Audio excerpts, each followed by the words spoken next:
Good morning, everybody. Got ourselves a blizzard today.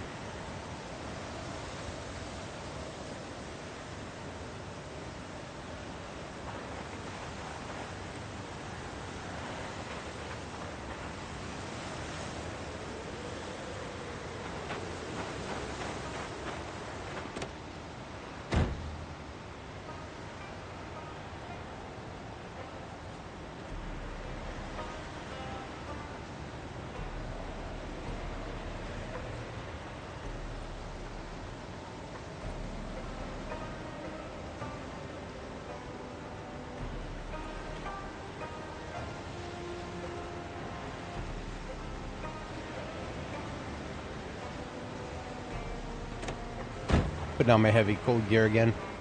Thought I was done with it. Not yet.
I'll wait for some of our clothes to dry before we go back outside.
Okay. We're marking off the pawn shops that we've looted already. Already got one there.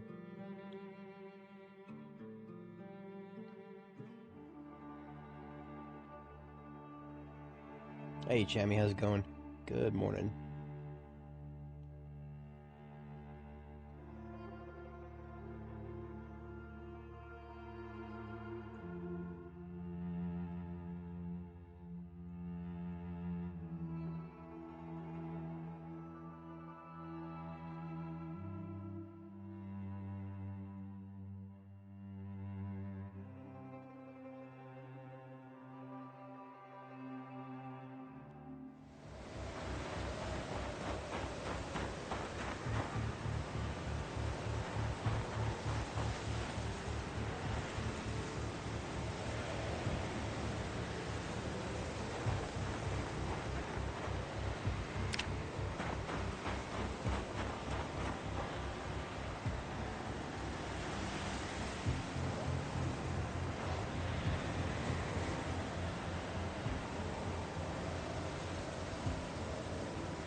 We got some loot to sort.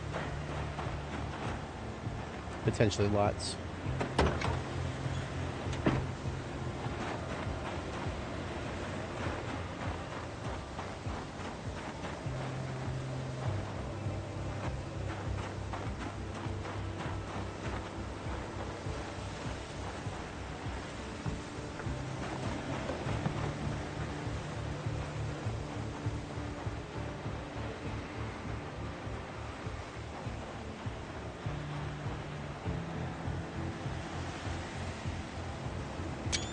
Imagine just this situation right here, unpleasantly hot. I'm floored. Okay, yeah, we're taking the vest off, I guess.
picked up even more buckets. I will never say no to another bucket. It's just more free water. Stuff of life.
Alright, so that's all of the loose boxes of ammo that we collected from the army surplus.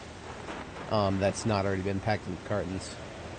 So, we put that on the floor in front of the SWAT van, which is unfortunately full at the moment. And then we start packing cartons.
Okay, looks like that's it for the cartons in this area.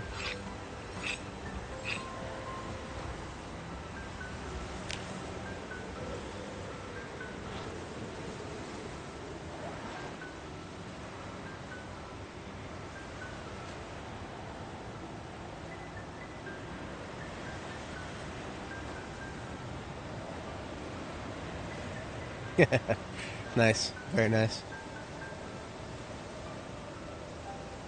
Cozy, if I do say so myself.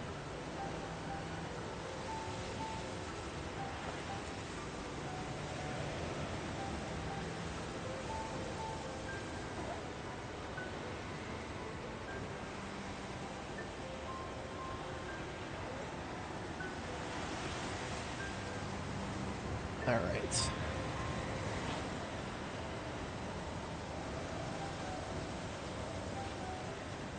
Oh, we got the ammo van nice and cleaned up. It's back to its original purpose of only having loose ammo in it. No more cartons. And it's almost full.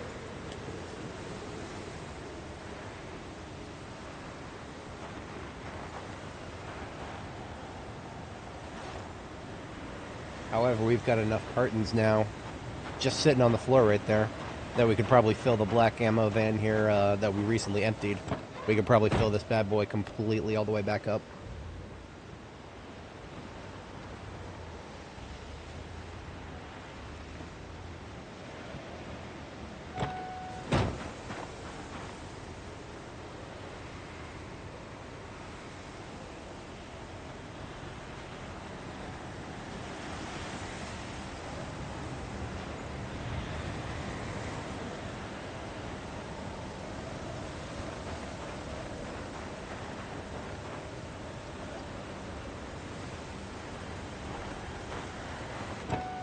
But wait, there's more.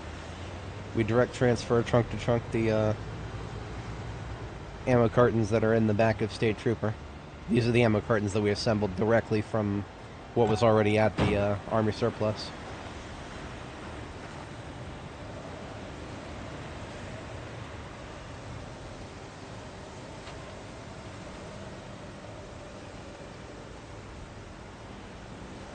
And just like, wow, that's a perfect fit, a literal perfect fit.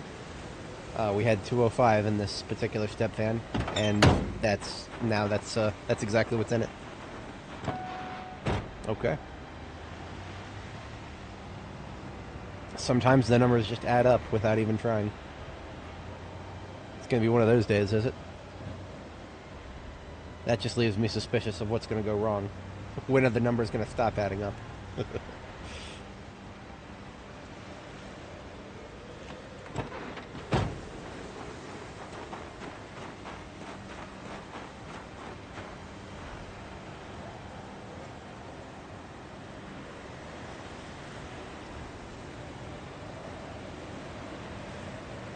Amelia, good morning. And good morning, Dayton. Getting warmed up here. Ironic given the weather. But no, we're gonna do some good things here today.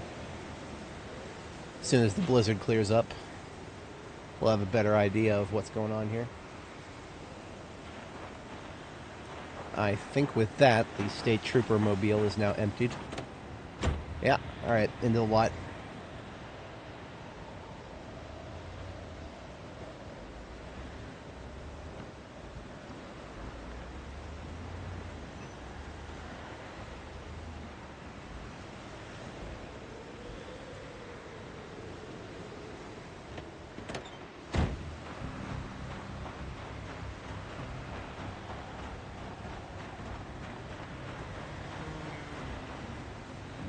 Everything in this duffel bag on the floor here is for local use.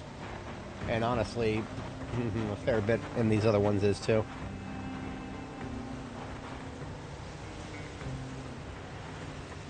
Bag collection can go in there.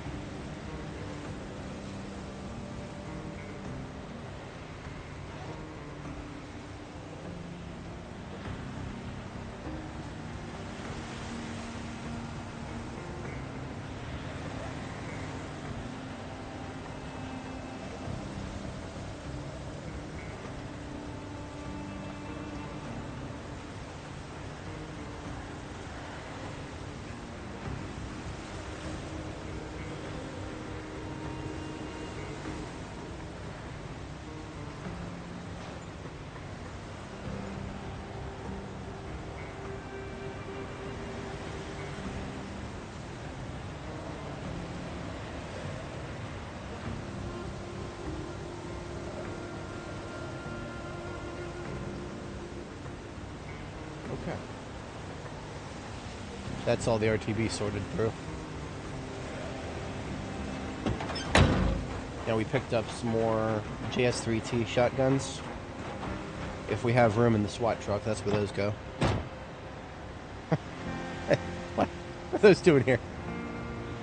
Oh, there's some freaking brakes in here. Okay, yeah, alright. No, yeah.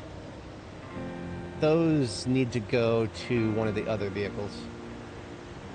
Yeah, it's not bad to have those. I need them at some point if I want to do a repair on one of the field vehicles out here, but I don't need them in this particular vehicle. This is for special weapons. It literally says it on the tin.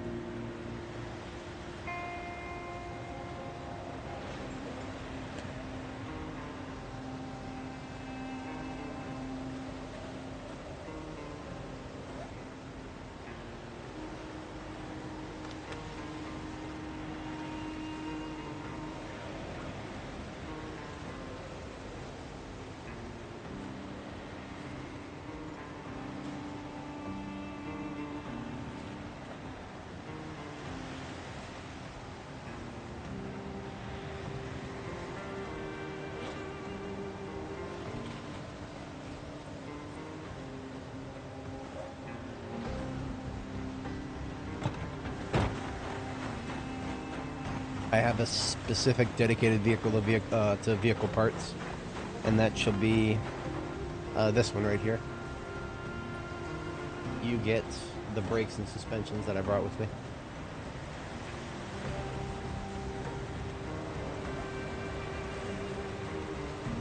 Much better. Should have been there all along. Alright, now the rest of this is sorted here at base.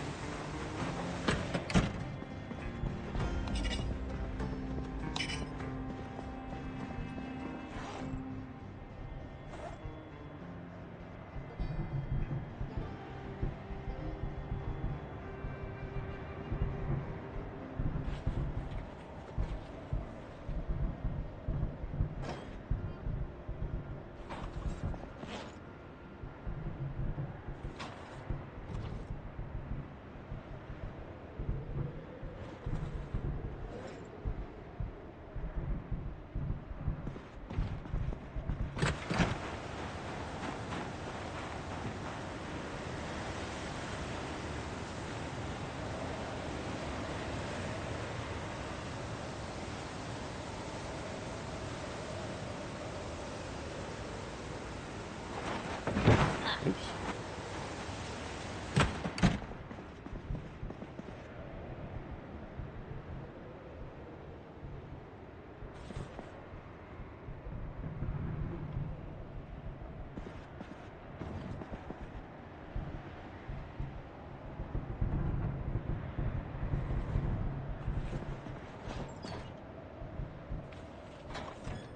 This is a pure vanilla run. Very close to pure.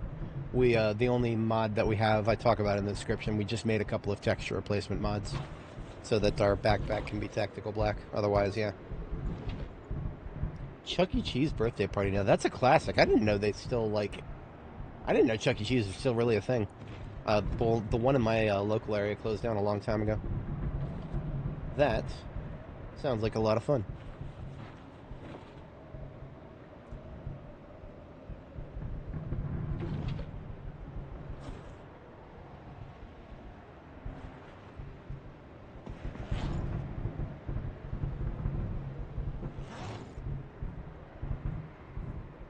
For example, homie was asking about pure vanilla.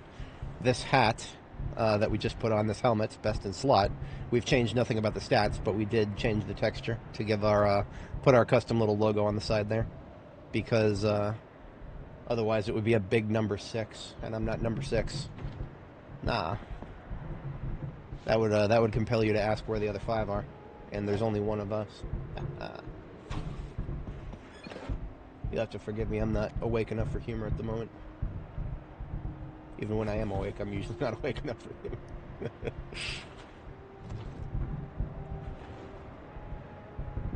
But we are coming down the home stretch on all of our loot sorting from yesterday's haul. We came home with the contents of multiple pawn shops and the Army Surplus store here in Louisville. A very lovely, lovely time. Would recommend if you're in the neighborhood. Chances of all sorts of fun stuff. Yep.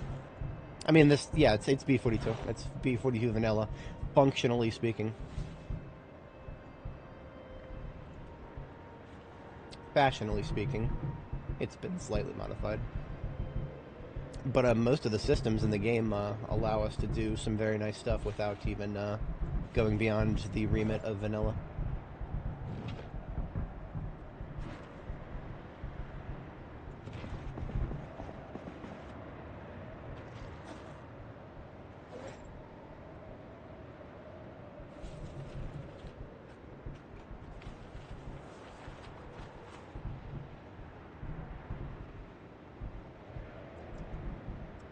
You know, I've never actually been to a climbing wall before. That is something that I've got to try someday. There's actually one at the gym that I used to go to locally here. It's a taxpayer subsidized gym, so it's actually not that bad. But I got into an argument with one of the staff, so I decided not to go back for now. But there's a climbing wall over there, and I've got to try that someday, because that sounds like a lot of fun.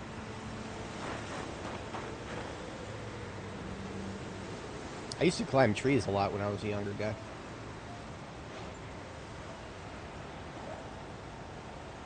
Trauma bag is now empty. That goes to RTB. We should have no more need for extra duffels out here in the field, at least. Here's our bag collection. 5 military duffels, pretty sweet.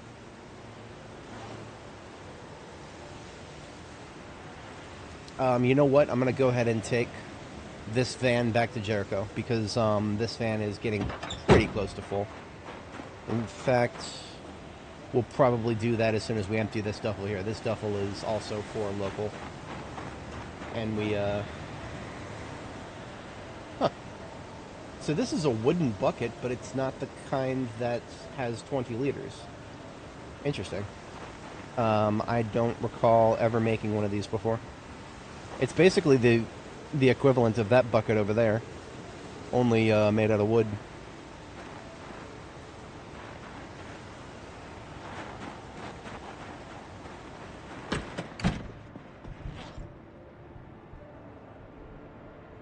Oh, we're going to fill this container up. And I'm going to blame the amplifiers for that. Whenever you disassemble like a huge number of electrical things, and you put everything you get out of it, you put them all into a box, one of the first things that'll eat up your storage space is amplifiers. They weigh 0.3, and you have a tendency to get like pretty much one for every radio you rip apart, and lots of radios to level up electrical. So I'm going to like just separate these amplifiers to a different container. It does not help that I'm rolling in general materials with first aid and electronics. This is a steel crate, so it can fit a lot, but that's pushing it. That's pushing it. Bolt cutters in here. That's another problem. One of the biggest tools in the game. Don't do that. Second only to the sledgehammer. That is a waste of space.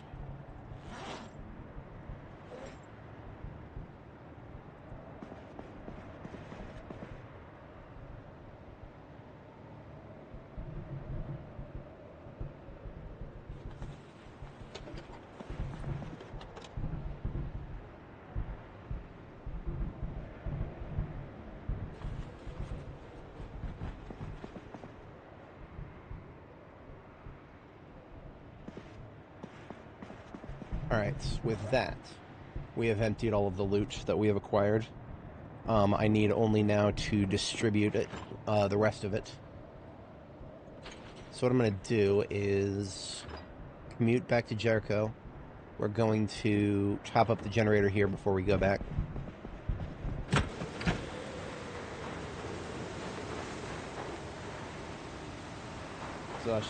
Yeah, see, when you're starting out and you're learning the systems, I actually think it's a great idea to adjust the stats or the sandbox settings a lot to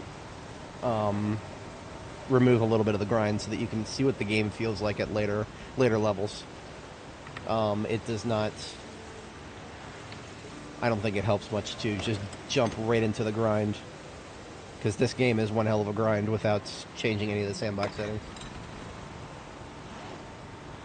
That being said, I do think that the sandbox setting, or the default settings, are tolerable once you understand the systems well enough. And they're a lot more tolerable if you're playing multiplayer. And I have a feeling that someday when there's NPCs, a lot of the problems of tedium can hopefully be helped by them. The devs have stated many times that they're balancing the game around NPCs and multiplayer. One person doing everything by themselves is not supposed to be the intended experience for everybody, but because of the nature of where they're at in the development of the game right now, only those of us who do everything by ourselves are able to see everything. Or, if we go in there and change all the settings, then we can see it. So, that base that we were just at, if anybody watching is new, that base that we were just at, that's our forward base. That is a base in the dead beating center of Louisville. We've got another base that's a little bit farther out from the urban center, in the suburban area. And that's basically a much larger base. That's where we're going back to right now with this shipment of loot that we've loaded up in here.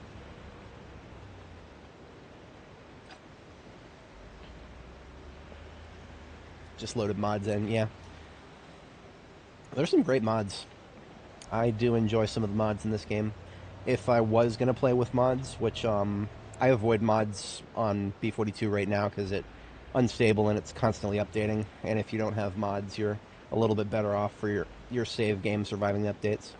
If I was going to install mods, probably the first one I would pick up would be the shopping cart mod, because a shopping cart is just like the foot equivalent of a step van. You can just load up a bunch of stuff and then hand push it around, and then load the cart itself into vehicles. It's great. I really, really, really want something like that someday to be a part of the vanilla game. This is just Apocalypse. Extinction is I have stated a couple times that I'll never play Extinction explicitly because of the sprinters. I do not believe sprinters are a fair value proposition. I talk a lot of shit about that. I also haven't exactly actually gone into there and try it. I haven't tried Extinction mode, partially because I just don't want to waste my time. But the only way to know whether it will be a waste of time is going to be to test it out.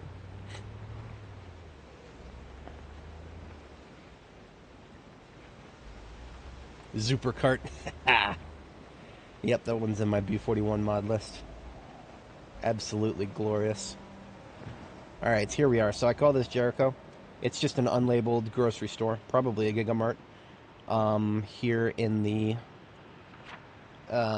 south of central Louisville. So we got Louisville train station right here, and Central Park right here in the middle. And then I labeled it here. It's the one little green building in this sea of little orange townhouses. Fantastic place for a base. I always glaze it because it's got some really long walls that are impenetrable completely. No ways in or out.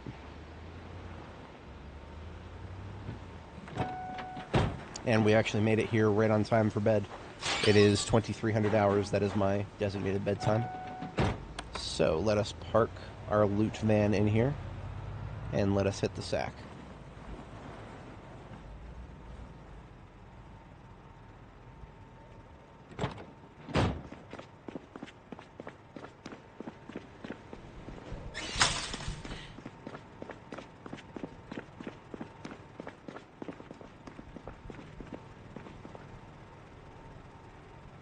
I'm not gonna get cold tonight, am I?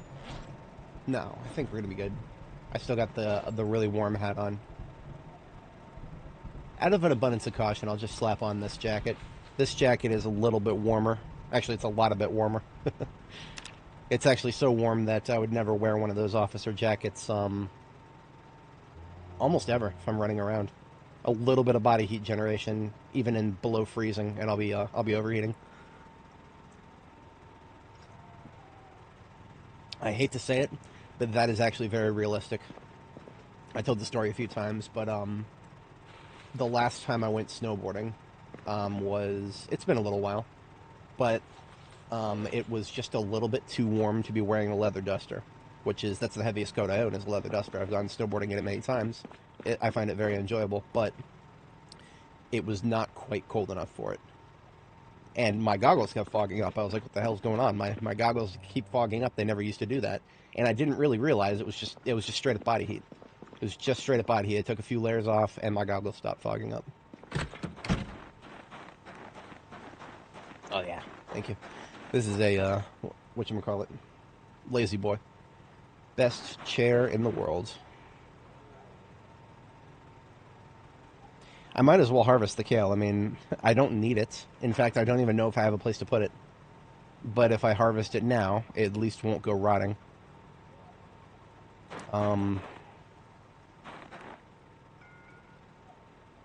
This kale right here, these two last units, have hours before they hit blooming stage. I'm going to just compost them. Get rid of the rest of this bag. With that, they should probably be blooming by the time I wake up from my next sleep here. Let's go check on the aminals.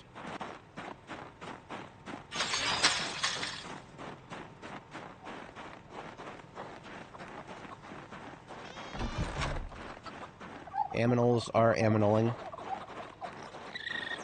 I've never raised raccoons before this playthrough, so I will pet my raccoons. They are good raccoons. One of them is an accidental rescue, and the other one is a partner for the accidental rescue. I'm saying accidental in the literal sense. I did not know that the simple act of picking up an animal and relocating it would cause it to no longer be considered wild and therefore be incapable of feeding itself. That's how this game works right now. Like the raccoon Spiffore, this one here, this one right here. I picked up this dude and just to relocate him because he kept going out back into the road, and I wanted to be nice instead of running him over or killing him. And the act of picking him up meant that he is now mine forever. There's no exceptions. Alright, we need to empty some of these composters, probably. I mean, need is a strong word.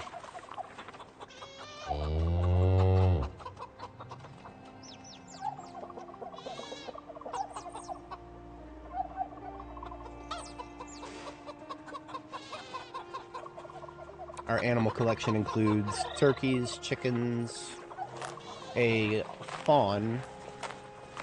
And no, the fawn will never accept me. It has not accepted me. It is the fawn. To the fawn, I am a forever an abomination. It's all right. It'll be here. We'll have it for venison at some point. But we also got a sheep over there to the left, and you can hear the moo moo back there.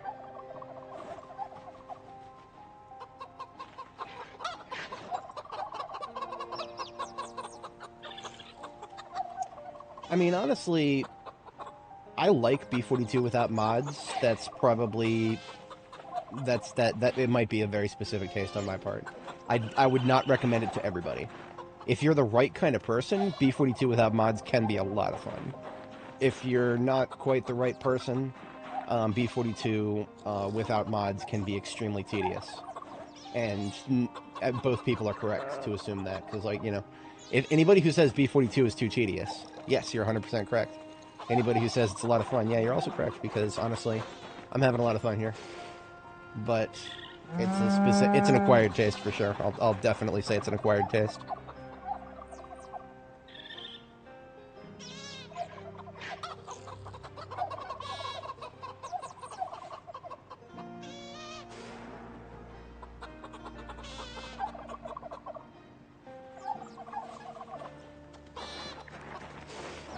Alright, that is all of the compost that is ready to be emptied. We'll just put that over there with the rest of our collection.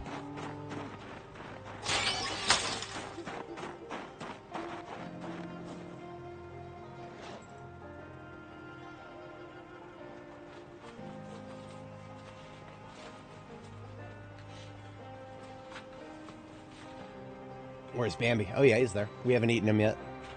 There's no need for venison right now. We do still have some in the freezer. It's when we run out of Bambi's parents, then we'll have to eat Bambi. It's alright. Wouldn't be a problem if he would just domesticate. Then I could go capture a deer for him, and we'd have deer on tap, as it were.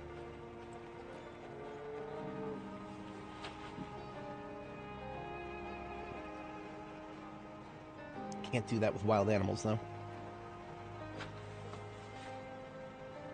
How is my garlic going? Still weeks away from the next phase, that's fine. Yeah, alright. Looking good back here. I've been procrastinating on emptying this loot, not without reason. We got a lot of it. And not a lot of places to put it, to be honest. I feel like we're going to need to fabricate some more storage crates before I try to empty all this. Yeah. Now here's an easy win, though. I will take the wood charcoal out of here. And the glass, because those both have a very specific destination over there at the forge.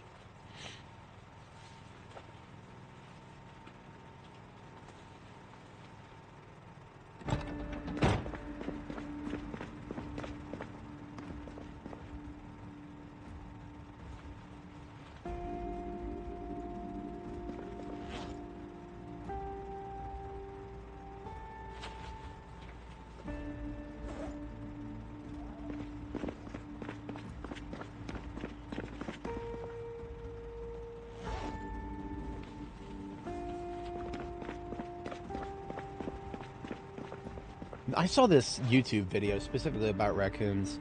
There was this guy who had he was feeding them. So naturally, now that they've associated him with food, he'll go out there every once in a while with some some uncooked hot dogs, and he'll have a small army of raccoons out there. That was the funniest thing I'd seen in a long time. It's a popular YouTube video. It's one of those ones with like tens of millions of views. So some people watching this channel have probably seen it. Dude's got his own army of raccoons. We should all be so lucky. Well, here's an easy win. Let's just take stuff that needs to go in the laundry, because we do have a fair bit. Yeah. Dirty and bloody stuff, including my own helmet, which I forgot to wash earlier. We do have plenty of laundry infrastructure right here.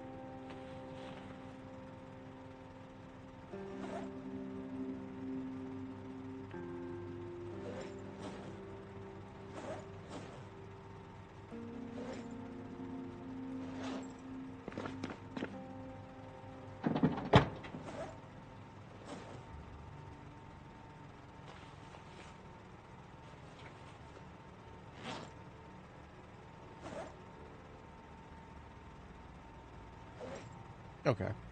That, I believe, is everything that needs to go into the wash.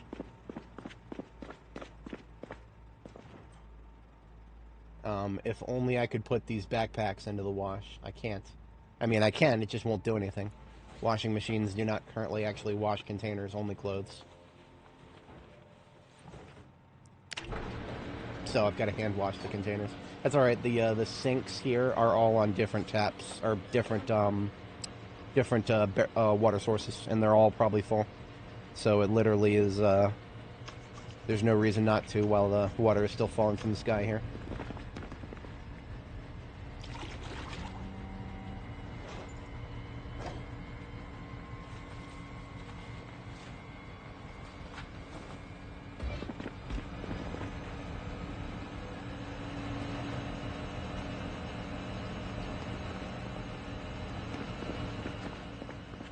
Alright, so we've got our second sleep coming up. It's 5 a.m. That's our second bedtime. We'll go ahead and hit the sack. When we wake up, harvest the kale, do something with it. I'm going to be real with you guys. I'm probably going to toss it straight into the composter, because at this point, I don't think I have any room left in the freezers. No, I don't think I do. This is why I wasn't that upset when there was that possibility we had the generators go out, and I thought I had lost all of my perishables. No, it wouldn't have been that bad of a thing, because honestly, there is just so much more kale that we could have right now.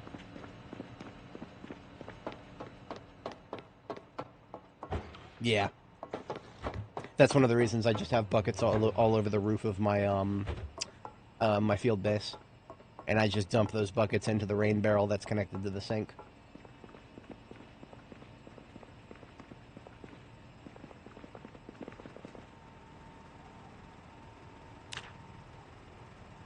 Yeah, there's nowhere to put the kale, so it's just going to go in the composter then.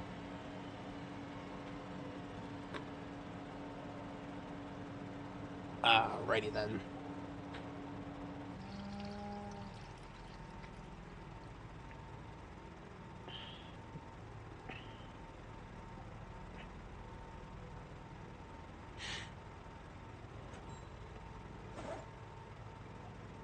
You know that line from Pirates of the Caribbean when Jack Sparrow is talking to his imagined clones in the what is it, in the Black Pearl, when he's in Davy Jones' locker? I have no more sympathy for you feculent maggots, and no more patience to pretend otherwise. That's my feeling right now about these frickin' crops. I am no longer going to wait for them to all bloom together. They're going to get harvested, and that's that.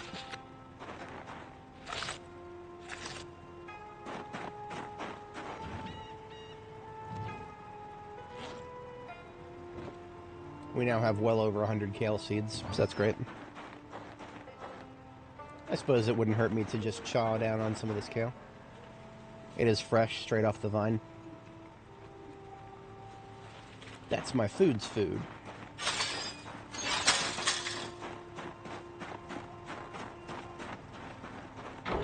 I could feed kale to the animals. Problem is, if I put it in the feeding trough, it'll just go rotten in 2 days, and then they won't have any food. So, no, that doesn't really work.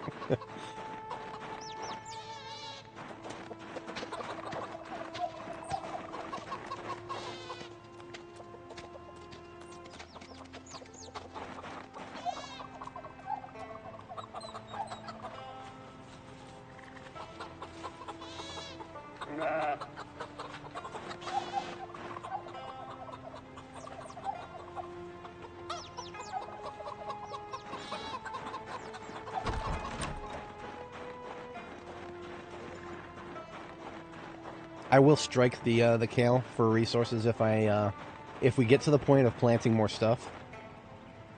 Actually, we're there. I forget this a lot. This is a very strange video game that we're playing right now. In this universe, you plant some crops in February. I'm going to say that one more time. You plant crops in February. Their best planting season is February. So, let's take a look at the agriculture menu here, and let's take a look at what has its best month in February.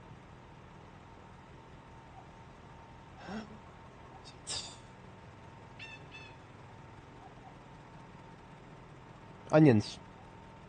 Okay. Yeah.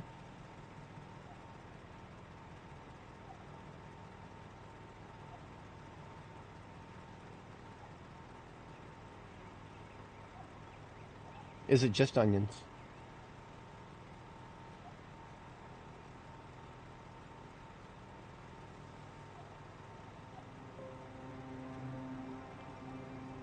Maybe.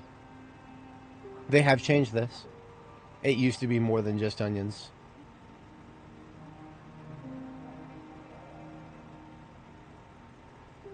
Have they changed this? I don't know. They haven't changed much.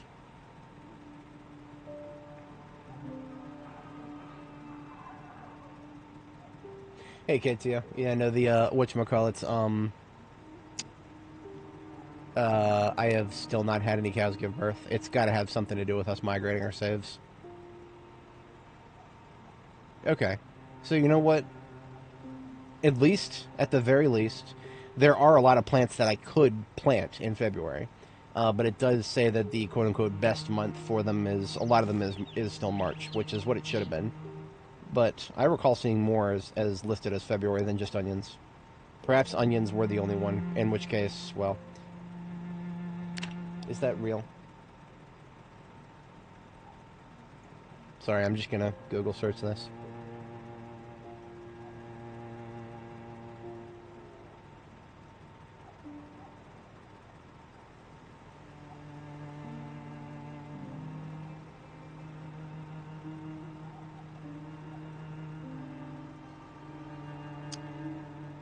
Right. Right. Okay, then. Okay, so some are plantable in February and January and December. I have a feeling that those are for zones in very strange places. Where in Kentucky that's going to be zone 6B. Start indoors for February. Direct sow. March.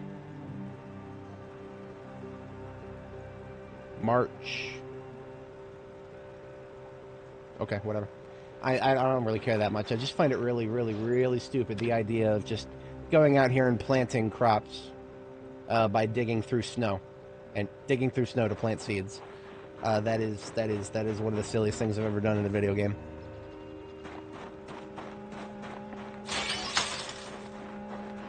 But we got our shovel right here. I suppose the next question is, do we actually have any onion seeds? That's the challenge, isn't it? Yeah, we do. We have a lot of them. Can I dry onions? I don't think I can. Can I do anything with onions? can make breaded onion rings using baking soda. You talk about baking soda in this game. I could make 10 of these. I could make 10 of these, and then I could never make them again, because that'll use up all of my baking soda, and you can't get more. Sustainable living, folks. Sustainable living. But yeah, what that means is I'm doing 1 row of onions, not 2. Even 1 row is probably going to get me more than I need.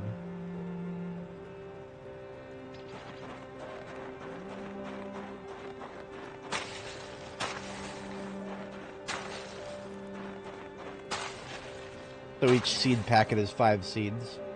That's why I like to do these in rows of 10, usually. But in this case, onions are actually kind of hard to use in recipes, all things considered. Onions,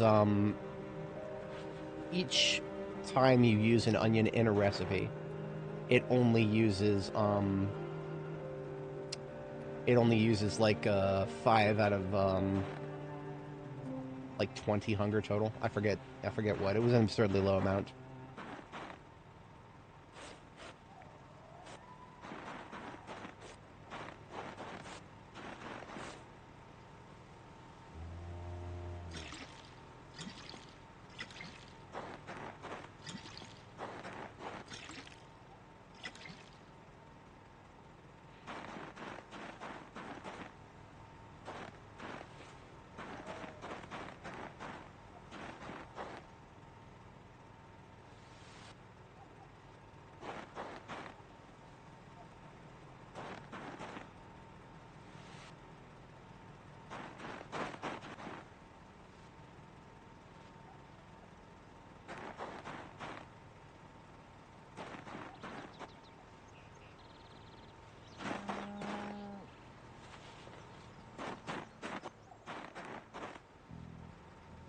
Alright, that should do it for any agricultural activities. I have successfully procrastinated further on sorting any of that loot in a meaningful way. That's okay. I'm not going to just sit here and sort loot all day. That's really boring. We can do that at a different moment. We've gotten some of it sorted, and that's good for now. I'm just going to scroll through it real quick for any essentials. There's hardly anything as essential here. I mean, the whole reason that I would load stuff into these vehicles is to bring it back here and sort it later. Now, this duffel bag full of nothing but coffee. We've got 7 coffee bullets in our expedition ambulance and an unknown double-digit number of coffee in the forward base. So this 23 bullets of coffee is superfluous to that. So, as much as useful as coffee is, it's incredibly useful. Right now, it's not having enough coffee. It's just making sure that I have it distributed properly amongst my bases. And I think it is distributed fine for now. Blade work. Do I need another sword? I need 2 more swords. Let's, because this sword that's on my belt right now, I do not believe I have any spares. I think this was the spare. So, let's get the forge fired up here. If anybody is not familiar, swords are the best melee weapon in this game by far, bar none. There's no argument here. Swords are the absolute best. I will not accept any further coping and seething about axes. I've tried it myself. Axes are great, but they are heavier, and they can only go in your back slot. You cannot have a firefighter axe in all 3 of your slots.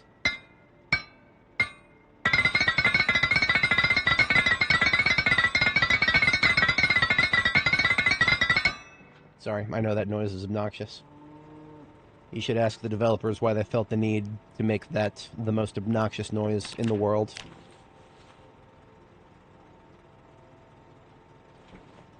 Alright, so we've got 3 swords. We just slapped handles on them. Now we sharpen them.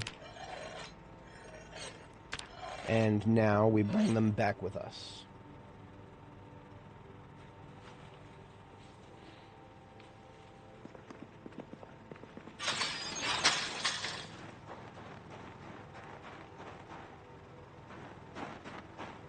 As to which vehicle I'm going to take back into the field with me,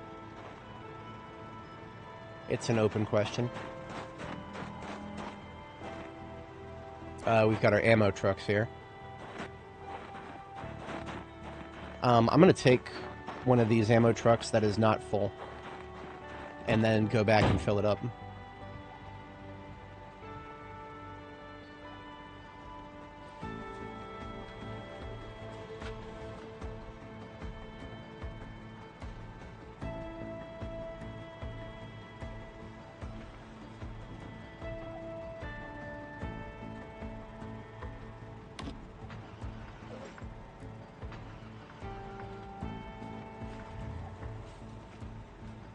Now, while we're here, we are going to top up the generators. That is not a question. That is a necessity.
So if anybody's not familiar, we have 4 different generators here. The reason for that is we have a lot of freezers. So what we do is we have the different freezers each on a separate generator circuit. And that way the amount of gasoline being consumed by the freezers is distributed across 4 different generators. So that gives us a lot more time that we can spend away from the base without feeling the need to come back here every 2 or 3 days to refill. We can technically be gone for about a week and a half, but I have pushed that to the limit recently and suffered for it, so definitely not longer than a week going forward. That is the smarter thing to do, and I should have been doing it that way all along.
Alright, Jericho's in great shape.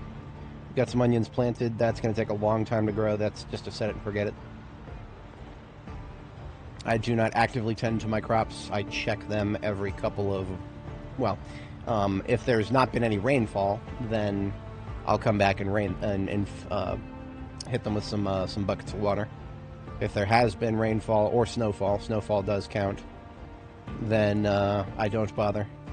If they get sick with disease or something, I'll eventually notice before they die.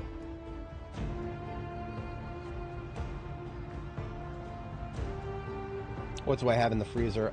Meat and a couple of One freezer has some rare stuff. Rare stuff that no longer includes cheese. At one point, we did have a block of cheese. At one point, we no longer have a block of cheese due to a freezer problem that happened during a game update. During a game update, anything that we had in the freezers that was in a garbage bag, some of it went rotten for some reason. And I usually do garbage bags for ease of transfer.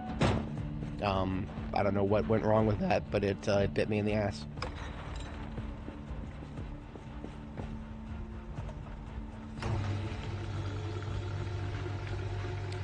There's definitely mods required for drying certain things. Just to give you guys an idea of how silly and unfinished the drying system in the game really is at the moment. We can dry wild garlic, but we cannot dry cultivated garlic. And yes, those are two separate crops. And no, we cannot use the recipe to dry wild garlic for regular garlic. Nope. We can grow regular garlic, and then we can either freeze it or watch it go rotten. We can grow wild garlic, and we can freeze it, watch it go rotten, or we could dry it. So, make of that what you will. I'm not the biggest fan of gaping holes in the drying system like that, but the devs saw fit to implement it as it was, and now they're doing absolutely nothing but bug fixes for multiplayer. The drying rack system has been barely touched since the first couple of patches after it was implemented. That does not give me hope for B43 stable. Or, sorry, B42 stable. Freudian slip there. I do hope to see B43 unstable. Not long after 42 stable comes out, but that is I have no direct evidence that that's going to happen, just a hope. Possibly even a cope.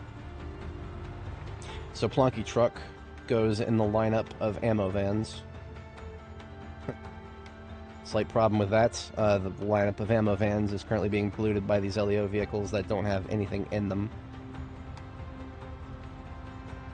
I probably should just establish a lineup of not yet used vehicles. Yeah, let's just do that. That's going to make my life a lot easier. So, these two vehicles from our most recent expedition. Like I said, no purpose for them yet. And they don't have any specific niche in the fleet just yet. They're towing capable, so they're useful. I'm never going to throw away a towing capable vehicle. Especially not a towing capable vehicle with a light bar. For me, the threshold of whether a vehicle can tow is whether it can do... If it can get out of second gear on asphalt while towing towing a step van going forward, then it is a towing capable vehicle. That applies to pretty much everything on the lot right here, except for the step vans themselves. Like, a step van can't tow another step van.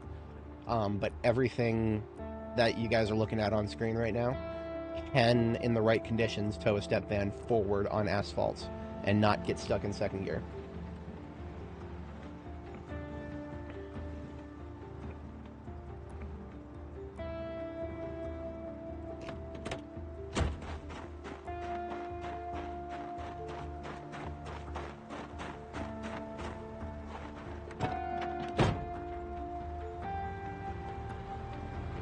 We're keeping our distance from the streetlights now. We don't trust the streetlights when it comes to parking anymore. Not after the incident. Not since the accident. We do not trust streetlights anymore. Streetlights are on my shit list. This one right here is lucky I don't pull out the sledgehammer. Okay, so we brought some replacement swords back from Jericho. Those go in the big bag of blade right here. And I did actually have a spare sword on standby. Okay. Fair enough. Now I have 4 swords on standby.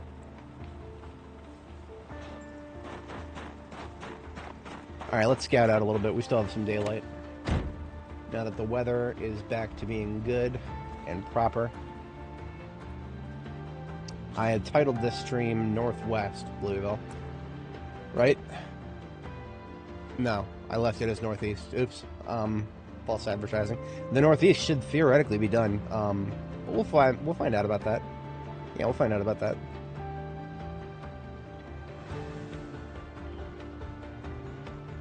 we've hit the Army surplus, so there's only so much left in the Northeast that interests me. There's the oil refinery, but what do we do there? What do we do there, guys? What do we do at the oil refinery? It's a lot of real estate on the map devoted to an oil refinery. Are you really going to tell me that that entire corner of the map is never going to be used for anything? It's just all decorative shit. I know.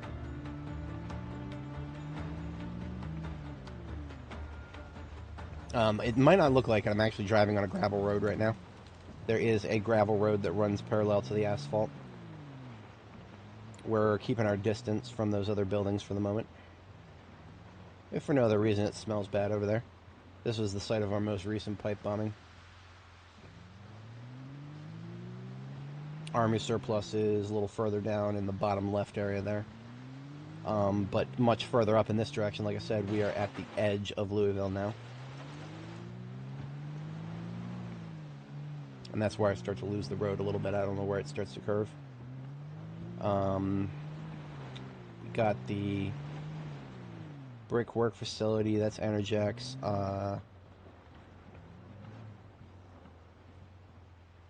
Mass Genfacco. And then starts Foss Oil after that.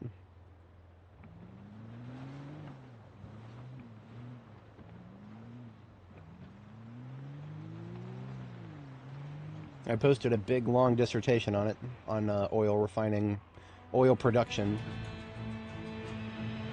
oil procurement and refinement using locally sourced oil in Kentucky. I looked on the map, right? So I have this spreadsheet of proven oil reserves in Kentucky, recent as 1997. So it is not, this game takes place in 1993, so I don't have data for 93. I do have data for 97. Unfortunately, I never looked at the coordinates. All the coordinates that I found of places in Kentucky that produce oil, they're all near the Appalachians. They're not Knox County. So, that's an open question, I suppose. I can guarantee you the devs of this game will never add the Appalachian Mountains, despite them being in Kentucky. Because the devs of this game do not want to open the can of worms involved with trying to add any sort of height to this game that does not involve stairs. It's not happening. Stairs are hard enough. We can only have stairs facing two unique directions. We'll be lucky if we ever see ladders or elevators. I don't think I would be questionable if we ever see ladders or elevators. And even those are relatively simple concepts that should be in this game, but aren't because, well, the devs can't make the game a challenge anymore if you have ladders.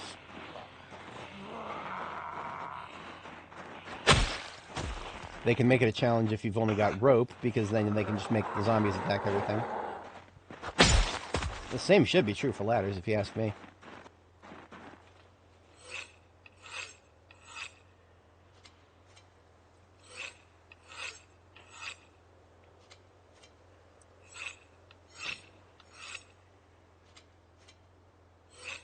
I don't still have that link open. I always like shilling my long posts on Steam if anybody is interested in some light reading. This was a while back. If I go to my... Oops, that's my community message. That's where Sully tells me why she bans me. Or they. Oil production. So this is a post that I dropped before B42 even came out.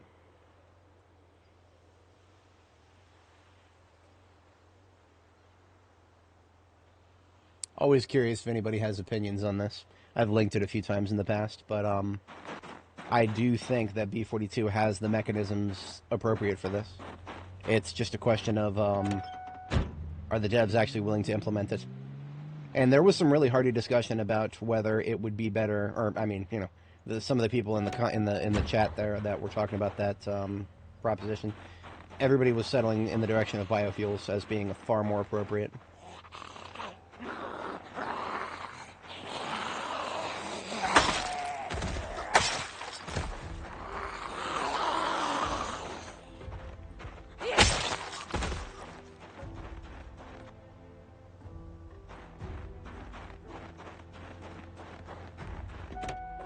Now, what I want to know, and I've not even done any, even like not even the slightest bit of preliminary research into this, is there a chemical process by which expired gasoline can be processed back into usable gasoline? Or is there some kind of loss? Because I feel like expired gasoline, I mean, people have told me that, or at least I've heard that if you try to start an engine and your gasoline is super expired, it has like a chance of exploding. If that is true, then there's no energy loss. The gasoline still has energy in it. I'm no chemist, but I understand conservation of mass and energy. So there's got to be some kind of chemical process. The question is, how convoluted is it? What materials are required? All sorts of that. What would you do with oil in the apocalypse? I don't know. Maybe drive somewhere. Maybe. Chammy Show. I don't know if you recall. Everybody needs to know this. The devs have used a word that I never wanted to hear in this game. That word, 2 words: gasoline spoilage. So what indeed would we do with oil in an apocalypse?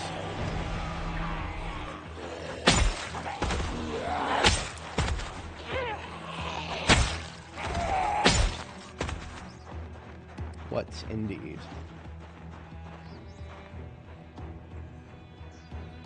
The sword is already taking a bit of a toll.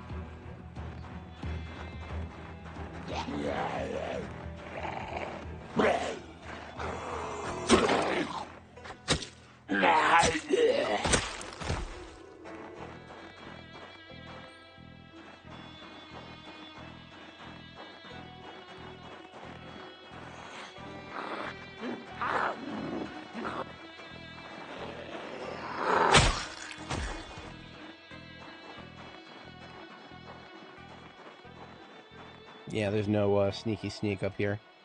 Not with this group. As much as I'd like to get a little bit of knife experience, I just don't see it. Not at the moment. We're most likely going to melee these guys.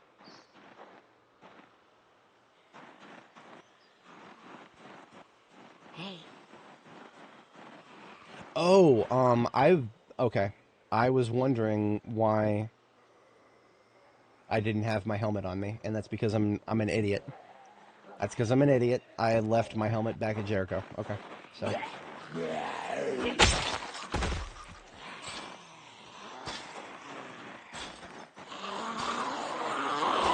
If I start overheating in the middle of combat, I have nobody but myself to blame.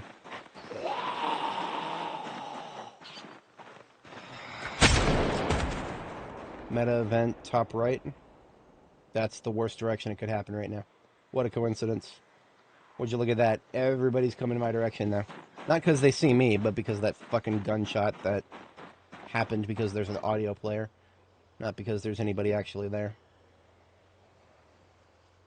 So all those zombies that were moving in my direction, they're not. They're all just going in that direction now. Only these 2.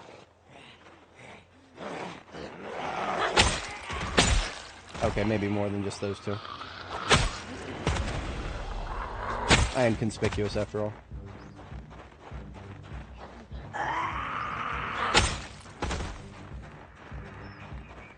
See, this is another thing that people don't...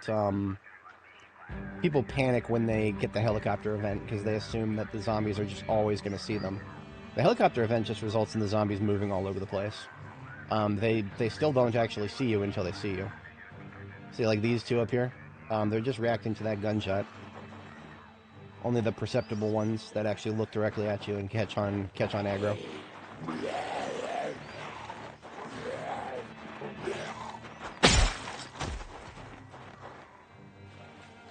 Sword's in need of a sharpened switch in the machete.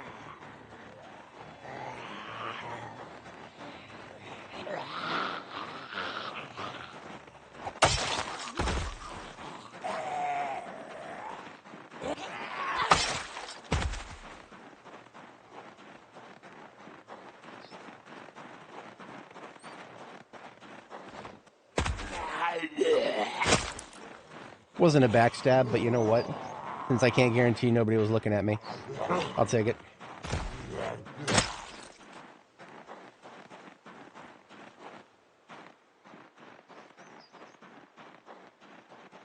A hiker zombie up there. She got the backpack with the sleeping bag in it and everything. All right, let's see if we can achieve victory for France here.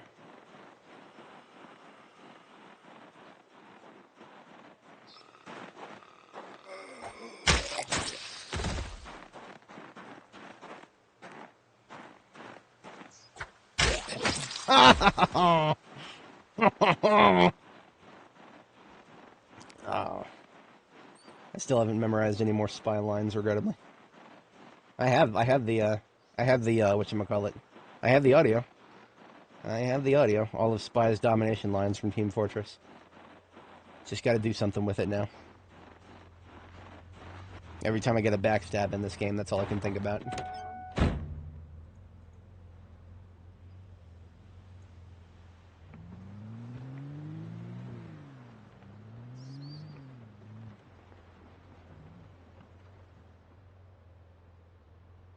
I have a feeling that a number of those who responded to the meta event ended up going this way, like, all the way this way. Like, not those two guys who got stuck in the garage door, but just around the building up here. I suppose we'll find out in a moment. I have a quick and easy fix for the sharpening situation.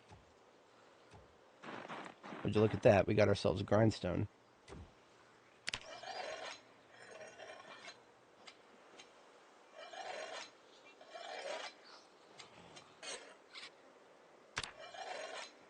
Sharpen both my sword and my knife. Twice as fast as the whetstone. Whetstone's useful, convenient, but if you can have one of those nearby, much better.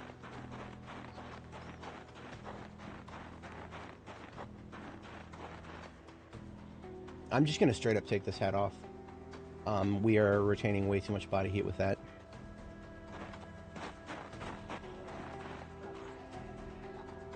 I'd prefer to have the helmet on right now, but if I'm going to leave it in the laundry, then these are the consequences.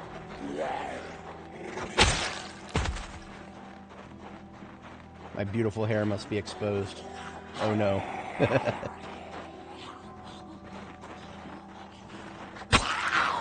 Oi. You die when I kill you.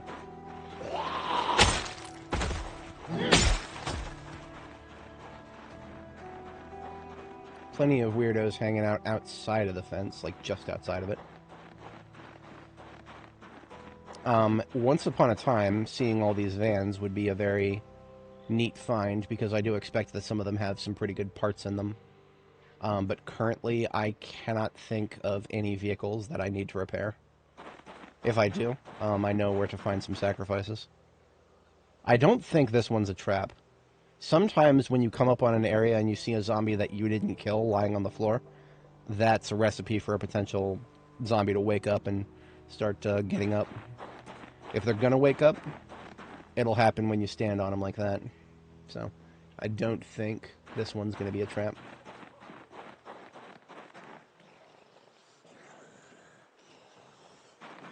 Is this our only guest over here? Perhaps.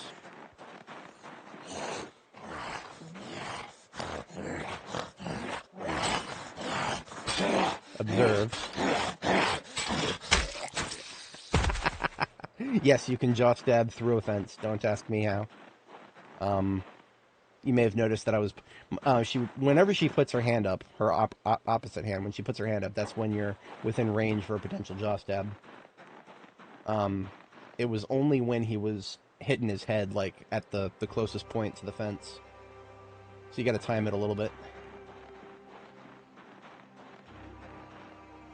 So when I hit this place on Nora, what I did is I actually drove around in this parking lot up here. And I used the light bar to pull everybody in this top area out of the hidey holes they got up here, between the trees and whatnot. And we got them all together and brought them down this roadway. Hit them with the shotgun. We have other options. that is just but one humble way of dealing with them.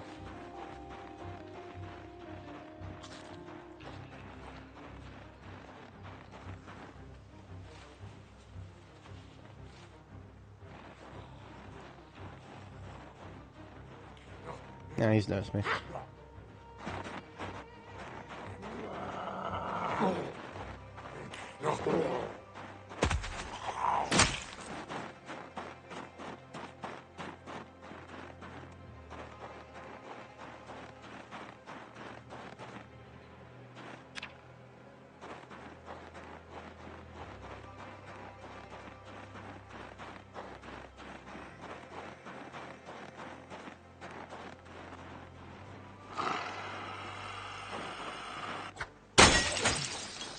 That was an interesting interaction. I don't know if you guys saw that. He turned around like almost instantly for a second there. I jaw stabbed him successfully, but then I also broke the window. That, okay, yeah. Very odd. Alright, we've at least, I can say that we've cleared our way up past this point. I just want to check around the side of that brick facility. We clear the lot where the brick facility is. Then we don't have too many people on the other side of this fence if we're going to do any operations up against the river up here. If we get the top of the river clear, no, that doesn't really do much for us, other than providing another source of lumber up here, which we don't really need right now. No, we don't need that at all, because there is still the yard. There's like a small mini park in front of the cathedral. So right where our current base is, we've wiped out all the trees in that little mini park there, in the corporate campus park there. But if we needed more lumber there, which we probably don't, I'm just thinking about, you know, future, very long future. There's still that entire wooded lot in front of the cathedral.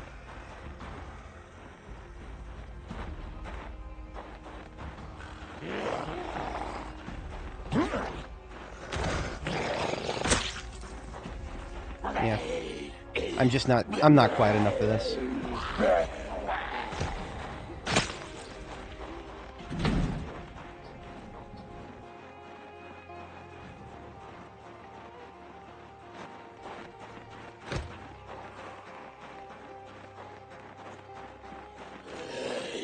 Oh no, they can't, okay.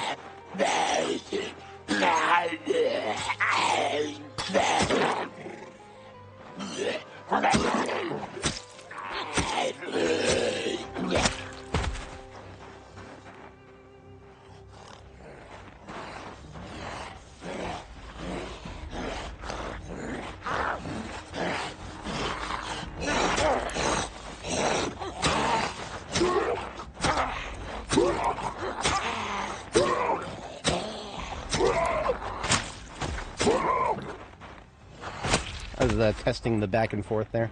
That was not a good test, though, because I just got fatigued.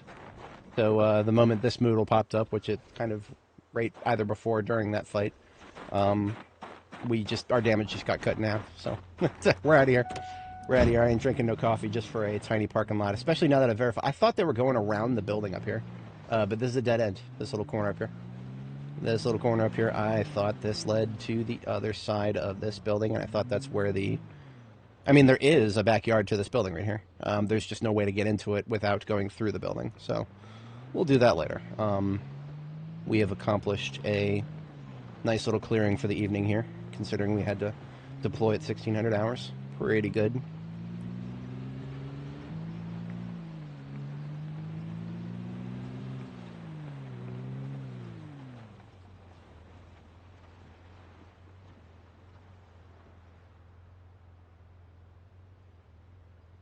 I'm thinking about confirmed places to sleep here that are confirmed secure. There is nothing that's still confirmed secure. The smartest thing to do would be to just go back to my main base. I did sleep once on the second floor of the pawn shop over here to the bottom left. Problem is that I can no longer guarantee that area to be secure. I would, however, like to mark the pawn shop on the map, like I did with the other one, so that I can then cross it out as I have looted it successfully.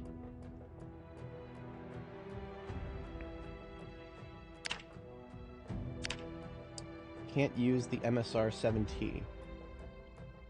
Yeah, I mean, honestly, in high pop, is there ever such thing as just jumping out of the vehicle briefly to snipe a couple of stragglers? Is there ever really just a couple of stragglers on high pop? That's one of those things that I'm sure there's a very few niche amount of situations, but usually in high pop, if there's enough for any sort of amount, I feel like the MSR 17 is just gonna fall off.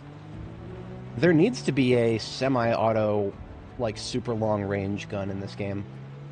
Um, the M16 is great, but you can only put a 4x scope on it.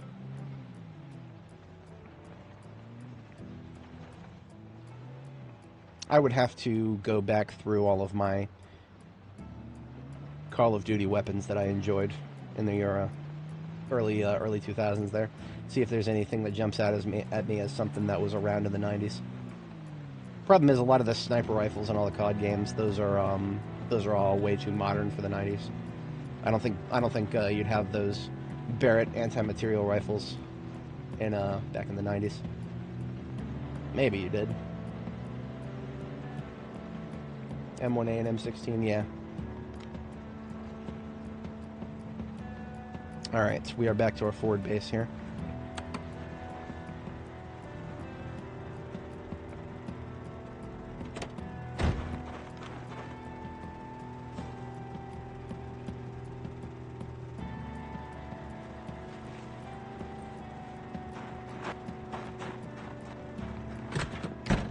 I left the lights on. Should have done that. It's no good.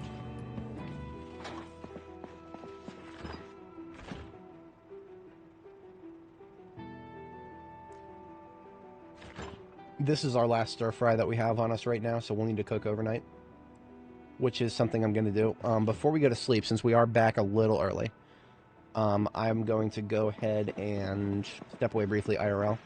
Won't be gone too long. When I get back, we will catch our sleep and get sorted out for probably progressing. You know what? I do want to kind of take a look at the Amazon distribution center. That's a northeast. Sorry, northwest. Right? Is it? I sometimes forget my east and west in this game. No, it's northwest. Okay. So we are a bit in the northwest here for part of the stream today. I did want to get into the northeast, but all in good time. We are not in any rush here.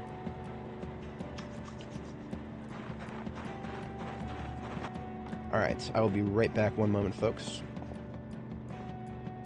I'll pull the trigger on that. Gears of War chainsaw rifle. That would be a little too easy.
Alrighty. I have returned. I appreciate everybody sticking around. Right on time for our first bedtime here. If we need to cook overnight, I'll need to take some stuff out of the freezer. Probably these steel cuts of rabbit first. And a little bit of kale. And we've already got eggs out of the freezer. Those are my 3 go-to ingredients these days.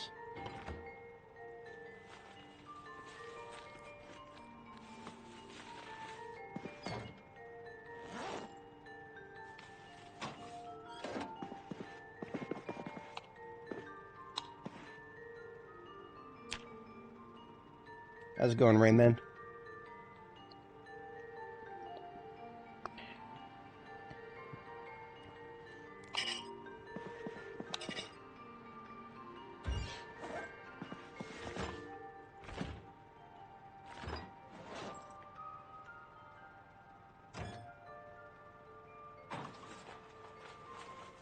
All right. Let's start out each of these with a little bit of rabbit.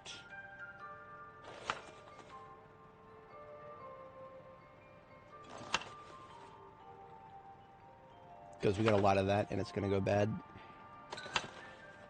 And then I'll do a little bit of kale. And then a little bit of egg. So we got a 3-ingredient roasted, or a 3-ingredient fry at least.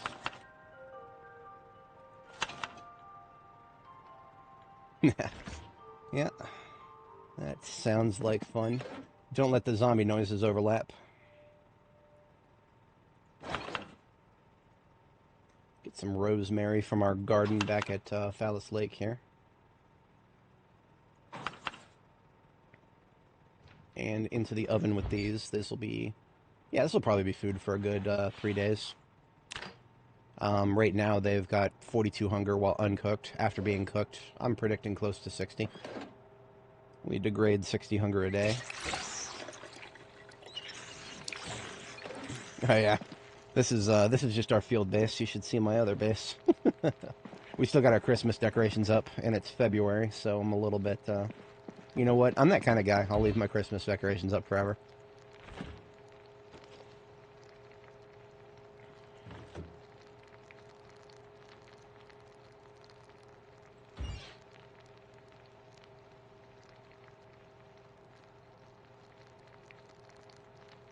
Yeah, about 50, okay. That's alright. Well, we're close enough to 60.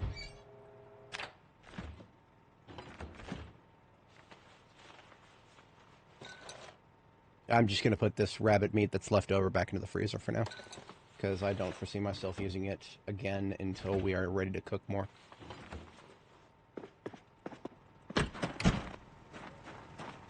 Okay, so the other night I started a lineup of vehicles that I've recovered that don't yet have a usage.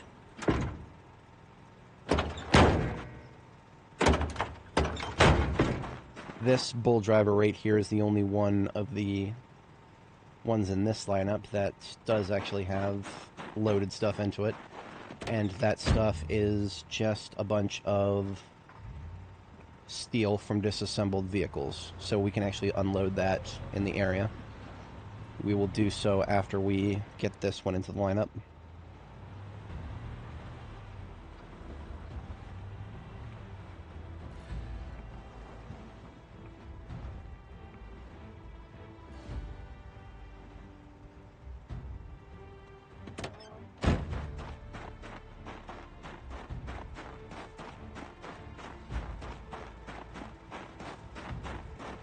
Now, a lot of the stuff that's in this is going to be of questionable use because we've just got that much metal already in this area.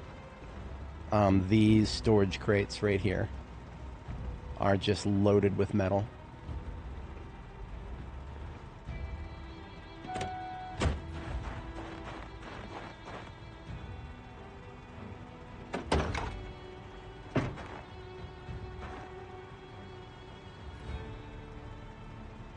Broken iron pipes and iron pipes in the first one.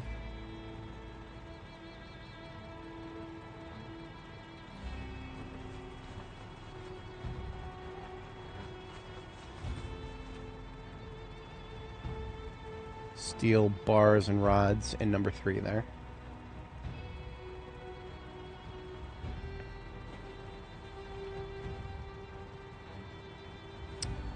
Bar quarters and halves. We have no more room for, it looks like. Yeah, we have no more room for quarters and halves.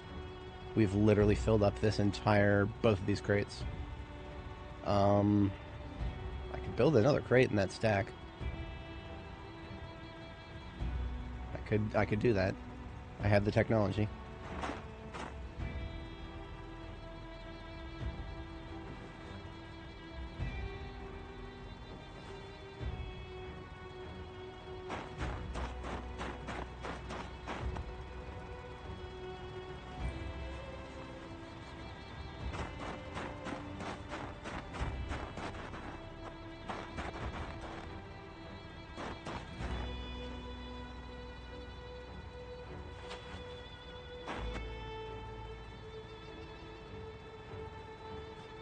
So we just picked up a bunch of random metal parts that we need to make another one of these crates. We'll just, I don't want to overdo it on third stacks because most of the rest of these I don't intend on filling up all the way. At least I shouldn't need to. But I've run out of other places to put the rest of these, so.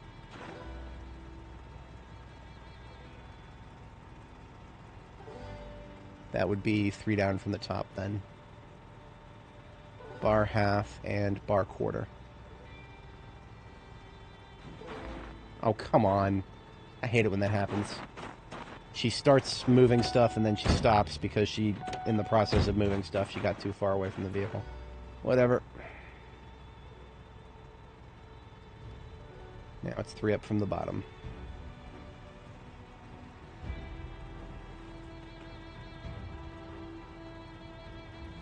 So now we're doing chunks, blocks, pieces, and rod halves.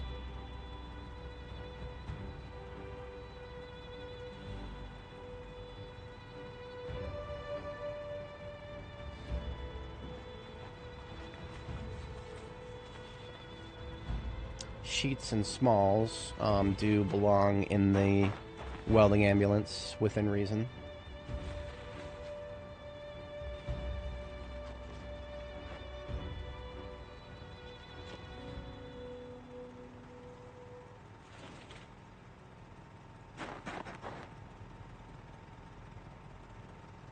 And it is already my second bedtime. I've taken too long on this.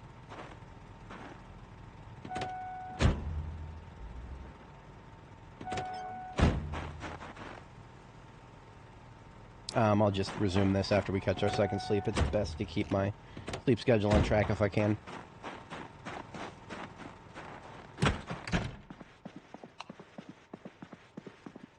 The item transfers that I'm trying to do, that's a lot of fast forwarding. If I try to finish it and then go to sleep, the amount of fast forwarding, it'll actually blow me way past my bedtime.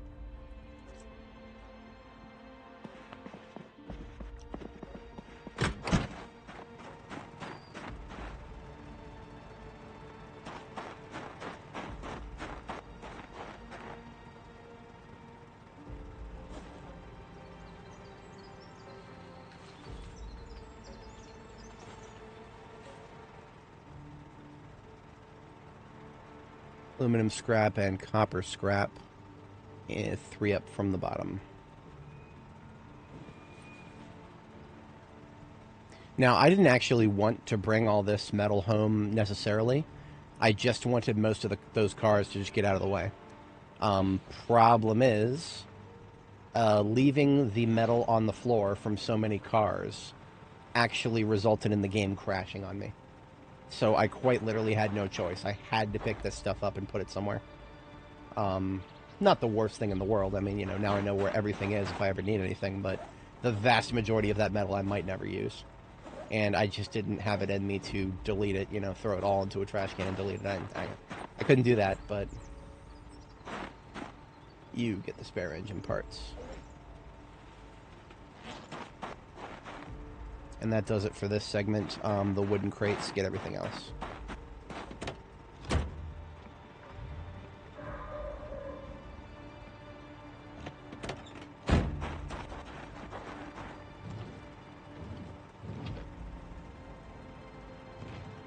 That's a consequence of leveling up welding too much. We actually just have too much stuff after a certain point.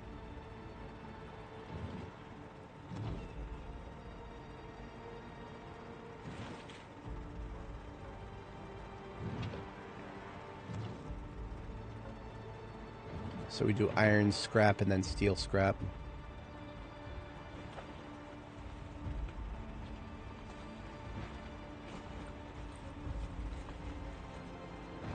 Aluminum fragments at least have an objective use. Those go upstairs. Objective crafting base use. Steel scrap, and then we are done. Okay. Fire and rescue. Bull driver here goes in the lineup now. It has been emptied out like the others.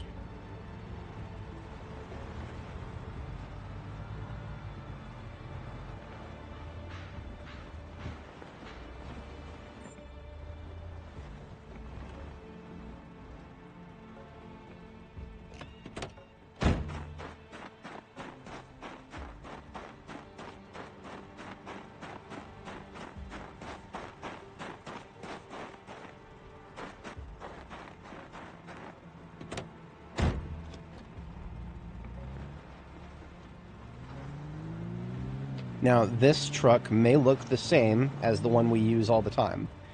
It is not. These two vehicles are not the same. It does not matter that we have upgraded the engine to 100% condition. It does not matter that all the vehicle tires and brakes and suspensions are all the same. No. Engine quality is an extremely underrepresented trait that I didn't know about for thousands of hours of play in this game. Engine quality determines how often the engine starts when you turn the key. And it is innate. You cannot increase or decrease it. And I hate to say it, but honestly, this is probably a glitch. Exactly 5 of the vehicles on this lot have a 100 engine. Actually, make that 6. 6 vehicles on this lot have a 100 engine quality.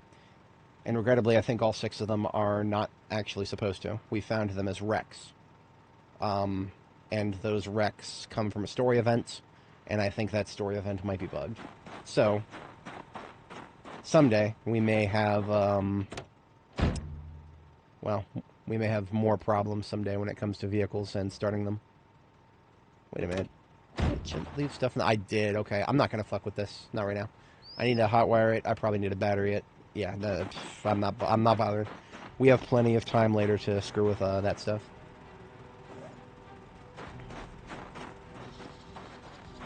It would be nice to get it in the lineup with the rest of them so that I can say that I'm done with it and that everything is done and dusted, but all in good time. All in good time.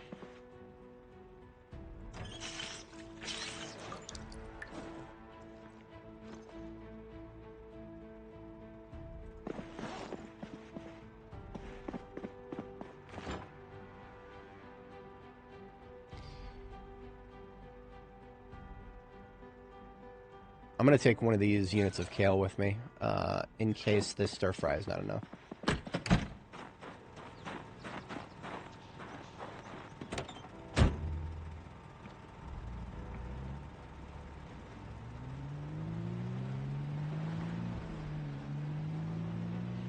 I'm over here down in the trenches, and you guys are over there talking about your sweet experiences in the officer tents. Modded Project Zomboid is a lovely thing. It's a damn shame it's so unstable.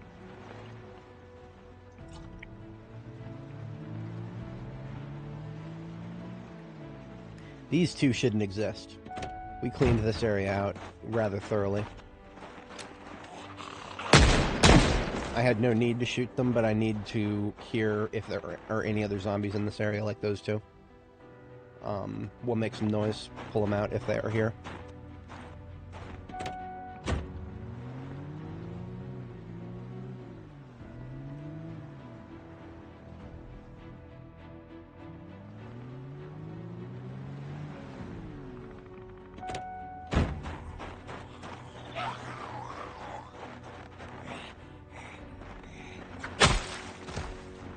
Now, recently, we learned something very interesting about Pizza World signs. Long story, deep lore behind that. Needless to say, there is an objective, strangely very useful potential to having a spare Pizza World sign. Therefore, I am going to take this Pizza World sign.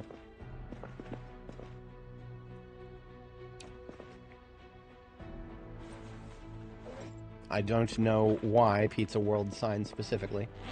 Well, actually, I have some theories, but that's all they are, is theories. And I don't have the time or wherewithal to test them right now. But needless to say, there is a reason we're picking that up. I just so happen to notice it, and I want it for later. It's a surprise thing that'll help us for later.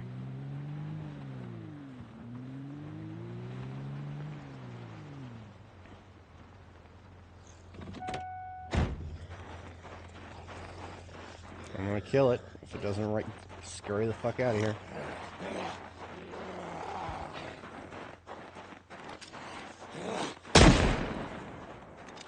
Alright, who else is hanging around this area?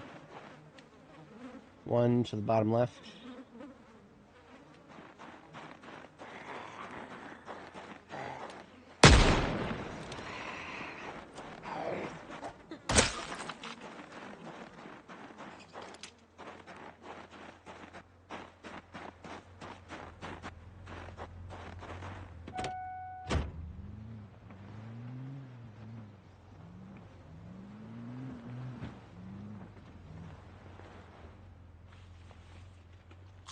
That's one of those dudes wearing the birthday hat. Interesting. Okay. Good to know.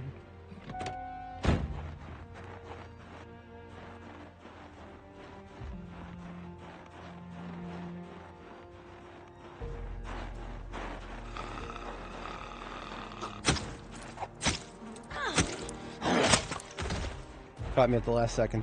No backstab. Alas.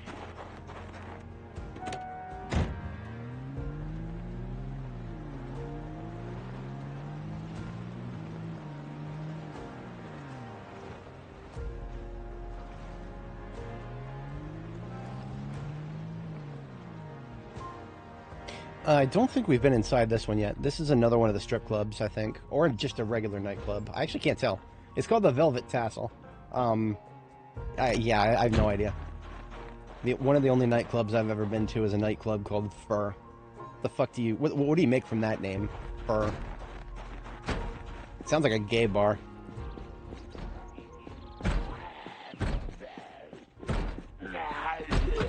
Oh, well. Right. I ain't messing with that. Now there's 2 zombies on that door. It should break momentarily. That's all it takes. 2 zombies. Oh, look at that. There's a third. Okay. Yeah, see the bunny suit? Yeah, this is no nightclub. This is a strip club. There we go. They'll make short work of that door now. Yeah? No?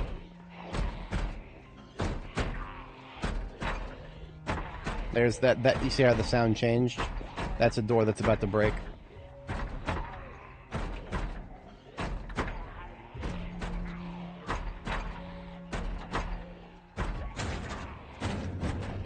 Oh, that's a third tier of door breakage noise. I thought there were only 2.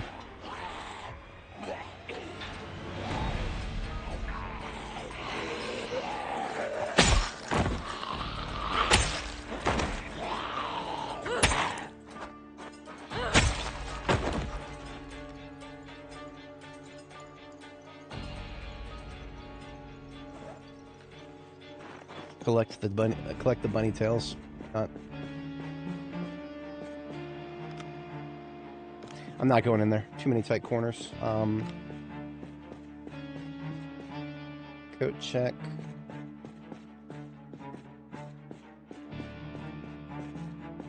Wow. This is not like the other strip club. This is the gentleman's club, not the strip club. Wow, yeah it is. Okay, fair enough.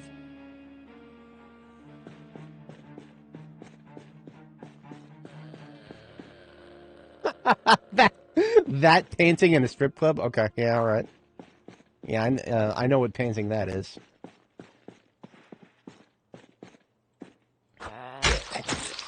Give me my knife back. She ate my knife. Betty Ballard. Oh, these look rare. These counters? I've never seen these before. They are... Okay, so this is not a counter. This is a regular mahogany counter, but then in front of it, whatever this little wooden facade on the front here is, it is a item that cannot be picked up. Damn. The statue can be moved. I need a shovel, and I need to be able to pick up something that weighs 40 encumbrance. There's several statues like this one. This is not the closest one to my main base. The art gallery has at least 2 of those, I think. But yeah, that's a lot of inconvenience to try to move those. It's another one of those paintings.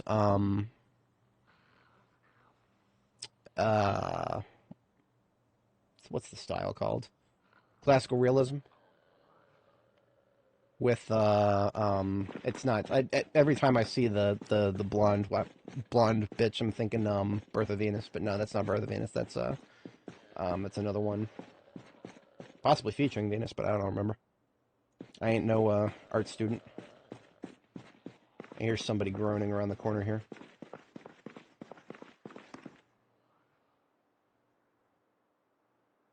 I hate this. I'm not going in there. Not without armor on or something. Fuck that. I'm not doing that.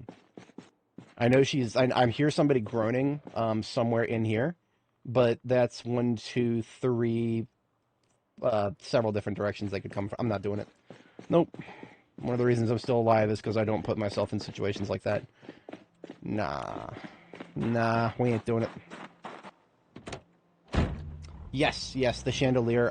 That chandelier I didn't even comment on. We walked past it. The big chandelier. If you try to pick it up, it'll say it weighs 40, no tools required. But you click on it and nothing happens. So I don't know what's going on with the chandelier. There's an identical one in Havisham. That's where I tried it. You almost got yeet by a death bathroom Zed. That's how they get you. That's how they get you.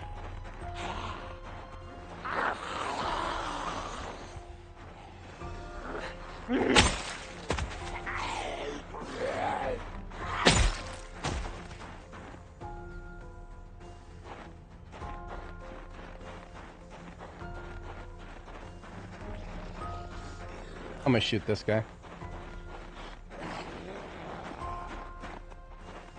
Yeah, I'll shoot this guy, and that way anybody who can hear me, who's in the strip club on this side, should come out this door now. Theoretically.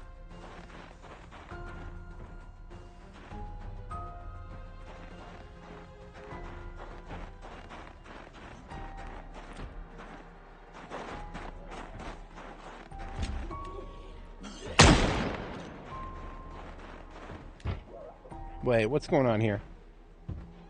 We've surely already spawned this building in, and yet why is somebody up next to the second floor window? That shouldn't be happening. There's no reason for somebody to have just spawned in on the second floor in this building.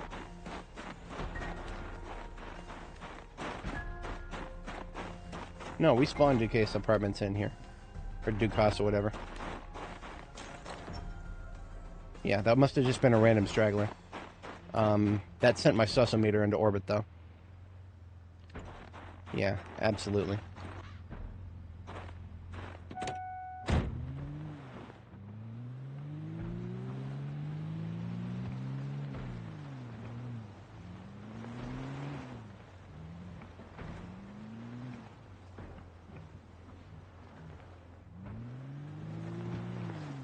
Alright, this area is looking good. We're going around to the other side of the apartment complex.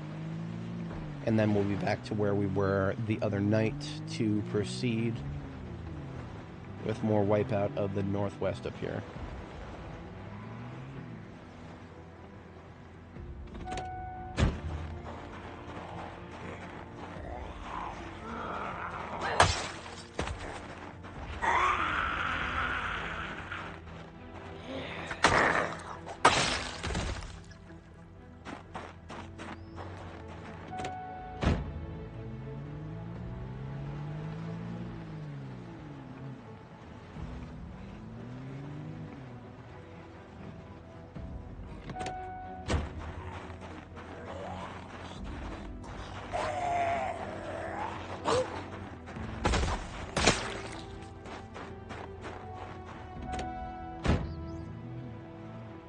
Jim's Auto Shop. One of my viewers mentioned this place earlier. Or, last stream. I don't know if I ever been in there when it was not looted and trashed. When we were here on Nora, I do believe Jim's Auto Shop over there was looted and trashed. Now, I see people inside this building. I feel like that shouldn't happen. Which tells me that, or, I mean... Yeah, we were up here with the light bar running in the parking lot of Ready Prep. So anybody who would still be inside this building right now, they must have just spawned in. So this building might not have been active at the time. Okay. That just means we've got a Louisville building of unknown provenance.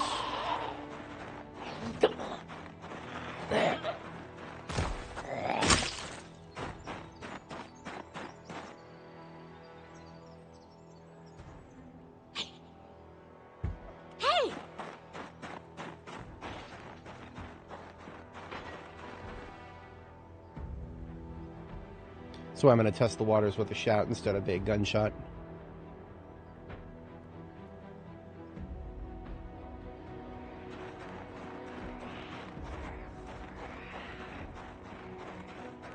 You really lose track of me that fast.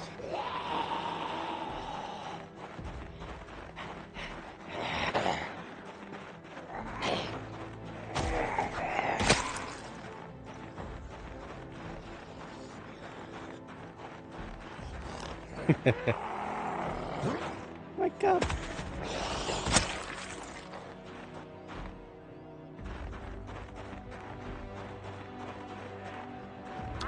Propane. I should have known. I knew there was a Jay's Chicken here. Just for some reason, my brain meat didn't tell me Jay's Chicken equals propane. Where did we get a flip? Oh, here we go. Wow, so the shout really just didn't bring them. Okay. No wonder they didn't come outside of the siren.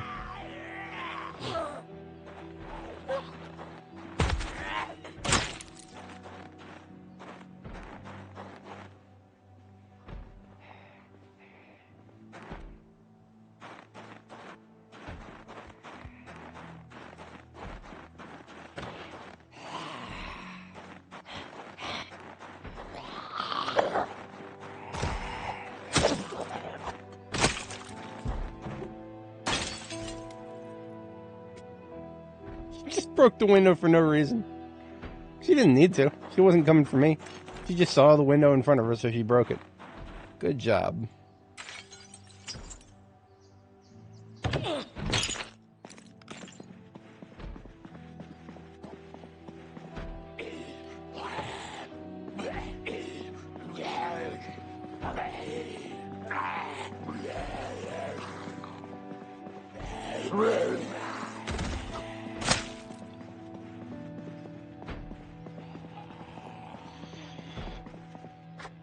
Victory for France!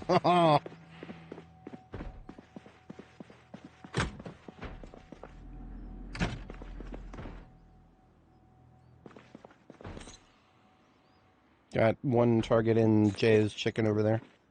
I'm really worried about that. A man opens his door and gets bit, and you think that of me? No. I am the one who thumps.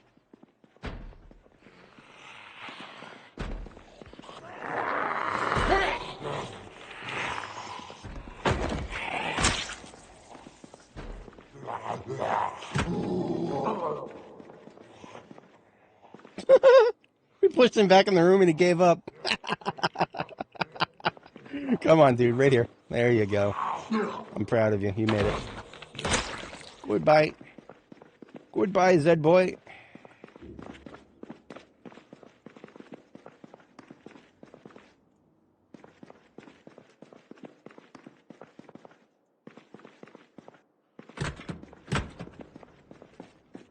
So, factory floors. You got line of sight blockers. Any of these fabricator tiles here. And here's somebody top right there. Yep, there you are. Two of them. Sword coming out. We don't fuck around with double targets with the knife. I don't know if I ever will. Even if I was high level knife, I probably wouldn't do it. Knife is for single target finishers. That's about it. I don't think I would ever trust it forever. Anything else? Maybe if it wasn't for that 1 second stun lock on the jaw stab.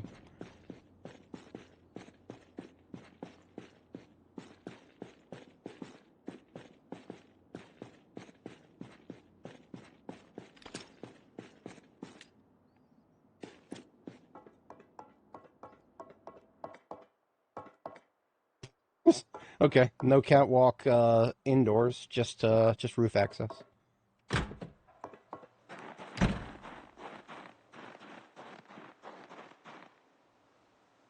Oh, this is the potato company. Okay, okay. We could probably find quite a few rotten potatoes in here. Not that that is really of interest to me. Just a funny thing to consider. Jesse, don't press Q, Jesse.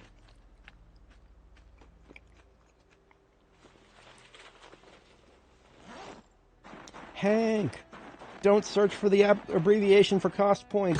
Hank.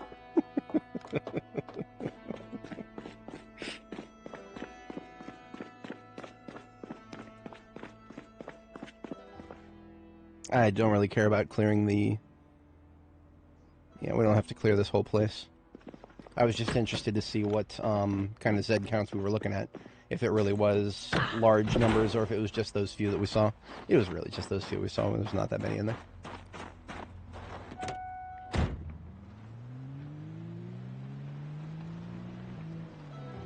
Alright, we are absolutely going in there and getting that propane. But these kitchen layouts are always a death trap. I don't like these kitchen layouts. 3 doorways, back to back to back. Window right there, several line of sight blockers. I don't like any of that. I'm clearing the rest of the interior before we go near that kitchen.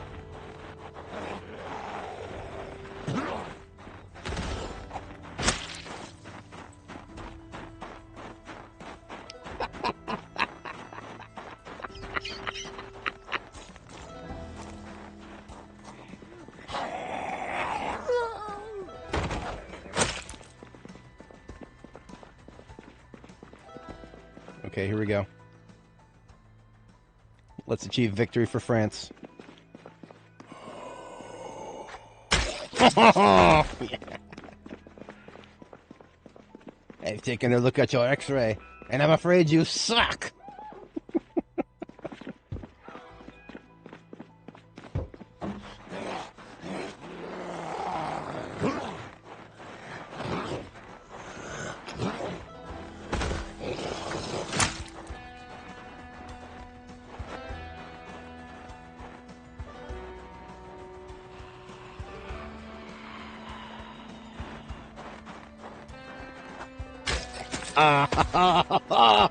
Outdoors in broad daylight. Yeah, we can't get away with that for too long. I had a feeling the fun would end. That's okay. We're here for Jay's Chicken at the moment. We're gonna get that propane. Make our boy Hank Hill proud here.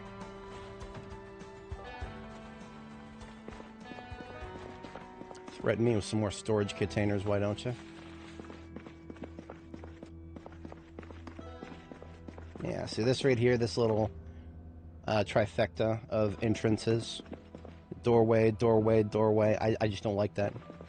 Line of sight blockages, inside and outside. I would much sooner just go into the front of the restaurant as I just did. Because then I can at least clear that nobody's coming from this direction. And watch both of these be empty. That would not surprise me. Yeah, both just slightly below half. That's fine.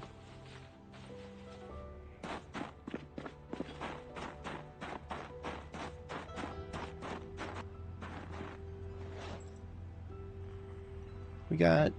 Should just barely have room for that, yeah. Just barely. See, I can't usually put much loot into my combat truck. But a little bit, yeah, sure. Today, it is just lining up for me. So I don't have to over-encumber myself while we proceed.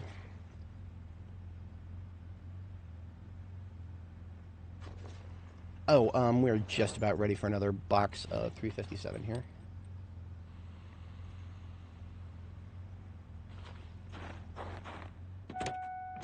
Alright, next point of interest. Mild interest. I'm not that concerned about it. We'd like to see what Jim's Auto Shop's got in it if it's not looted and trashed. I think Annie and Nora both had it looted and trashed.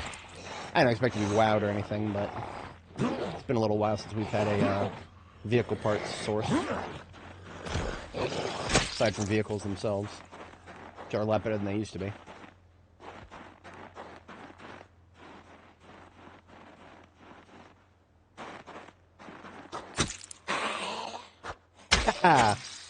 Okay, so I saw her turn around, and I needed to make sure she wouldn't turn around and lunge, so I poked her. And then I got back in within range for a backstab, and then we got our backstab. We'll call that a recovery.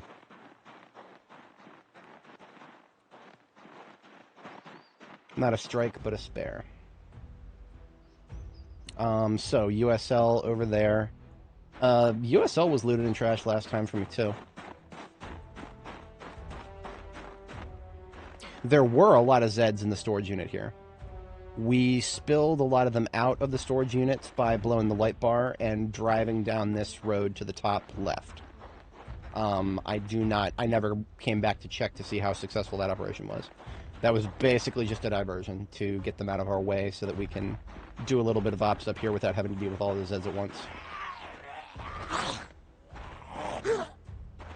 Well, if you don't want to die, then you'll die. In zombie culture, that's considered a dick move. Zombie culture. They've been around long enough, I'm sure they've got their own distinct culture. Whatever you do, don't groan with the hard R.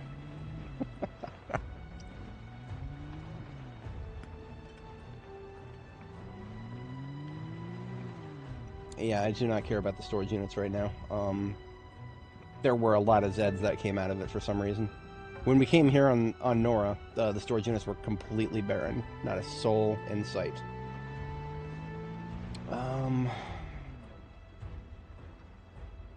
Yeah, we mostly cleared this place last night. It is around the corner.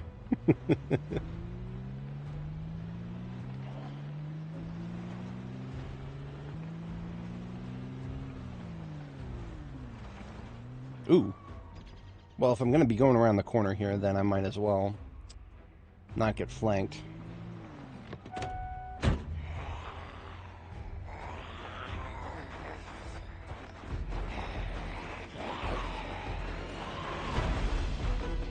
They all want to be slow about it.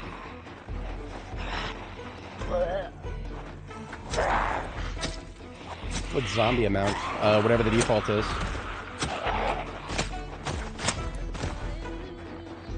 Game settings are in the description.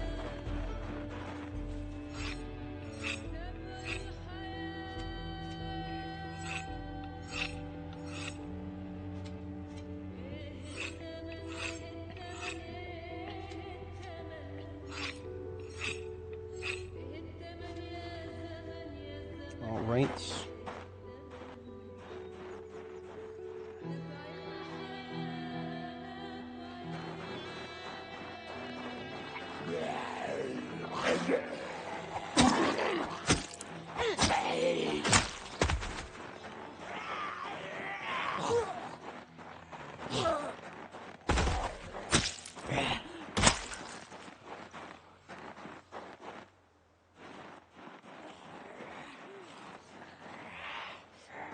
Three. Yeah, it works. Different speeds each. Got a fast, medium, and a slow.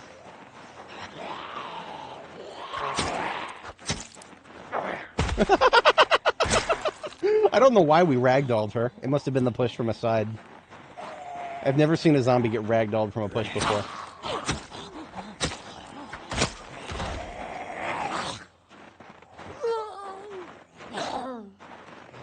Well, fuck you too, then. Some zombies just don't want to take the hint.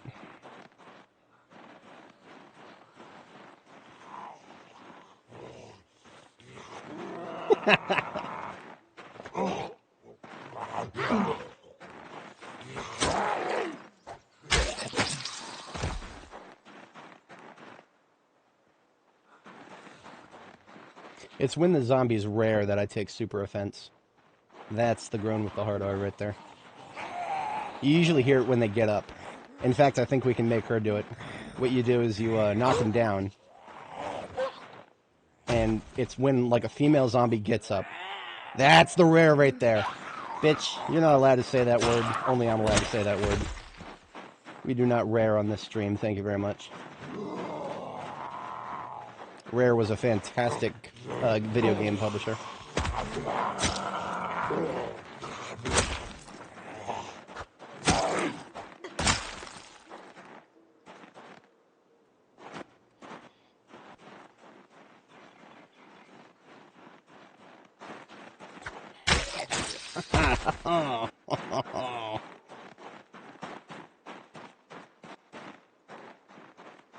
That was a pretty decent wipeout.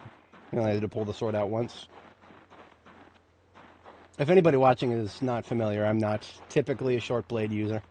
This is just kind of me fucking around now that I've finally leveled long blade and axe all the way to 10. The one other type of weapon that long blade, axe, and aiming, right? So all of the weapons that I would normally use to wipe out zombies, they've all been maxed. So I've kind of taken to using one of the only other weapons that's going to be on my belt at all times, a knife.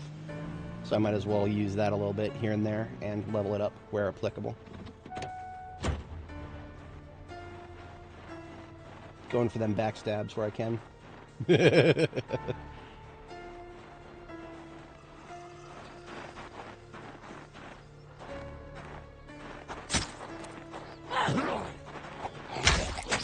Okay, we flipped him and then we did a jaw stab.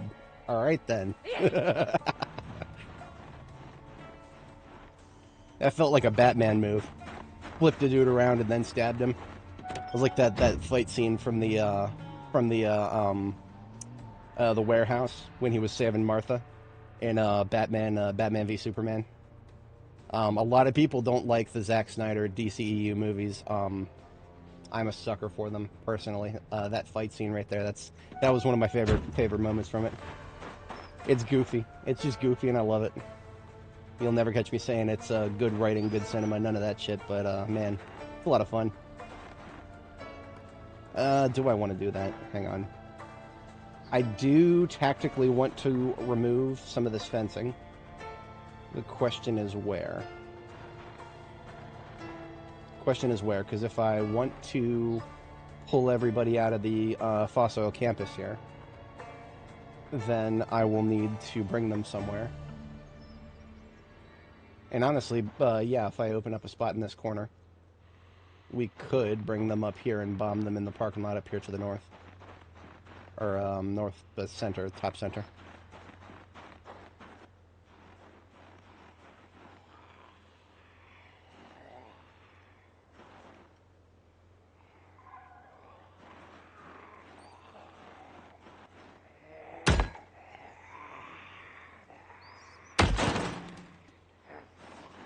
Alright, now zombies here sledgehammering, so that definitely brought a few in our direction. Let's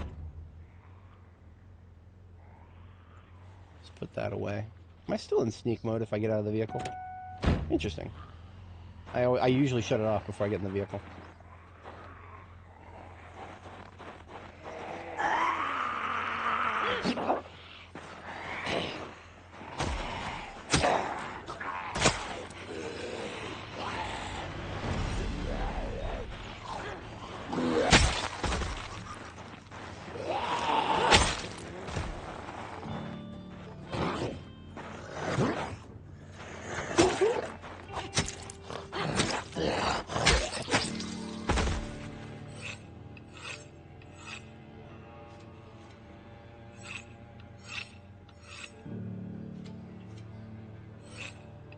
Forgive me, I'm not going to fast forward after that kind of a situation. There we go.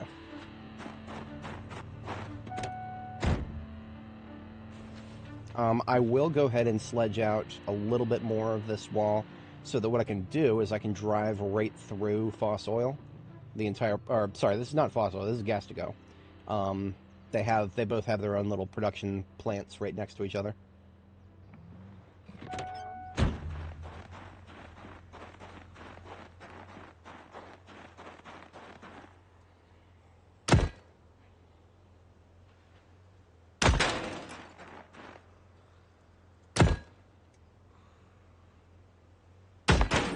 Alright, 3 tiles wide is plenty to drive through easily. 2 is the bare minimum, but I usually like to not do the bare minimum if we're going to have a huge amount of zombies following us. So, this parking lot up here, nice, big, open space. I have an idea that I've never really done before. Normally, when I'm doing a pipe bombing activity, I prefer to get every car that's in the way out of the way. But I've also been thinking about ways to optimize the pipe bombing process. What if I circled the wagons? What if I circled the wagons? Not fully, just enough to, what's the right way to phrase this? Create a barrier around part of the circumference of the circle. See, when you have a pipe bomb, you place it on a tile. So let's just say I place it here. I then measure a radius of 7 tiles from my current location, and everything in a circle within that 7 tile radius will get annihilated. And I've been kind of, just taking it bombing by bombing, using a point of reference for the center of the circle, and taking it from there. But I've been experimenting with ways of using the outer circumference of the circle, and just entrapping zombies within it somehow. We tried low fences; it didn't. Mixed results. Like, we killed a few zombies, it just wasn't the blowout I was hoping for. If nothing else, we've got to get these vehicles out of the way, so I'm just thinking about a way to make them useful while doing so. There's only 4 of them, so.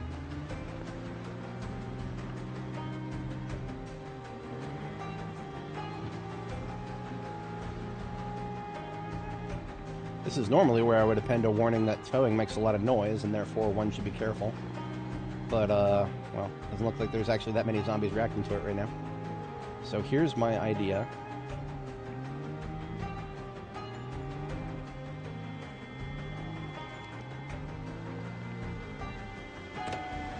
Observe the inability to go through there. Now, zombies ignore... Well, okay, so zombies are no longer blocked completely by vehicles. However, if they can't get through the vehicle, they will have to now try to go under it. That's now their programming behavioral principle, rather. Oh, hey there. Welcome back. Yeah, name seems familiar. If you were one of my viewers from a previous era, I used to stream on a different schedule. Mornings is usually when I stream nowadays. Mostly weekends, Friday, Saturday, Sunday, Monday, starting at 8 a.m. Eastern. But when I first started live streaming, I was actually kind of on an opposite schedule due to my coverage of the overnight shift, which is actually something that I'm going to do tomorrow night, which is a thing. Definitely one of the things of all time.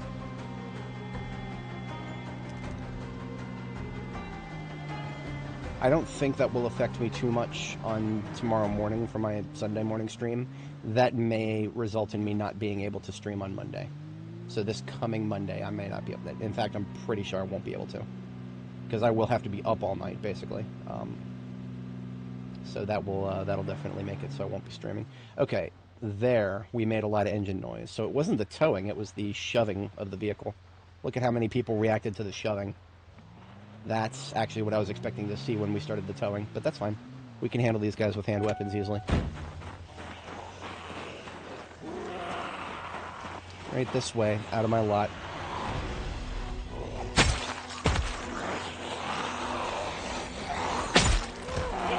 That guy had a hunting knife in him, I believe. Nah, fillet knife. Harissa minor. Waste of my time.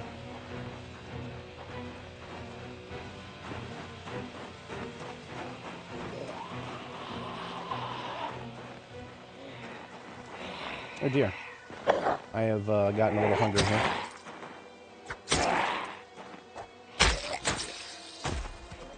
Stabbing zombies in the jaw all day, that'll get you hungry. You're not you when you're hungry.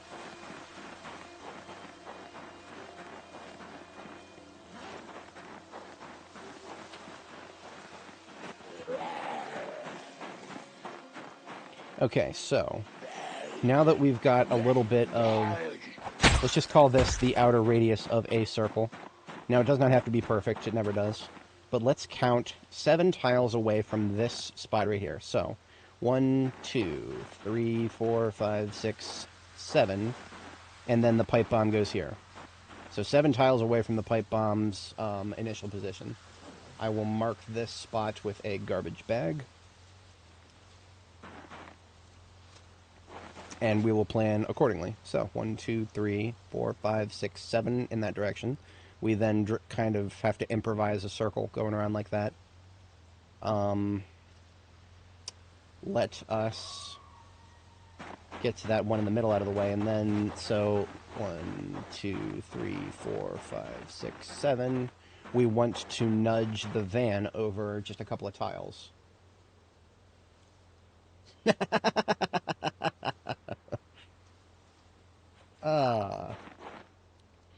Don't try to say the word Snickers too quickly. If you say it repetitively and quickly, you may accidentally say something that you're not allowed to say on YouTube.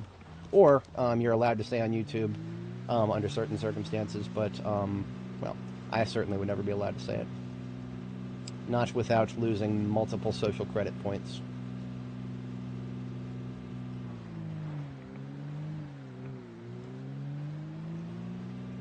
So actually, this right here, what I'm doing right now, shoving a vehicle by driving towards it, that seems to produce a lot more noise than the simple act of towing.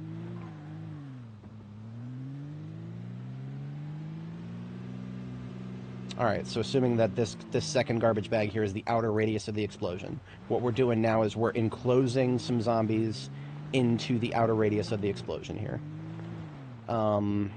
With only 4 vehicles, this probably won't produce any significant results. Or at least I doubt it will put...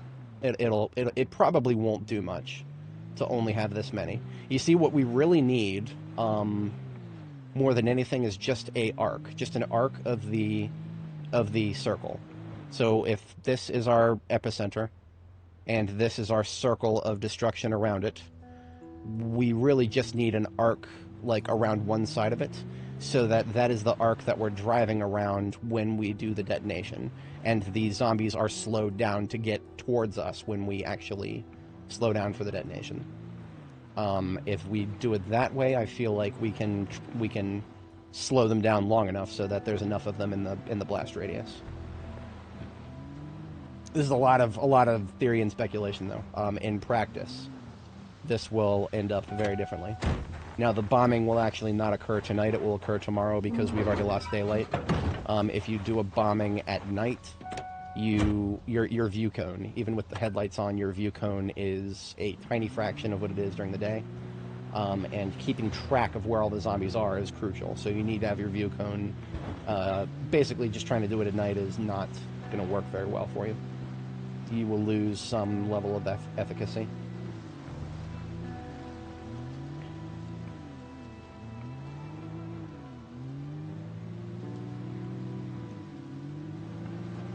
You know how a lot of people struggle to draw a circle without a compass?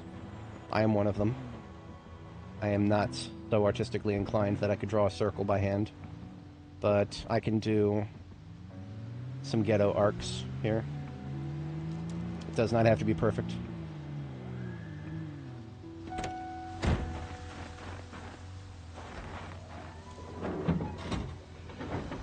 Alright, so again, epicenter right here, 1, 2, 3, 4, 5, 6, 7, and then 1, 2, 3, 4, 5, 6, 7 right here.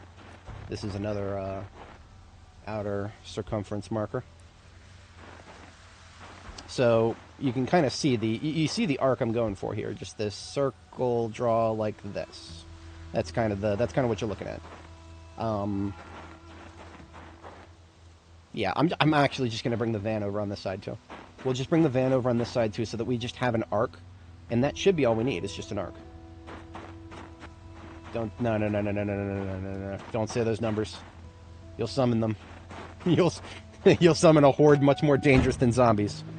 You'll summon the iPad kids.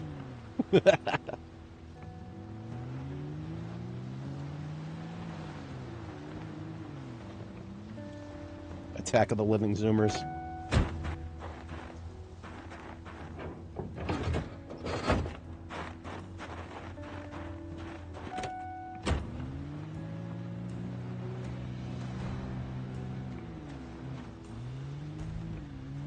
This is going to take a little bit of finessing. Hey, Command, how's it going? We're prepping a bombing activity here with a little bit of a slightly different parameter. Instead of a direct point of reference in the center, we're drawing a circle with vehicles here. Just a semicircle, not a full circle. Yeah, here we go. Okay, that should be sufficiently... Now, remember, if zombies feel as... Alright, I don't actually know how this works, because this is relatively new. Zombies will now crawl under vehicles to get to you. But I have not explored yet exactly what triggers that behavior. What makes a zombie decide that it needs to crawl under a vehicle? Is it just because... I don't think it's just because the vehicle's between you and them, and it's the shortest path. I do not think zombies are that willing to do so. I think they need to... like, not be able to path to you. And then they'll test to see if they can path to you by going under a vehicle, and then if that returns true, then they'll do it. That would be the sensible thing. In my humble opinion. I am no game designer. Okay. So... what we do, though, is just do a quick test to make sure that we can't get through. If we can't get through, then neither can they. Good, okay. And so, again, the bomb being right here, this is now just a little arc of the blast radius. So what we do is we get the big group blobbed up here in the middle, and then for our final detonation, when we hit the final countdown to detonation, we start very slowly on an arc around this side, and the last part of the blob, that's usually the one that, the last part of the blob is usually the part that escapes the blast radius. The last part of the blob is going to have a lot more of a struggle getting out of the blast radius when we're on this final pass. So assuming we're going counterclockwise here. I mean, even if we go clockwise, we could probably have the same results. So I like to... I don't know what it is. I tend to go counterclockwise, I think. Yeah, I tend to go counterclockwise. So I'm just going to go ahead and place the bomb now, because last time I did this, I forgot to, and that's no good. Don't forget to place the bomb. I'm going to build my own point of reference. It's relatively easy if you've got trees. We need our humble wood axe here. Does a semicircle go into a square hole? It depends on how big the semicircle is. A semicircle could be a 359-degree radius.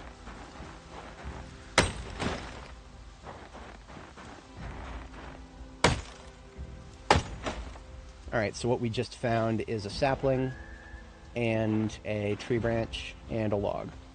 So what we're going to do is we're just going to build a little something so that we can see an elevated view of where the bomb is going to be placed. That puts the log, the sapling, the tree branch on the ground here, and we're going to use 3D placement. Technically, you can use 3D placement to just put something down and have it be a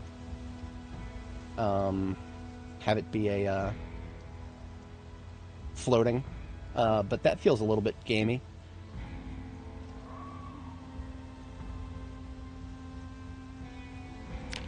The reason I like to use street poles is actually kind of an exploitative thing, because street poles are easy to get around. If we build one of our own structures, then zombies will attack it. I don't know of too many player-built structures that zombies will go right through. So this is a compromise right here.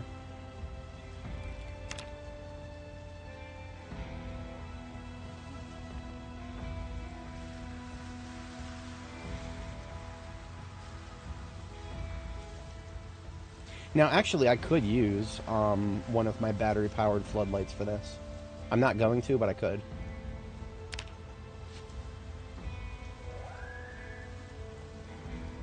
Oh, you know what? This is actually gonna break. I'm going to place the pipe bomb, and it's going to break. Adding an item to the ground, I believe, is going to reset the height of this stuff. So I just took a pipe bomb out of the trunk. We link the detonator to the bomb, and then we place the bomb. Yeah, okay. So the simple act of adding something to the tile reset the Z coordinates of all the things we put down. It's stupid, I don't like it, it's really annoying, and I wish the devs would do something about that, but that's the only way that they can have, what's it called? If you put down a crate, for example, a crate should have items get placed on top of it, so because of that, it needs to check the height of things for placement, and that's what's causing that to happen. So, whatever. We've got our pipe bomb placed in the correct tile, and we've got a point of reference established so that we can use the epicenter when we need to. And the theory is we shouldn't need to, but in practice, I like to have a backup for this situation. It is now our bedtime. I'm going to try to sleep locally if I can. I know the place. We cleared the pawn shop and everywhere around it, so it should still be secure.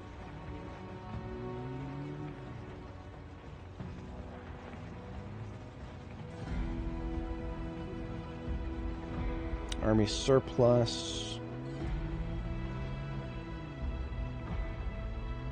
Warehouse.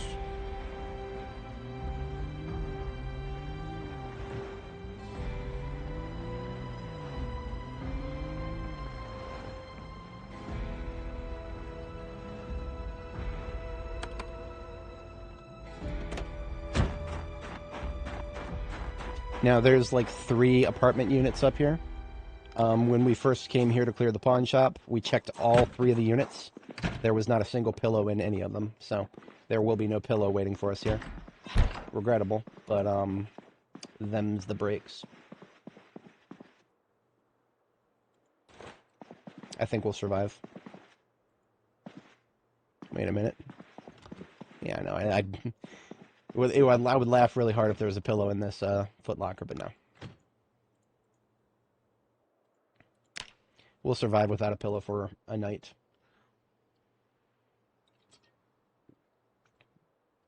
Okay, I have to step away briefly IRL, and as soon as I get back, we will get started with our bombing activity. My flashlight is actually getting close to dead, so I'll just leave it on while I step away for a moment here. Yeah, we'll be fine. I'm gonna yank one of the radios from one of the nearby vehicles. We'll get a new battery for this.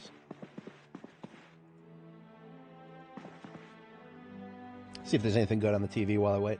Alright, folks, one moment. I'll be right back. She is hungry right as I'm about to step away. We don't actually have any food. We'll solve that problem as soon as we get back. Yeah. Alright, one moment.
Alrighty, I have returned.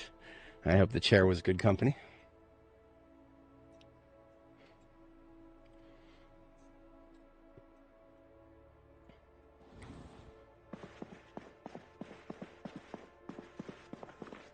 I'm going to take a quick parsing through this, the other units in this second floor joint here, just to see if anybody left food anywhere obvious.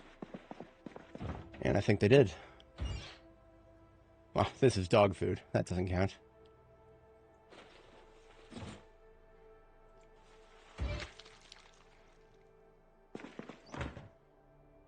It's lard. I'm not going to eat a straight up stick of lard right now.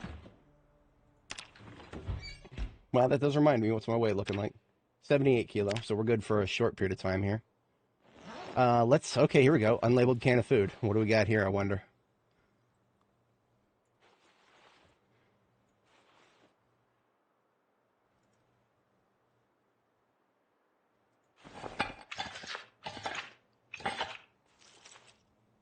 It's canned tomato. Nice.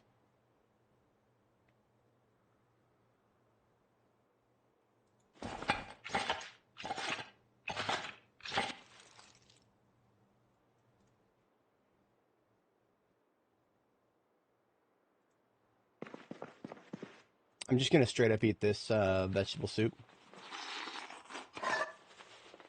And then we'll toss this canned tomato into a salad here.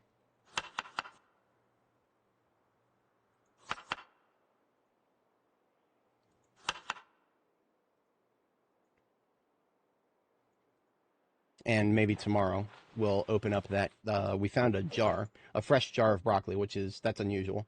I think that, KTO, actually, I think you posted in the community about finding a fresh jar after however long you've been in the world, which is a little while.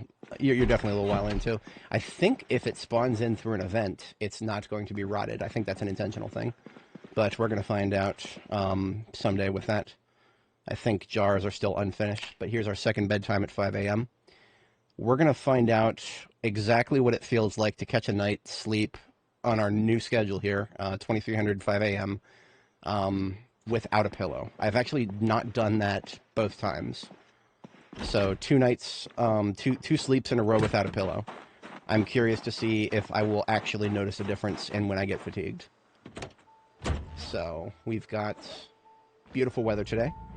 That is us deploying for the pipe bombing. So, who are we going to bomb today? What's going on here? Did the snow, what? I don't have an explanation for this. This is just strange. This snow looks like it just decided to go away. Selectively. Okay. It's easier to see the ground now. That little group right there that we just drove past, I don't know if they're going to be able to make the horde that I'm planning on building here. We're going to scout out around the other side of the animal hospital here. See, we recently did a light bar draw right here at this intersection. And then we pulled them down that way to the bottom right-hand corner of the screen there, and we did a bombing down there. So, Judd, I do think it does. I do not know exactly what the impact is, though. I know that it's not as big of an impact as the type of bed, right? The beds, you got a poor surface, you've got a average, and then you've got a good. There's 3 different scales of beds. I think that makes a much bigger difference than whether you have a pillow, but I think pillow does objectively improve it. It might not be as significant for somebody who's not a restless sleeper, but because we're a restless sleeper, we're looking to get any potential little improvement we can get our hands on.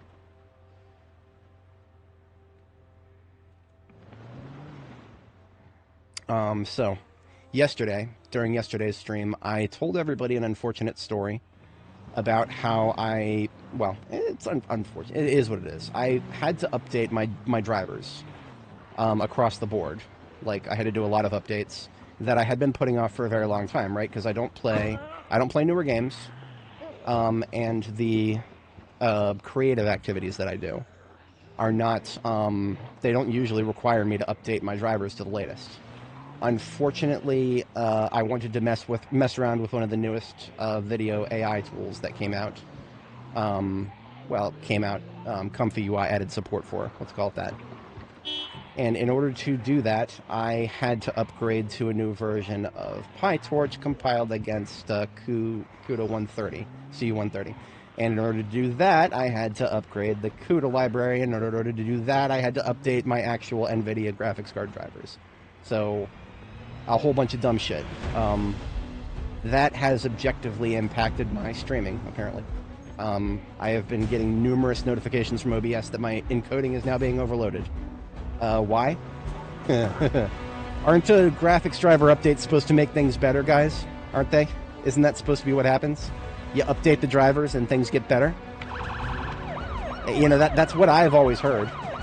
If you're having trouble, update your graphics drivers, things will get better. Things have not gotten better. Things have gotten worse.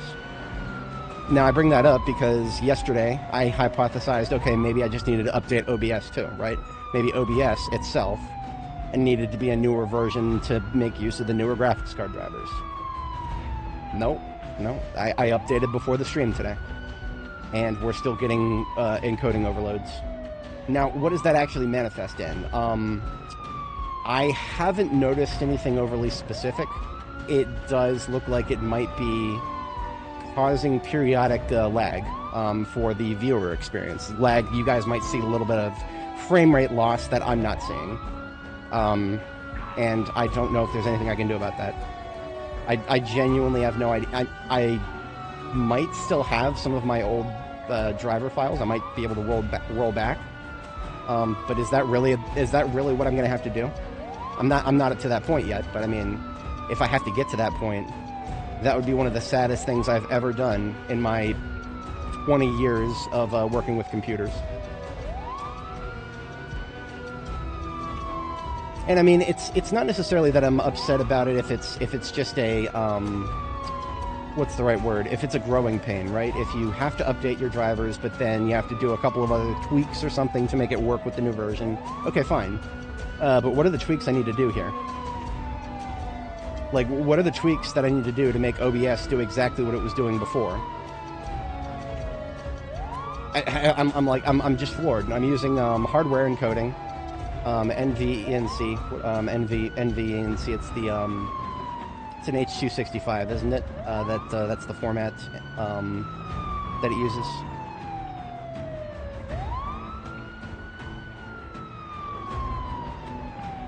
So we're going to go at about 5 miles an hour down this road. We are not going to be able to get everybody that we've assembled here, and that's okay. We'll do a loop back if we must.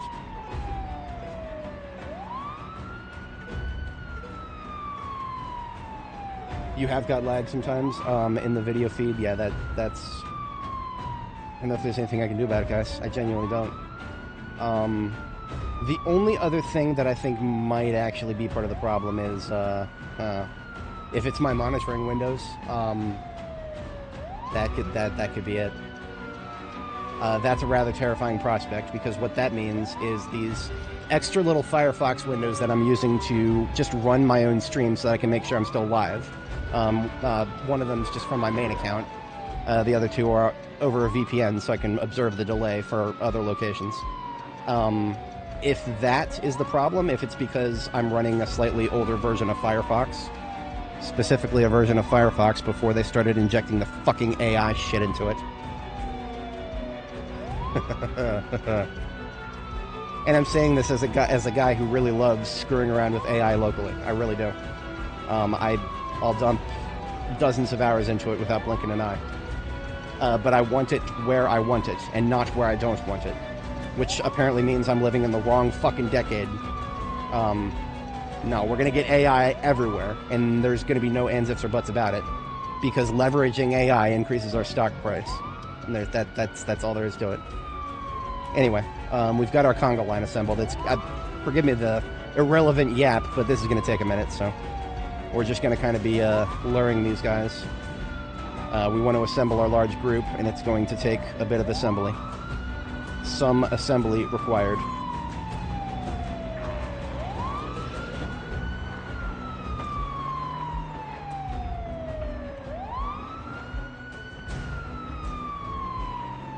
Well, yeah, I mean, you can turn it off, but can you deep load it completely? Can you actually remove it? I haven't yet gotten to the point where I'm just like, yeah, I'll just go get one of the de-Mozilla'd versions of Firefox. I haven't wanted to get to that point, but that might be the next thing on the agenda right there, is finding a de-Mozilla'd Firefox, just like a de-Googled Android. Like, the notion of having to separate the original developer of the software from the software, that's really a sign of the times right there, isn't it? That we've got to de-Google our Android, we've got to fucking de-bloat our Windows. I mean, that's just something I haven't even really talked about. I'm running an extremely de-bloated Windows 11 right here. It looks like Windows 10, because that's what I like to look at, but it is Windows 11 under the hood.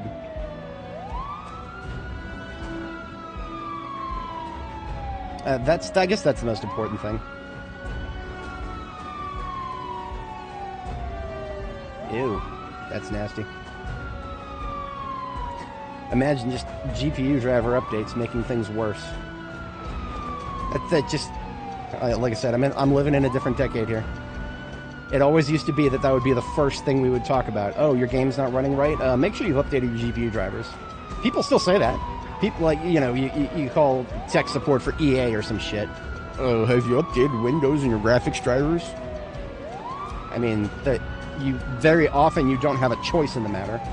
GeForce Experience and Windows Update will take care of that for you for the most part. You usually don't get a fucking choice. Not too many people actually even know how to stop that from happening nowadays.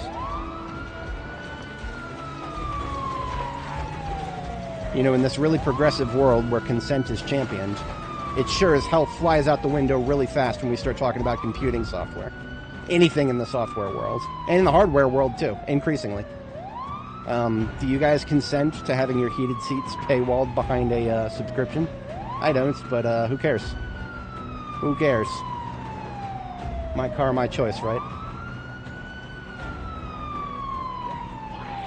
So we don't see anybody going under the car. That's a good thing.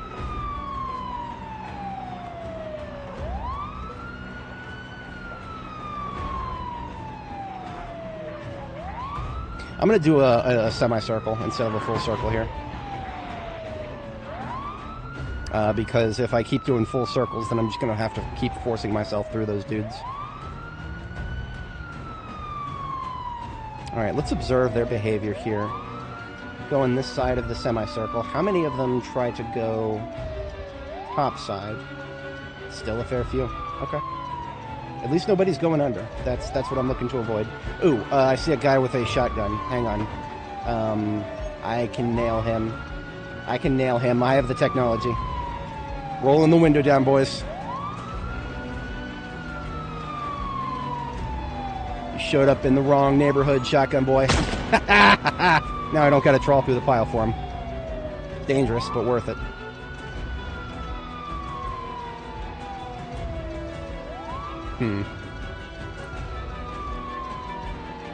Being somebody who has the privilege of owning multiple computers, I have tried running Linux on a few of them, and it's amazing for the specific purpose machines. A Linux, hell hath no fury than a purpose-built Linux machine, but for general purpose, general use. Working on that, we're working on that.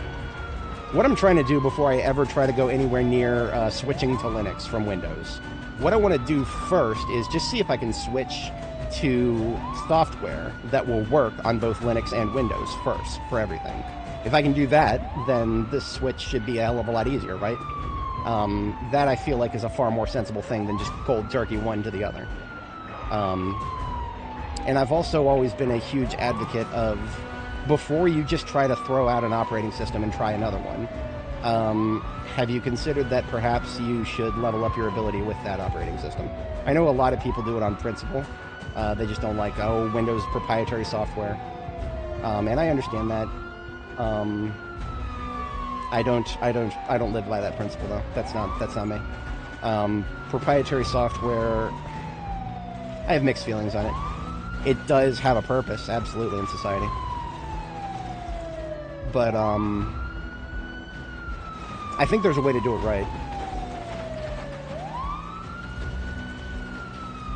Whenever I think about a software company doing something right, I always try to think about what Steam does.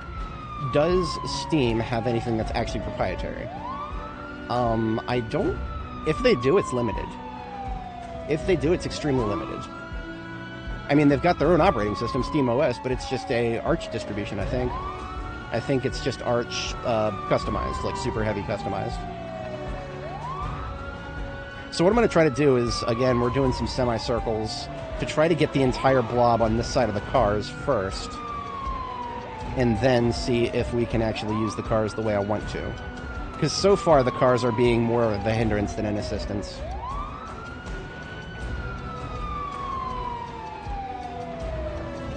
Ubuntu. Is Source proprietary? I actually thought they released, I don't know. But that's also, that's like, that's Valve Studios, I think.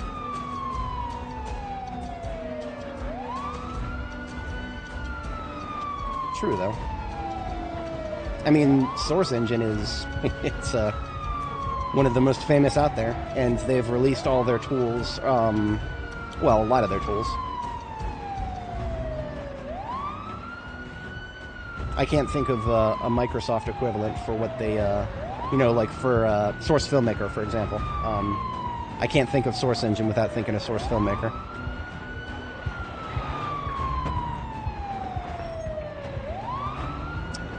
Yeah, getting critical mass, if we've got an entire part, an entire arc of the circle here, getting critical mass is going to be harder because of these vehicles. Okay, we have learned something already here.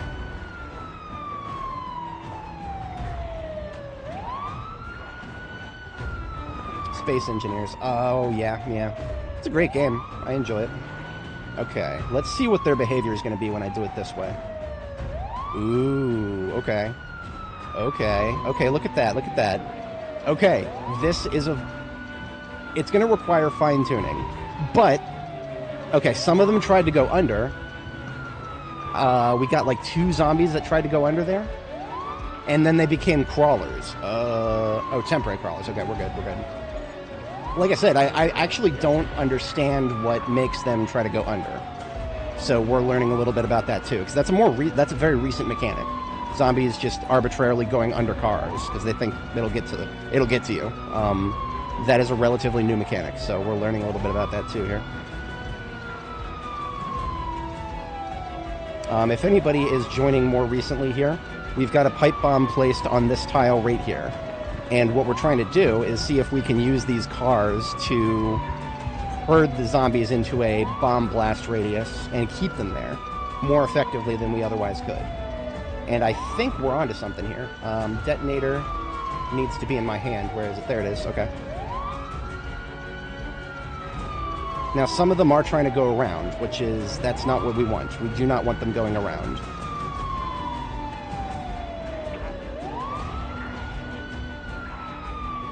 Because you see, when they start trying to go around, that's when they get stuck. You see how they're kind of stuck up there now?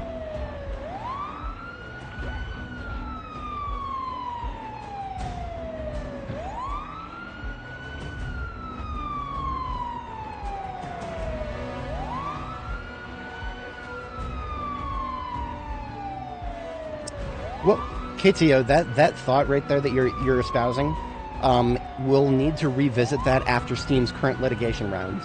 Because I think right now a lot of publishers are looking at the litigation that's going on with Steam right now, where, judges are hitting them with lawsuits over stuff, business practices and whatnot, and they're looking to see if they can get a little bit more bullying of Steam. Because if they can, then that means Steam is not a threat to them, and they won't have to bend the knee to things like that. Because what they really don't want to do is they don't want to make, and you can say that they don't like making Linux compatibility. The truth is, it is a lot of work. It is a lot of work to make a game Linux compatible, and that's a lot of work is a lot of money, and they don't want to spend money. If there's one thing I can just say universally, they want to get as most money for spending as little as they can. That's just business in a nutshell right now. Okay, here we go. Speaking of efficiency. Okay, okay, look at that. Look at that. Nobody's trying to go around now. This is what I want to see. This is what I want to see. Come on now.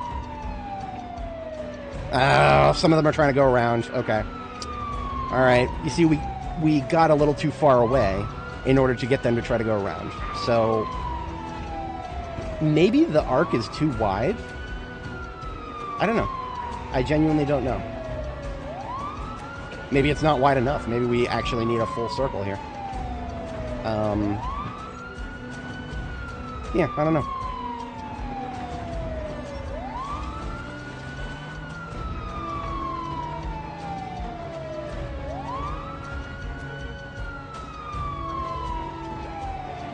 Yeah, I can definitely say that this particular layout has been more of a hindrance than a help.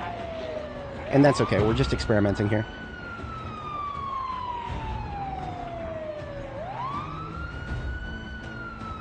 It is curious the way we're getting a little arc of them coming around that corner like that. But we'll have to test other things with that later. I'm just gonna prep another salad while I wait for them to come back around. Yeah, that's right. I'm just casually cooking a salad while 1,000 zombies are behind me. That's not 1,000.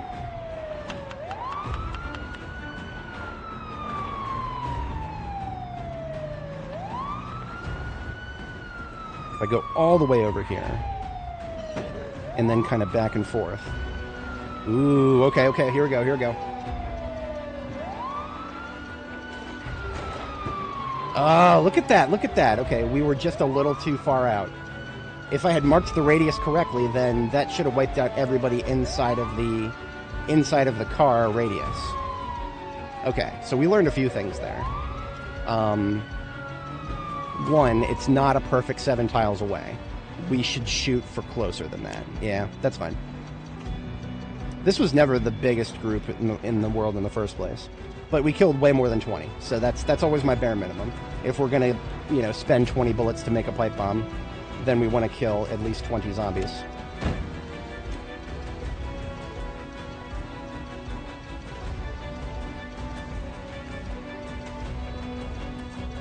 Alright, we'll finish the rest of these guys with hand weapons.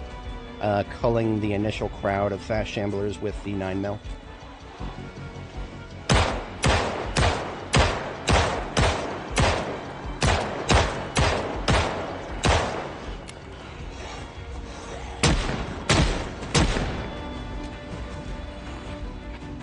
Why that was not...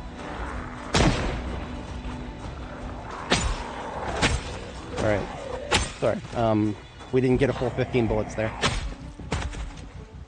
That made me wonder if it jammed, but no, we're good. Just, this is why I like to try to keep my 9mm loaded.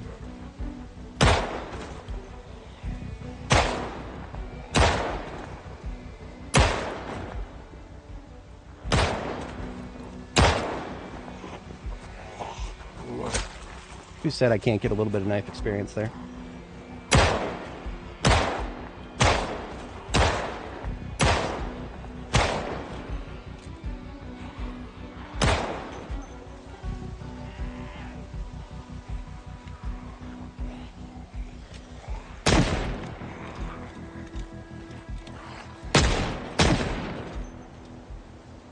It does not, no, sadly. Okay, so, Jade, what the trick with that is, currently the problem is remote bombs.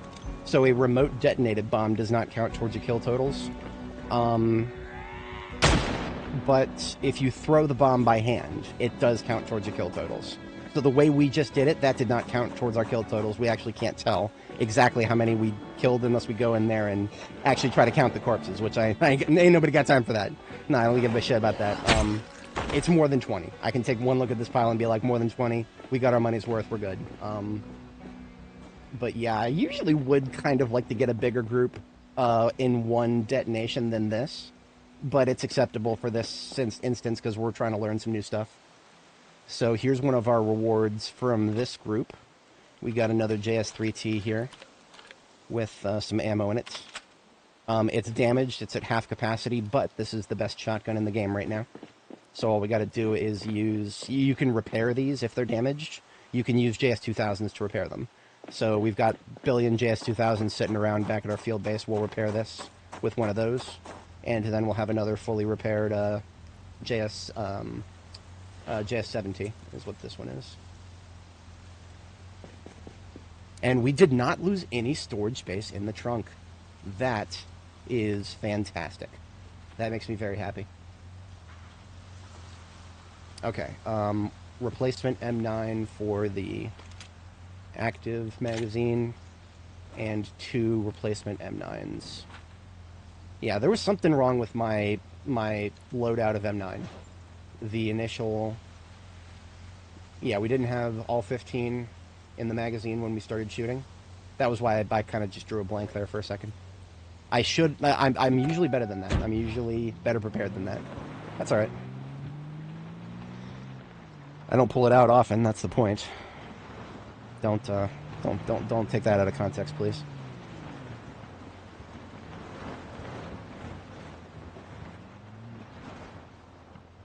What exactly am I looking at here? What are these pipes? Are they just like going from... Okay, they're on the ground. Okay, I couldn't tell. The isometric bullshit is... Like, I literally couldn't tell if they were, like, stacked on top of each other going up, or they're just going into the gravel here. I'm guessing that some of these tanks are above ground and some are below. Whatever. Very weird.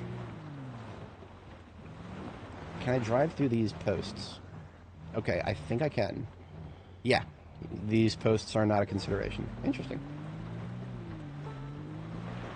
Throwing the bomb is a great one. I mean, honestly, I feel like if you get hit with a bomb in this game, first aid is going to be the least of your concerns. Creating a new character is probably going to be one of your biggest concerns if you throw a bomb wrong in this game. I say that just because the few times I've tried to throw a bomb, it has always traveled in a very strange way. Like the projectile itself, it feels like thrown weapons in this game right now, as it currently is. Unless something has changed in the past 3 or 4 builds.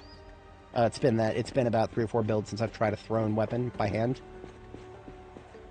I think there's actually a couple of benign ways you can test thrown weapons.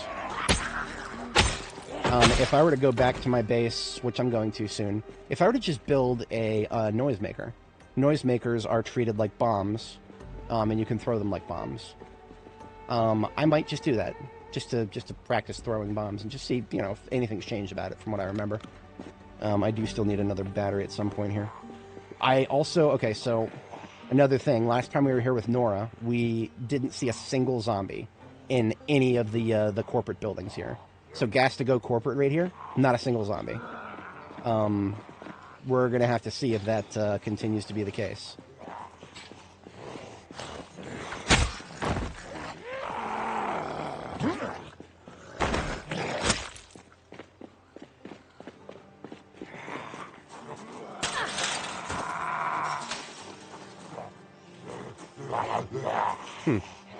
I was almost certain he was going to lunge.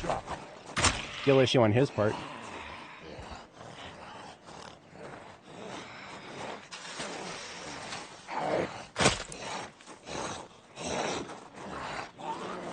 Electrical is one of the most annoying to grind.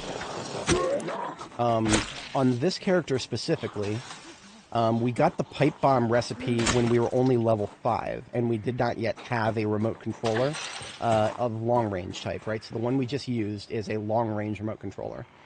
You can loot them really rarely, or you can build them, but that is the highest level electrical recipe, is a long-range remote controller. So what we did is we actually just grinded our way to level 6 electrical. Mostly by building stuff. And I discovered just how quickly you can piss away several hundred electrical components. It's kind of wild. I never knew exactly how quickly you could piss away electrical components in this game. But you can do it. You can do it if you're trying to grind even just mid-level electrical. Yeah, you'll do it.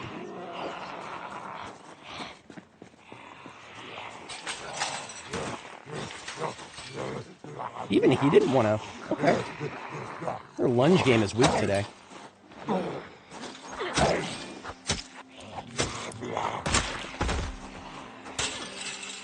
Won't play Project Zomboid until B42 becomes stable. You're right there with a lot of my IRL friends. I've got a small group of friends IRL who are actually the ones who introduced me to this game in 41 multiplayer, B41. It was actually, this game was purchased for me as a gift from my buddy Geth. He thought it would be a fun game to play as a squad. And he was correct. It really was for a little while there. Regrettably, my friends have a difficulty sticking with a game for a long period of time. So, yeah, they would never have lasted long enough for me to have any of them on stream here. That might change someday if B42 goes stable and they're actually interested. I could probably at least convince 2 or 3 of my friends to join me.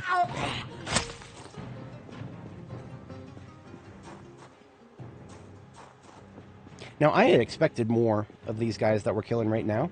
I expected more of them to join us for the bombing party up there. In fact, it looks like quite a few people who I wanted, I mean, everybody in this area should have been up there. They were blowing the sirens for quite a while there. Zacto, how's it going? You're creating a new character, KTO, next update? Oh. Are we just expanding on the B42 stable notion?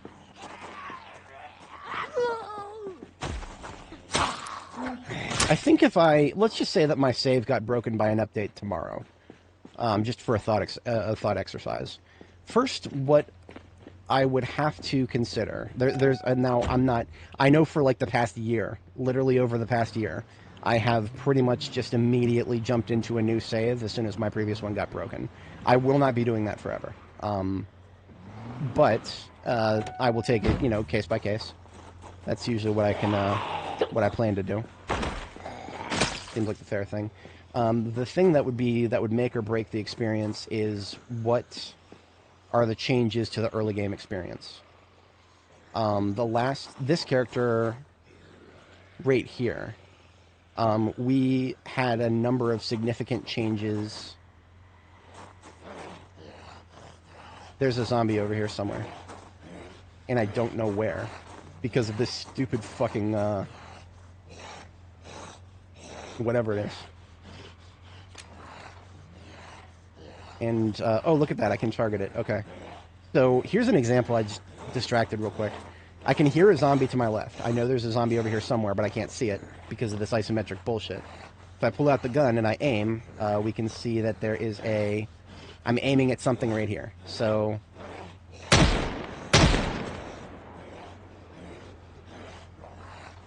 I hit something, but it... Oh, it might be a second floor zombie. Hang on. No? I don't know.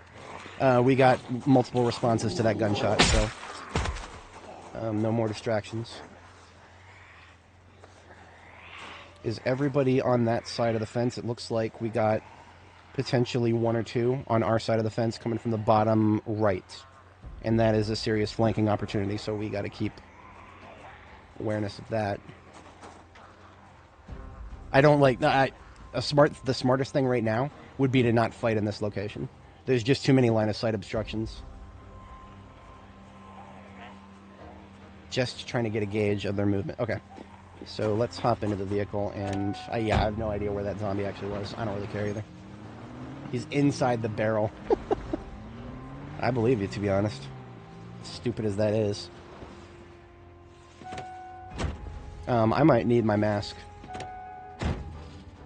Yeah, we're in the stink zone here. Mask with some replacement filters. All these zombies right here, I would have vastly preferred to have gotten into our pipe bombing group. But the problem is we didn't loop back far enough. Once we got a group up in that parking lot, we just gave up, and we didn't loop back far enough to get the attention of these guys, so it is what it is. Now, of course, seeing this many zombies is making me want to... It's making me want to just plunge a little deeper into the chemical park here and just see what else there is in the area and just see if I can get another bombing group together. That actually does seem like the most... Yeah, look at all these guys up here. let's go a little deeper and see what else is up here. So that's gas to go in the top right. And now here's, this I believe is fossil oil. So they're both right next to each other here. Ah, okay. Fossil oil, the initial spawns here have not moved. Let's see if anybody's in the building. Yeah, that'll help us make our decisions. If there's going to be anybody in the building, they will spawn in now. But it looks like, just like with Nora, ain't nobody in the building. I don't know if we ever ran into a single zombie in either of these buildings when we came here on Nora.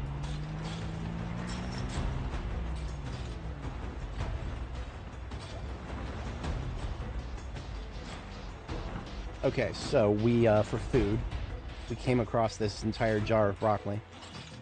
I'm just going to make a broccoli salad real quick. With 2 helpings.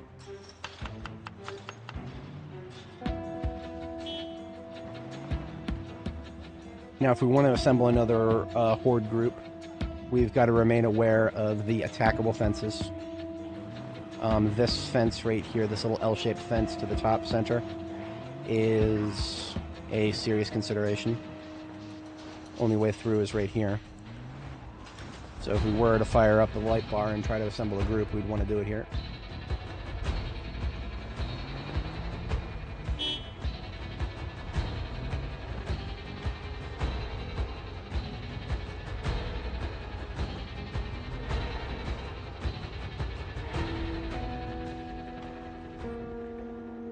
Now, another factor to think about is those outside the chemical park on the road. Yeah, an unknown number of them are out there. Nearest entry is over here. Okay. I'm gonna scout around this side real quick. No way through from here? Okay, no way through from here. Scattered foot mobiles, standard street population for Louisville.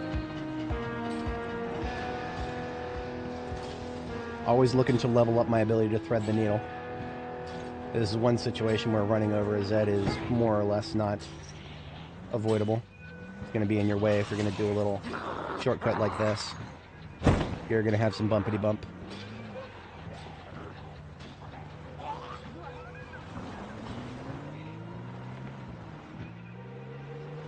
This is a very big place, but it is always going to be hard to get the attention of all the zombies in these places at once because of where the fences are, and especially the attackable ones.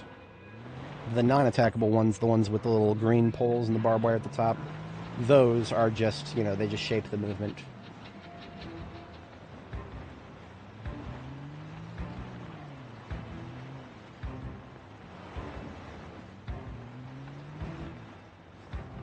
Now, here's something I could do that would probably help me out. We could spend the evening mostly just assembling the group, and then actually leave them somewhere nearby a potential detonation site.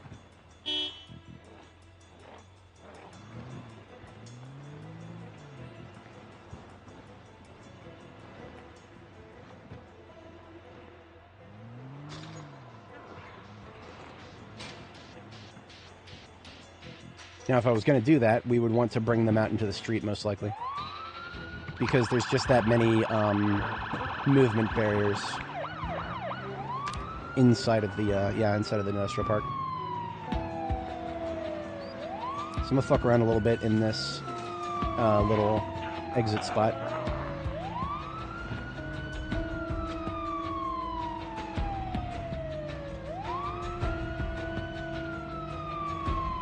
The Walking Dead seems to have a lot of media that goes with it. I've heard the Telltale game is great.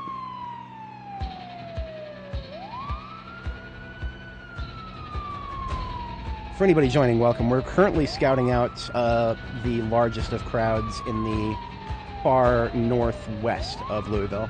So I do apologize, the stream title says northeast. There was a little bit of unfinished business in the northwest up here, so we're doing that first. I don't have any constraints today, so we probably could get to the northeast eventually. Now here's where it falls off, going back and forth outside of the fence, because there's plenty of them inside of the fence who are still coming towards us, and there's plenty of places for them to get stuck and never reach us.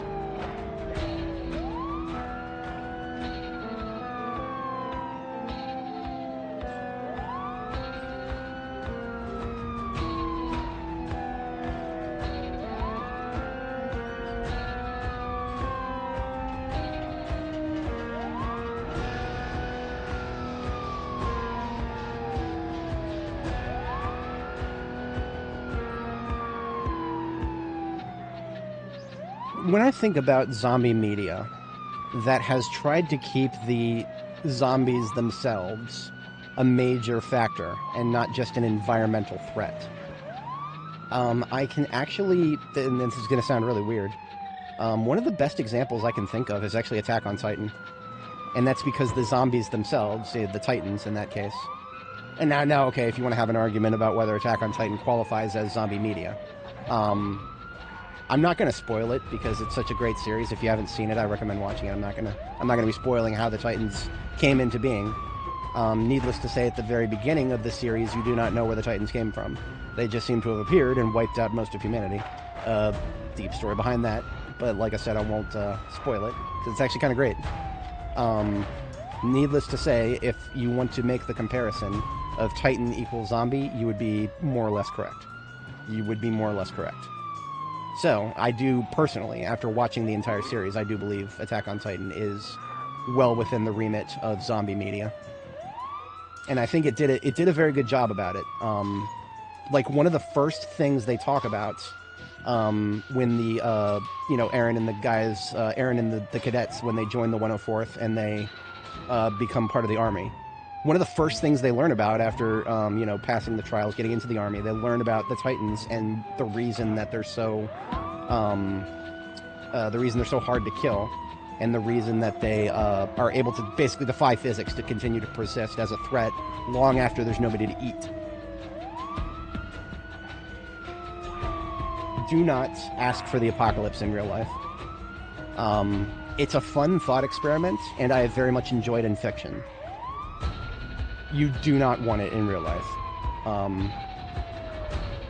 It's not even that, I'm not even saying that you don't know what you're in for. I'm just saying that anybody who says they want it either doesn't or is entirely insane. And when I say insane, I mean like from every perspective imaginable. Because you got to think about your life goals. What are you trying to accomplish in life right now? And what about those goals would change if there was a complete breakdown of all civil order? Because that's what a zombie apocalypse is civil order is overwhelmed and broken down on.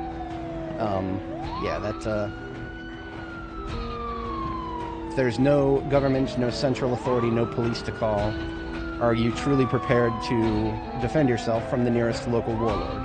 If not, then the apocalypse is not for you. If you're literally planning to become the nearest local warlord, okay, what are you prepared to do? How dirty are you prepared to get your hands in order to get enough muscle to maintain your power, right? Because warlords, we can see this in places that warlords currently exist today. They always tend to be the most heinous, insane men imaginable. And the reason for that is, if you're in a situation where only violence works in order to get people's approval, then you've got to do some really heinous shit to get their approval. Nobody wants that. You don't want that. If you think you do, you probably haven't thought it through far enough. Because, I do understand the fantasy of, living off the grid, going off to your own corner, and not having to deal with other people. I understand that completely. That I've felt that many times myself. But without other people, what makes you think that you're going to be the one survivor? And if you're not going to be the one survivor, if there's others, what makes you think that they will not descend into warlord rule? Because all evidence to the contrary throughout all of human history, every time there's a governmental societal breakdown, it leans in the direction of warlords or just getting conquered by a neighboring nation. I don't suspect there's going to be any neighboring nations in Project Zomboid. or most other zombie apocalypses, lest it wouldn't be much of an apocalypse. Yeah. Yeah, I mean, like, honestly, and I'm not, like, saying, oh, you're naive, you don't know what you're in for, because, like I said, there are people who like, understand what an apocalypse is 100%, and they're like, yeah, I'm down for it. Those are the people who you usually see throwing the Molotovs and the bricks at the protests, right? They're the people who, well, okay, sometimes they're the dumb ones. I'm talking about the agitators, right? I'm not talking about the crowd that gets arrested. I'm talking about the agitators that get the crowd to get arrested for them. Some people out there right now, this day, understand completely what a breakdown of social order is, and they want it because they think they'll be the warlord. Good luck with that. Good luck with that, because that's a gamble, is all that is. That's a gamble. People are unpredictable in many, many, many ways. Personally, if I was going to, if the apocalypse happened tomorrow, the first thing I would be doing is looking for the nearest warlord that starts coming together. And warlords can take so many different forms, right? They will take so many different forms. Right now in the United States, racial. You'll get racial warlords. You'll get the people who want their white picket fences, who have those suspicious tattoos. You'll get the ones who want their ethnic enclaves because of historical injustices, and they won't get along and they'll fight each other. Right now, the only thing keeping them from just going at each other's throats is, well, civil society and the threat of repercussions. When those are gone, so is a lot more. I thought about this a lot. I really have. This game gets me thinking a lot. Because all these considerations and more when we get NPCs, right? Yeah, well, that too. I mean, everybody's crazy to a certain extent. You're only truly crazy if you act on the thoughts. I think the people who say that they've never had a crazy thought in their lives are either extremely boring or lying. There are such things as really boring people. Don't get me wrong on that. There are some very boring people out there. But I don't suspect that there's too many people who have never had crazy thoughts. Just most people don't act on them. And I think that the apocalypse is just one example of many. Zombieland, that would be fun. I don't even remember what Zombieland presented the rest of the world as. Like, did it present it as a global apocalypse or just a localized thing for, like, a certain section of America? The localized apocalypses always feel like the least realistic to me. At least unless it results... Okay, so Shaun of the Dead, I actually liked Shaun of the Dead a lot. Because what it did is it presented a localized apocalypse. I don't even remember what town it was, but whatever town Shaun started out in, with where they all lived, where the Winchester was, that basically was just an outbreak. That town was an outbreak, and at the end of the movie, the military comes in and cleans up the outbreak. And then you start getting more, perspectives of what's going on elsewhere. It was not a global apocalypse, it was just a localized one. But a lot of other zombie media doesn't always make it clear. The best developed ones will absolutely make it clear. Have I? No, I have not. In fact, when I first heard about it, that's when The Walking Dead was still on television. When I first heard about it, it was actually my nurses at the infusion clinic were talking about it. It was a very different time in my life. I had some medical issues a little over a decade and a half ago, and I was just sitting in the infusion clinic, and my nurses. I mean, I was just being quiet. I was just kind of chilling, keeping to myself. And my nurses started talking about this. Oh yeah, this. I heard the name Keegan come up a billion times, and I heard a couple of other names come up a billion times. But I don't remember too many of the specifics. I just remember kind of chuckling to myself that all they're doing is talking about the people interacting with each other. I don't think they mentioned the word zombie a single time. It was only because I heard them specifically mention the words The Walking Dead a couple times. And that just kind of made me think, oh, okay, so it's a soap opera with a backdrop of, zombies as an environmental threat. Now, that's not me saying that it's a bad thing. I'm just saying that was my thoughts at the time when it was airing. And I found that to be, in hindsight, considering a lot of people consider it to be great. 28 Days Later, has anybody in chat, have you seen the 28 Years Later? I've heard some good things about it. I don't know if Those are true. I've not seen 28 Weeks Later. 28 Days Later, I've seen it, and I liked it a lot. Well, a lot. I mean, the zombie virus in that series isn't full zombification. I think it's just like, you know, it turns people into rage monsters. Irreversibly so. I really laughed at the opening. We go afraid of the monkeys. Oh shit. I forgot. These bars right here are not no clip. Okay. We're good. I think we've got ourselves another group here. Now here's what I'm gonna do. This is gonna seem really anticlimactic. I know a lot of people watching right now would want me to blow these guys sky high. I'm not going to. Because I don't have the bomb planted and I don't have a good site scouted out. So I'm just going to ditch them. And we're going to... Maybe I'll just lure them to the other side of the building. Like tomorrow, for example. But for now, I do need to sleep very soon here. 28 years was trash? Oh, you didn't like it. Okay, fair enough. Okay, so specifically the zombie lore. The way the zombies were represented as being around 28 years later. Did you have any strong opinions about that? Because that's actually what I care about more than the, like, you know, what happens to the individual people in the story and whatnot. I care a little bit more about... I'm a world building guy, right? If something has great world building, I can overlook so much silly things about it. If world building is what I'm here for. That's half the reason I'm playing Project Zomboid. Well, not half, but that's a chunk of it right there. That is a double-digit percentage of the reason I'm playing this game is because I really like the world building. I do think that the zombie apocalypse as presented by the radio backstories that you can listen to, I think that's actually not far from how it would happen. There's questions about the numbers. I have a lot of questions about the numbers of people who were immune to the airborne strain. But other than that, I think it's pretty good. But yeah, rather anticlimactic ending. Like I said, we have not prepared a bombing site. We were just assembling a group and kind of trying to clean out the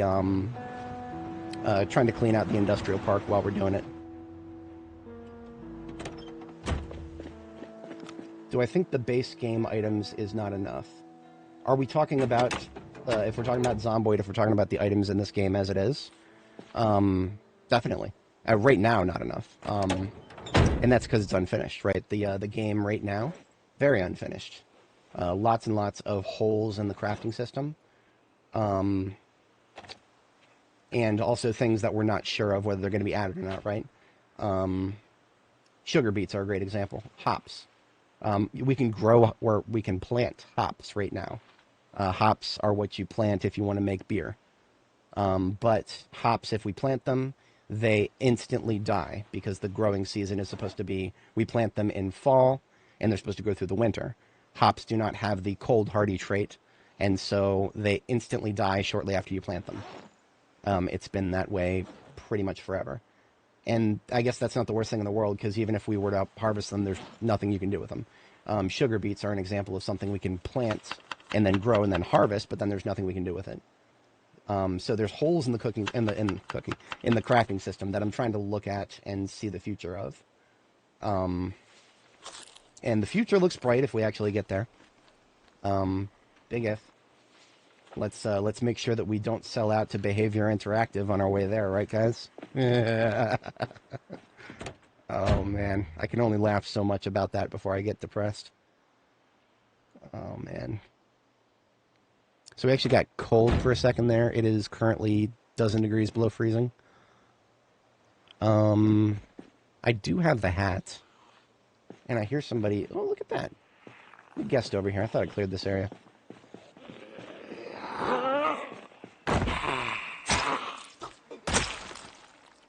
Is this an apartment unit right here? Where's this offices? I actually can't remember what this is. Oh, no, this is a theater. I think this is a theater. Yeah, this is like a small movie theater. Like one of those corner mall theaters.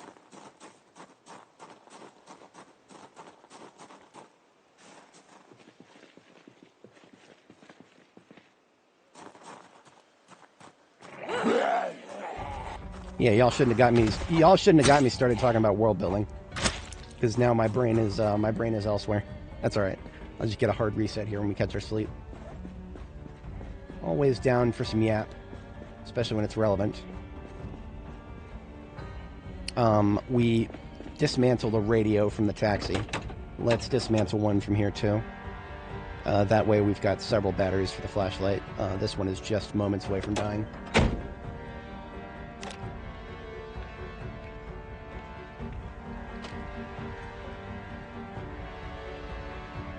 Oh, winter is definitely not 100% gone.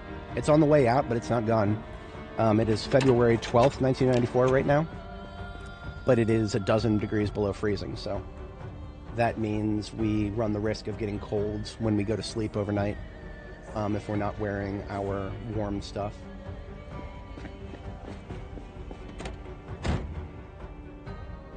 Give me my... I'm going to wear my vest, my hunting vest here. That will basically be... Yeah, this... I don't like it from an appearance perspective, but it'll work. We'll get it. 3,000 days on Zomboid. The question is not whether I'll do it, you know... If Annie Mae's save hadn't been broken, I'd probably be there. You know what? Let me get our girl to sleep really quick here. And then what I'd like to do is go calculate how many days we would be at if Annie Mae's save hadn't been broken. Let's just say that Annie Mae's save had never been broken through all the updates of B42 and we were still playing Annie to this day. That's a valid thing to consider because Annie never died.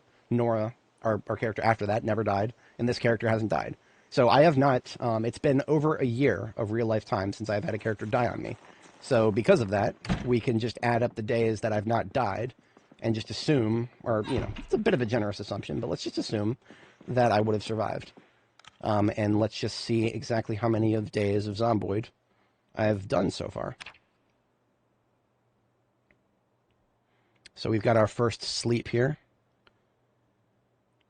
And it didn't quite get below freezing indoors. That, I think, is the threshold, temperature threshold for wearing the vest. But yeah, let me have our girl rest here for a moment, and we'll take a look. Because what I did is I took some screenshots at the ends of my run. It's probably easier to use Steam. Here, let me go to Steam and go through my screenshots.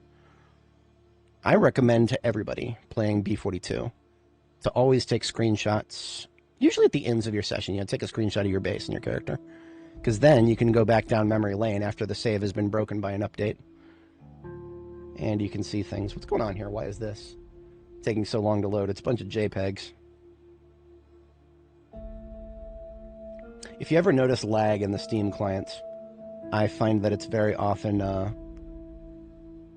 probably attributable to Chrome. Steam is built on Chromium. Okay, here we go. This screenshot right here. This is the last screenshot for Annie. I think. Hang on. No, this is Nora. This is what happens when I make all my girls have the same color hair.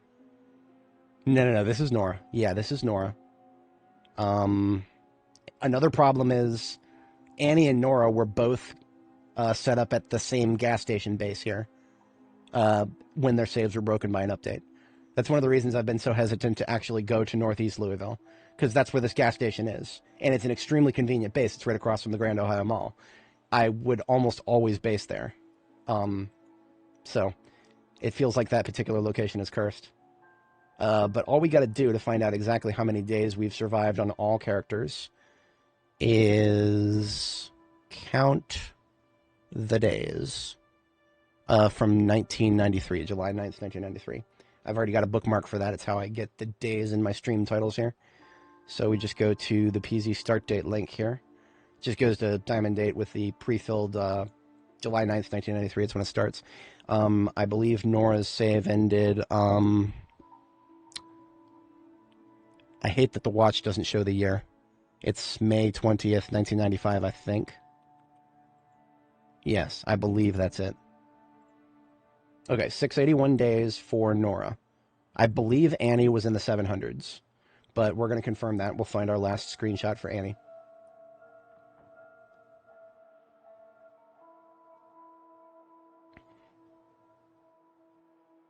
That's going to take some more scrolling here. I really do love the base I built for Nora. If I had to pick any base that I've ever built for this game, definitely my base for Nora has been the best I've done so far. This character particularly, I have never done a, like, you know, super big, awesome, extreme, beautiful base. Here we go. This right here, this is, okay, yeah, Annie had lighter skin. Okay, yeah. This is August 30th, 1995. Okay, so now we've got our first two characters. Now, if you guys are interested in a lot of content, a lot of yap, playlists for both of these characters are in the description. That is about 1,400 hours of content, including the current one. So 8, that was 30? 8:30? Hang on. Yeah. I actually, for a brief period of time, I had the date swapped to European format here. So 21 Celsius, 30/8. So 8/30/1995 for Annie. She was 783. So 783 for Annie, 681 for Nora. And now for this character, this is Dani, my third major character that I've done a huge streaming series on. It is currently, in our game, it is February 13th, 1995. So we are day 585. That's, the stream title says 581. So that always happens. You know, I start at 581 and then, so let's just add all that up. That's pretty easy. 585 plus 681 for Nora plus 783 for Annie. 2,049 days. So must be at 3.4. I'm 3.5 and some change, Zacto. Yeah, I'm at 3.551, 3.552, so thereabouts. So yeah, 2,049 days since I have had a character who suffered a combat death. Now, I'm not counting any of the... I had a false start between Barb the Builder. Rest in peace, Barb the Builder. I had a false start where I started a new character. That was actually Nora. Like, I started Nora the Explorer for a short period of time after we lost Barb. But then I got distracted by 7 Days to Die. They dropped the 2.0 update. Speaking of 7 Days to Die, I have been thinking about their new update. That is, it never got beyond the thinking phase. I don't think now that I'm thinking about it again, I don't think I will. I don't think I'm doing 7 Days to Die on this channel. I just am really peeved at the Fun Pimps, rather. They still haven't dropped their fucking streamer weekend shit. I'm saying this as a streamer who's streamed hundreds of hours of their game. Fuck streamer exclusives. Fuck everything about it. I hate it. And one of the only ways that I have to protest that is just don't play the game on stream. I don't know if I'm going to hold to that principle forever. I do enjoy the game, and the update looks interesting-ish. Yeah, I don't know where I'm going to take that thought, if anywhere. I'm probably not going to take it any further than that.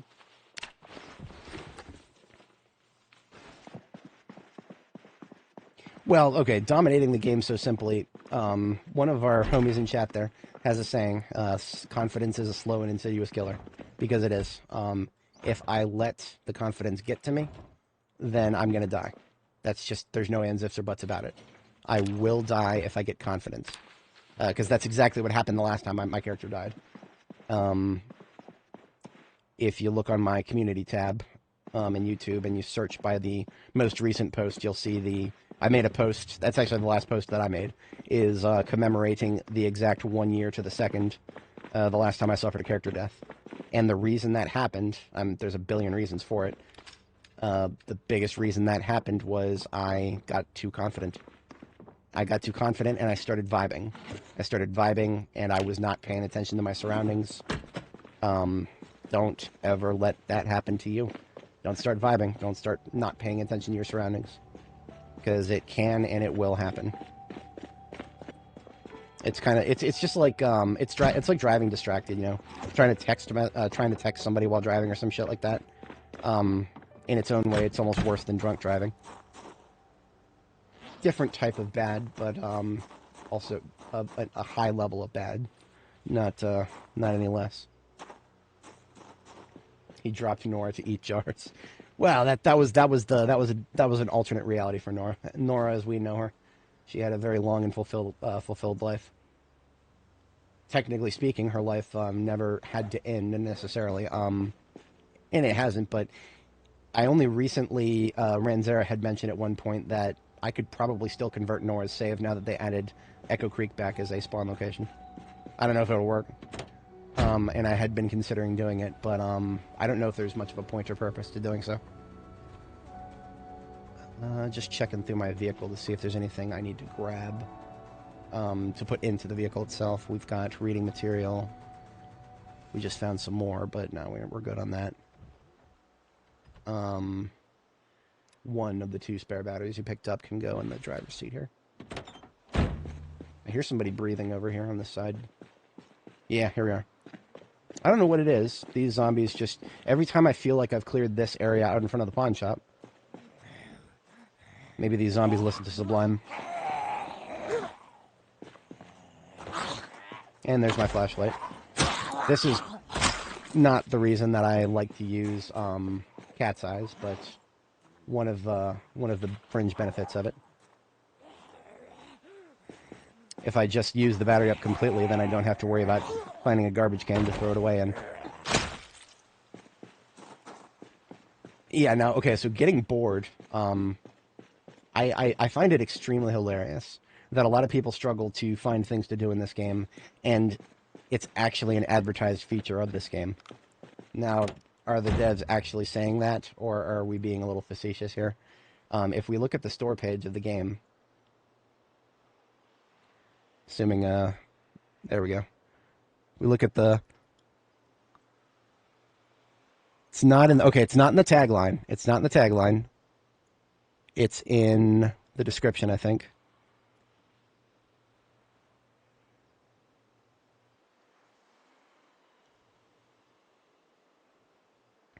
Deal with depression, boredom, hunger, thirst, and illness while trying to survive. Now, they're probably talking about the game mechanics here. Are they? Are they talking about game mechanics? I don't know about you guys, but while I've been playing Project Zomboid, I have been dealing with every single one of those emotions IRL while playing Zomboid. Not in any significant amount. I'm actually at a decent spot in my life right now. But that doesn't say that I don't periodically get bored myself.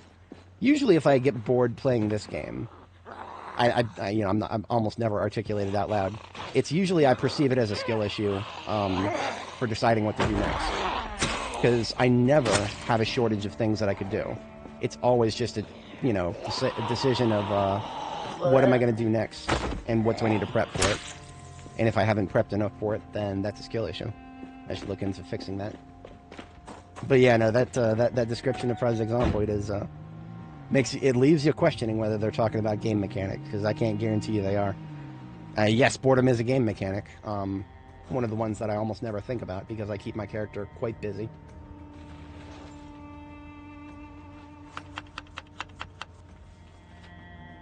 This jar is already going stale, which is not supposed to be a surprise because we opened it the other day, so that's fine. We just put the stuff into the salad, and now it is not stale.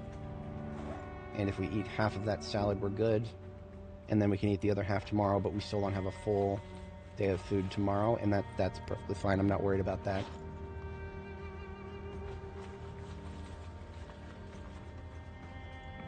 Okay, we're going to catch our second sleep now, and then as soon as we got daylight, I'm going to put the vest back on. It's even colder than it was when I was saying some shit before.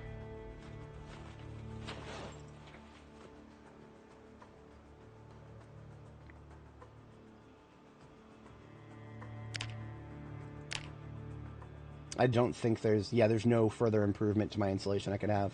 I am as insulated as humanly possible right now. My entire body is at 2.0 or higher insulation. That's why we go to the temperature tab, go to insulation. The entire body is bright red. Okay. Now, the only way I could get warmer while sleeping would be to actually build a fire. It would be kind of interesting if that was periodically required, but it's not. I do it sometimes for aesthetic reasons or for unrelated reasons. Like sometimes I'll want to do a load of laundry overnight or something like that. But it's usually not required.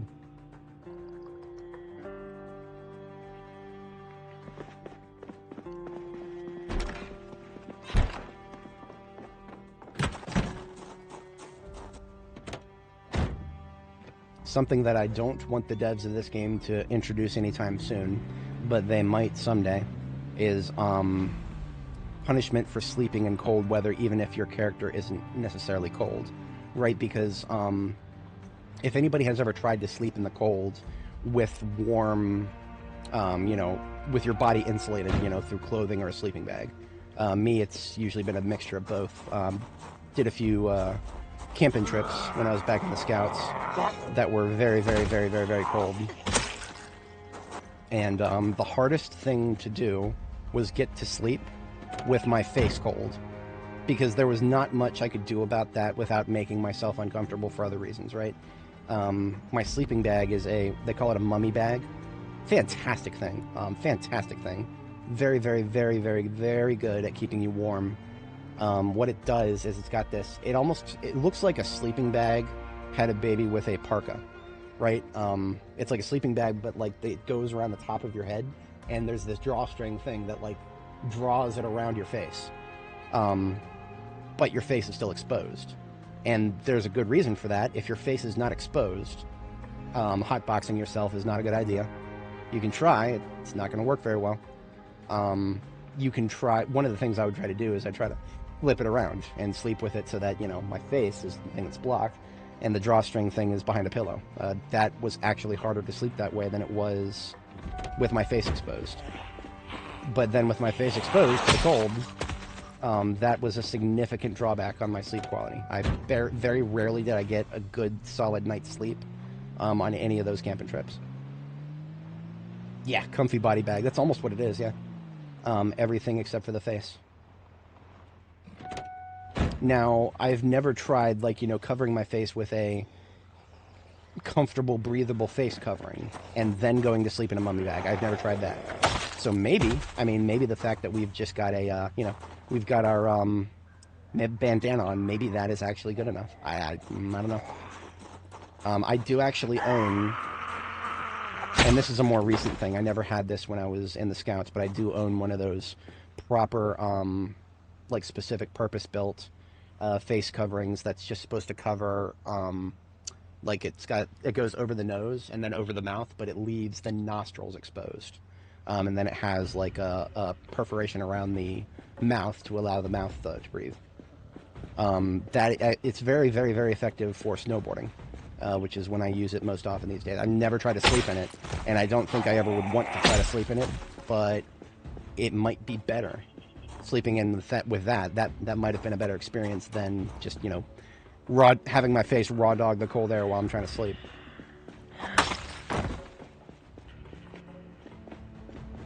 Goose feather bags, but you sleep with them half revealed. Interesting. Okay, these guys down here are a part of the group we started to assemble. And that's not good. We don't want them to be coming all the way down here. So what I'm going to do really quick is just get the group reassembled. Ooh. How many of these guys?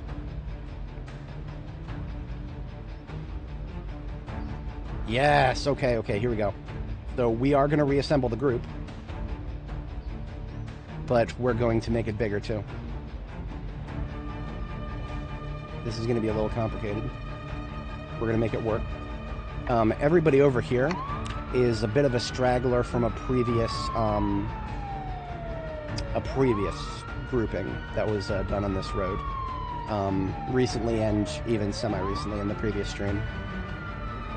It was near the end of the previous stream. We actually led a bunch of dudes down this road and then ditched them.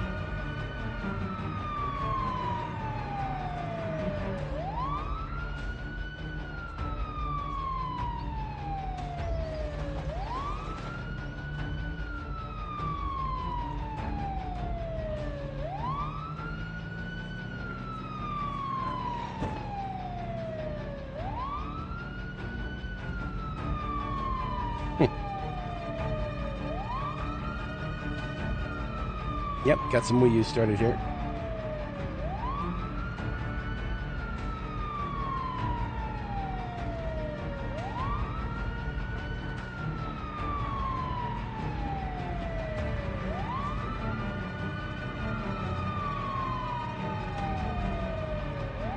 We can make great use of this unbreakable fence right here, the green one.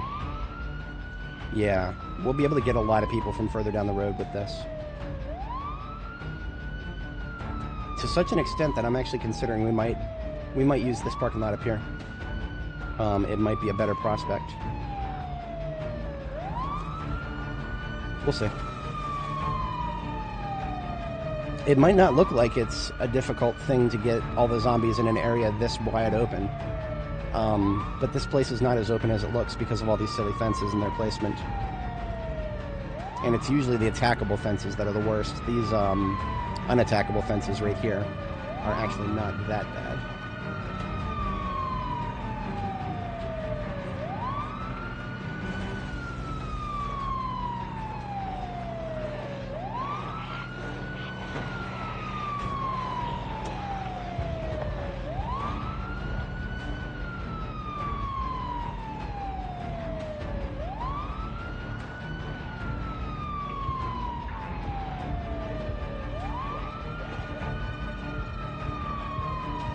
Try something here. This is a bit dangerous because the turning radius is imperfect. Yeah, this will work. I don't like those street poles, so if I can avoid them, I will.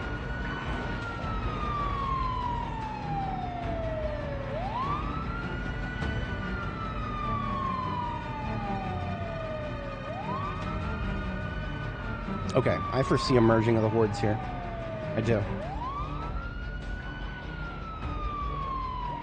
This group plus everybody that we got last night, it should not be that much effort to merge them. We're going to do one more pass like this, and then I'm going to do I think we're going to do a tactical sledgehammering. Yes, I think that's going to be a potentially very beneficial thing.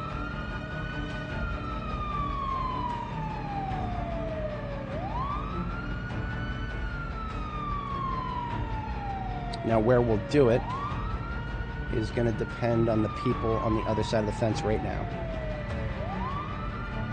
Ooh! I didn't even consider that parking lot up there, directly in front of Gas to Go Corporate. That's... Okay. Okay.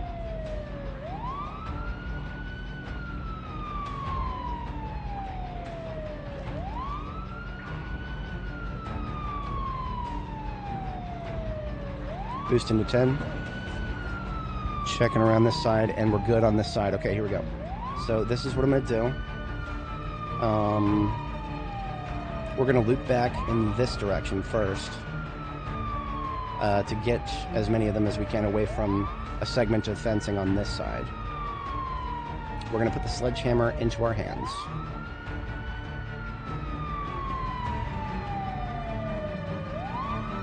Swing all the way up here.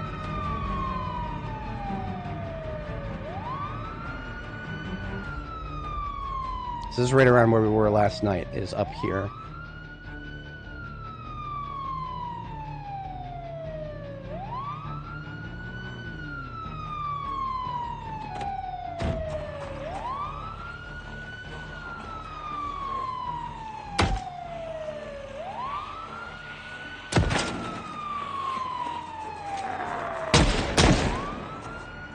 Whew, that was okay. We got it. We got it, boys. Dangerous, but we got it. That's all I need out of life right now, is just a way for them to not have to go all the way around. I think with one sledging, we might have assembled a very interesting group here. Now, we only managed to get one tile open there, so their bandwidth of passing through is going to be nice and tight. And that's fine. I'm not worried about that.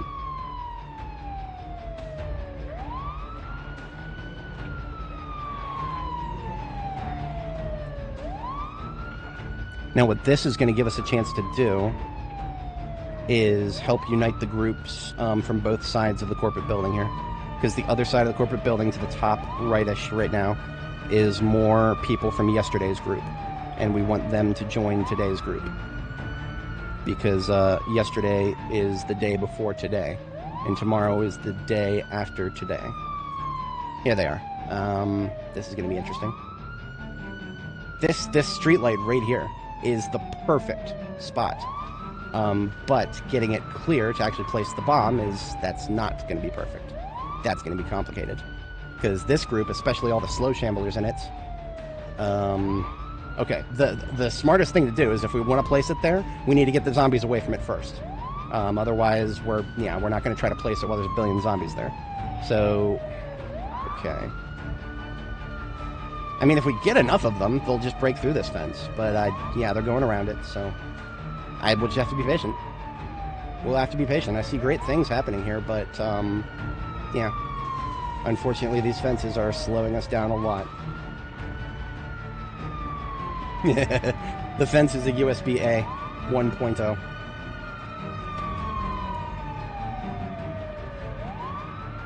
Now, here's another problem. The farther in that direction we go, the more likely they are to forget that this hole is in the fence is even here. After a certain point, they stop caring about going around the fence and just start caring about going in some general direction of where they heard your sound, which results in plenty of them getting stuck on the other side of the fence up here. So, we'll see about that. I may have to spend some time over here first.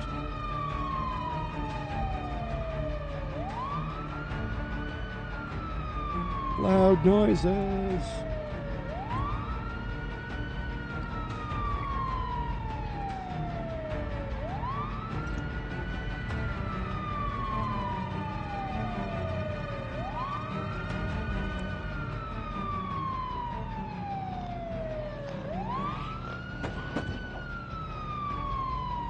Interesting. Okay. This is going to take some finesse. At least to accomplish without taking any damage. I do see an opening, but it's gonna be different by the time I get up here. Yeah, a little messy. That's all right. We accomplished what we want to do. We want to maintain. We want to spend as much time as possible next to this opening that we created, because that will result in as many of them coming through as possible. So we just want to make sure that it is as often as possible. That's the most efficient route for them to go through.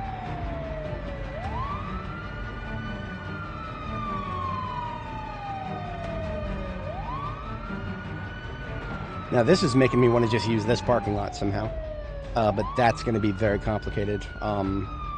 Just getting an opening long enough to plant the bomb would be too hard over here, but that's the same problem we have on the other side. So as soon as we get the last stragglers come through the hole in the fence here, and I don't care about, like, someone like this lady up here, a single fast shambler, I don't care about her. I just want the groups. I want the groups.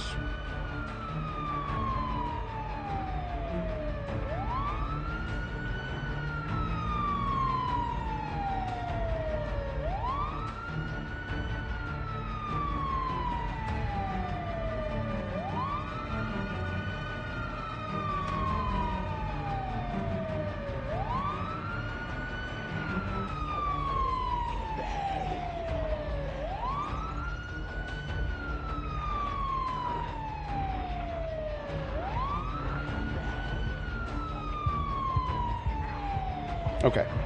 As soon as that group of 4 gets in here. Come on, guys. You're almost in. You can stop reacting now. You know where I'm at. Come on. You guys know where I'm at. Stop reacting. Every time they react to the sound, they stop for like a full... longer than a second. It's such a waste of time. But it's part of the game.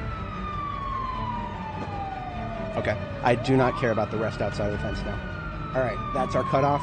We are now moving in this direction. There should no longer be very many fast shamblers on this side. Did these guys just... Okay, right then. Let's separate the fast shamblers from this group. And...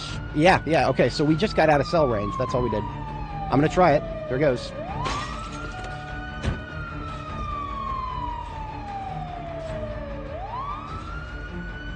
Too late. I fucked up. Detonator wasn't to hand. I might have panicked a little early there, but honestly, we have a very narrow opening, and I'm not gonna push it. If I fuck up like that, I'm just gonna try again. It's fine. Don't push your luck in this game. That's how stupid shit happens. Okay, bomb is linked to the remote controller. Now all we gotta do is get to the right spot and right-click.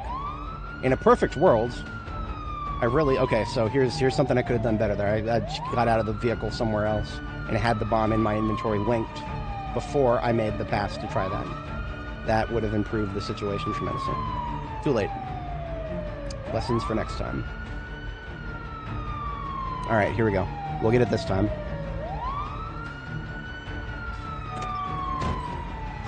Arm and set remote pipe bomb. Abuski.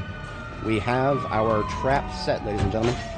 So now, we can spend as much time as we want over here, because we don't have to worry about opening up a moment to get the zombies into the parking lot. In fact, what I'm going to do now is make sure that we can try to get everybody off of this stupid-ass fence right here. At least off of that side of the fence. That would be assisted by some line of sight. But yeah, I'm gonna line of sight these guys. Can I go between these?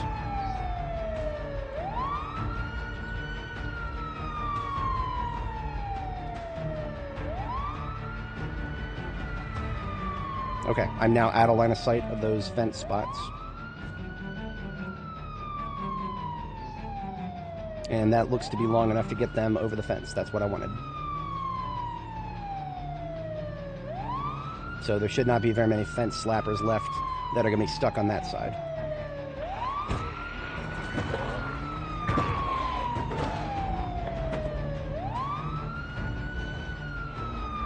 This is going to get a little complicated.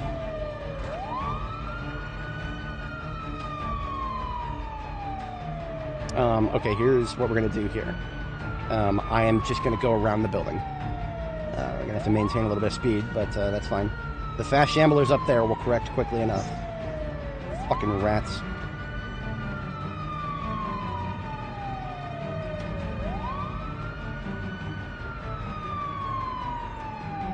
Generally, when doing this, you want to minimize at all humanly possible as much as you can how much time you spend out of range of the group you're trying to deal with.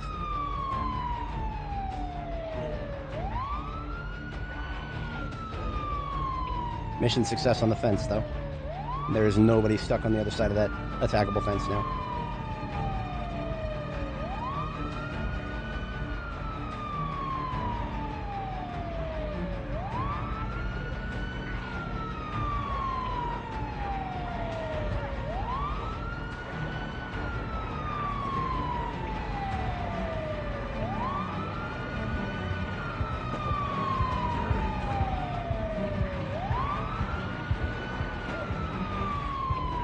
We're very close to critical mass. As soon as the slow ones come from beside the building there. Top slightly to the right.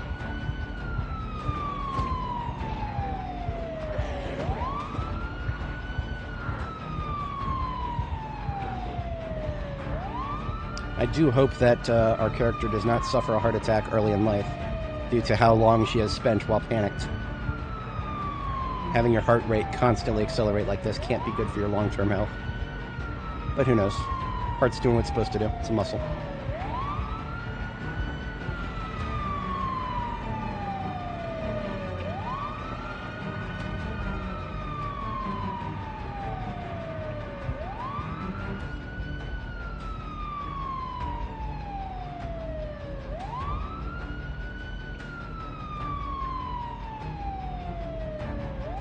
I think we've got critical mass, boys. Yep, as soon as that... Yep, we got critical mass. Okay, here we go. If anybody watching is new, critical mass means that when we're doing a luring for a pipe bomb, that means we can start circling the group itself. The pipe bomb is placed on this tile right here in the center right, now towards the top that I've got highlighted green. And, yeah, that's where we want the epicenter of the blob to be when we hit the detonator.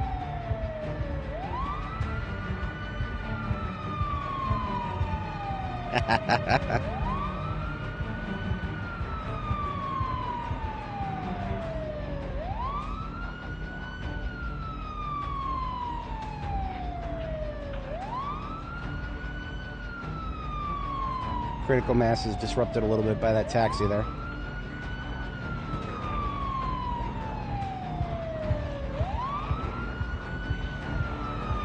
There we go, we're good. Honestly, looking at this right now, we could click the detonator in like 5 seconds and it would take out a huge chunk of the group. But we can do a little better than this.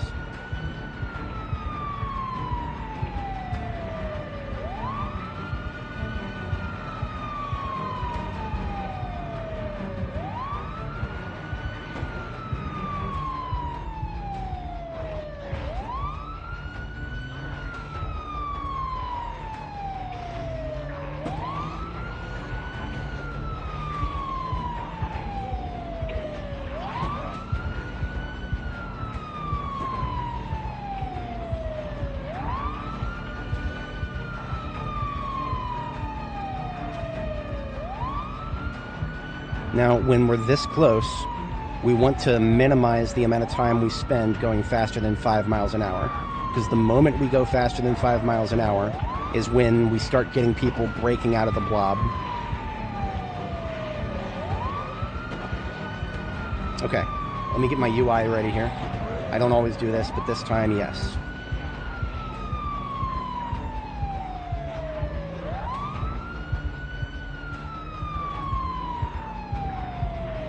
Finger is on the trigger.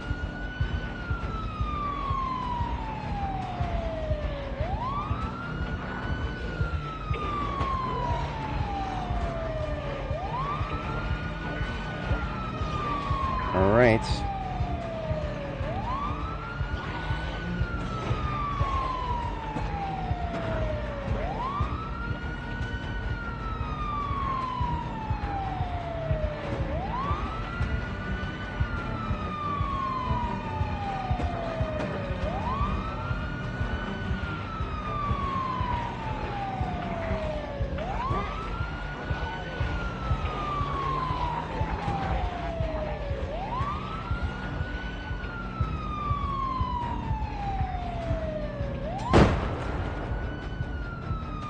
Yeah!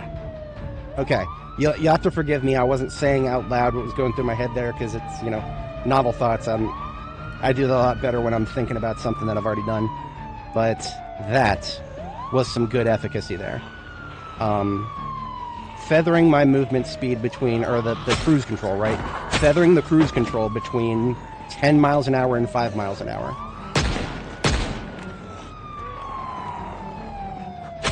That is the key. Beautiful. That was freaking beautiful. What is that, 5 stragglers? That was freaking beautiful. That is so in terms of efficacy, right? How many zombies I kill for a single pipe bomb? That proportionally for the entire group, that is the best I've ever done right there. Only 5 stragglers of a group that size. Beautiful. Freaking beautiful. Okay.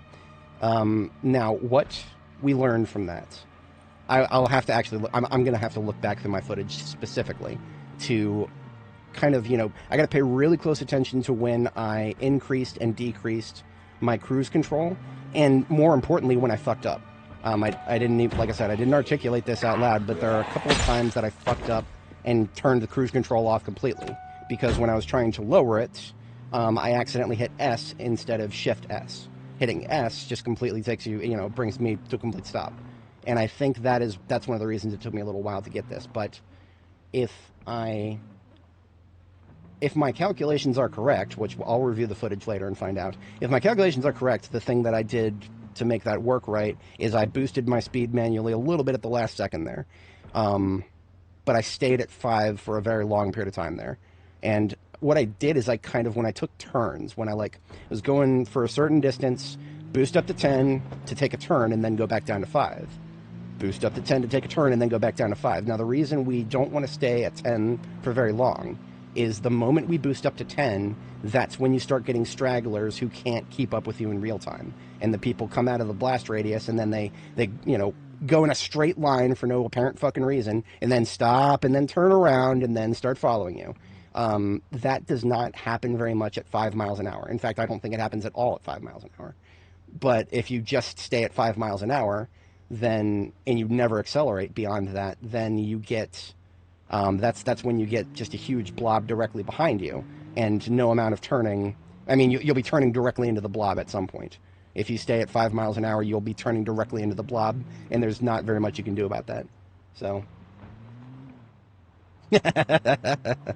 yeah, no, that's true. That's you're not wrong about that. I too am a little bit uncomfortable in crowded rooms, and we have learned a very amazing way of getting rid of that. So we only took a few trunk collisions. We're only down to 128, and as fate would have it, we got ourselves some steel sheets that we found here, and we always carry around a propane torch somewhere. We should have one in. We have multiple in here. So I'm just gonna do a field repair to the trunk right now, so that I can put stuff back into it as I need to.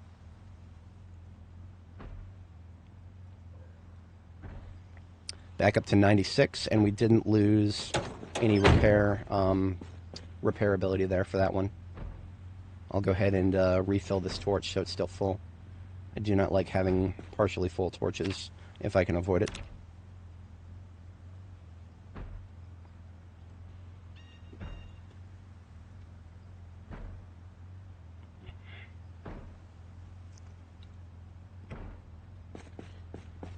Alright, torch refilled, torch put away. We have a blade to sharpen somewhere here.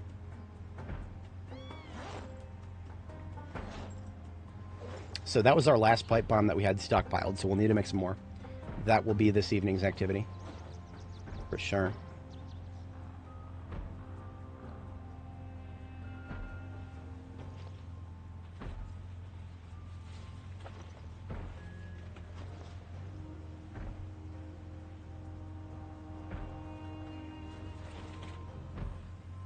I'm just taking a few things out of my trunk so I can maybe pick up some loot when we go inside. I want to check around the interior of the building, clear stragglers, and see if there's any interesting stuff. This is an office building, so of course an office building, potential of glue.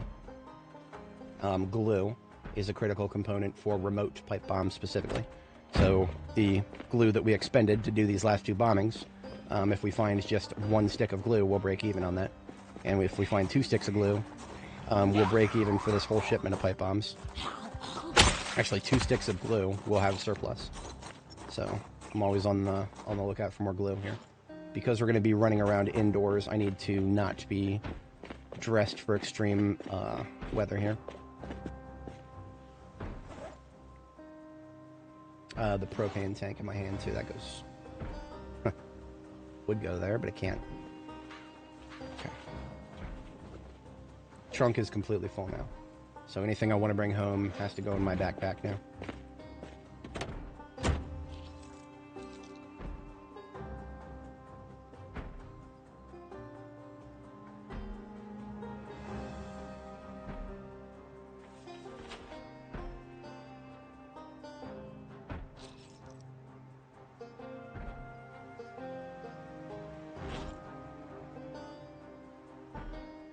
And yes, I do hear that zombie. It is bothering me too. I will go deal with it momentarily here. Alright, that should do the trick. I took a couple of layers off so that we don't have as much insulation while we're sneaking around in here.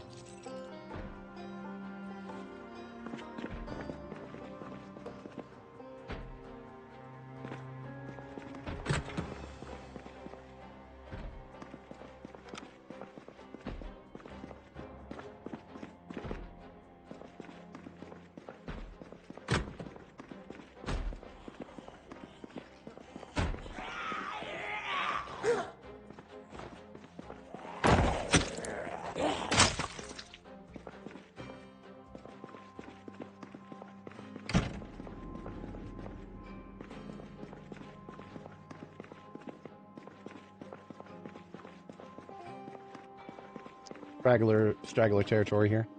Anybody who may have tried to go through security. But it doesn't look like anybody's left. Okay. Security in the, what's it called? Security in the, This is gas to go, right? Yeah, this is gas to go. The other one is fossil oil. Fossil oil is a little further down. So obviously security is going to have some light weaponry. We got some M9 patrol revolver, short blunt crap right there. Spare water bottle, that's nice. I'm starting with weapons in this garbage bag. And then let's go and do ammo too. I don't expect we're not gonna come out of here with tons of any of that stuff.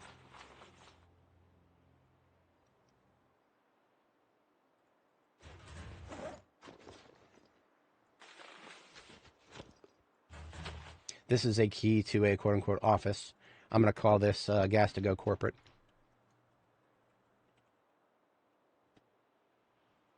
I don't know if there's going to be any more security doors to worry about, but if there are, that gets ahead of that.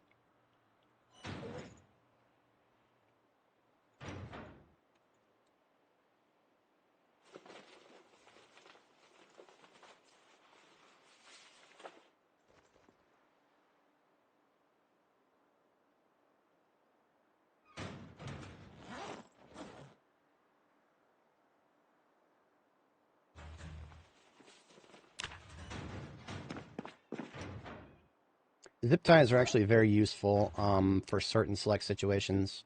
If you are a user of certain types of weapons, a zip tie is like the fastest way to repair the handle.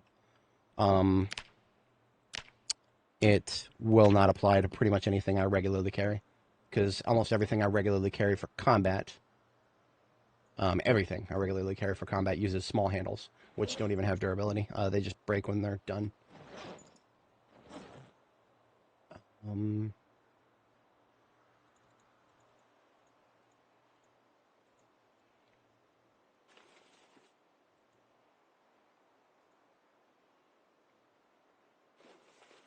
It's all locally sourced stuff, so it's all staying here. Everything except the battery for now.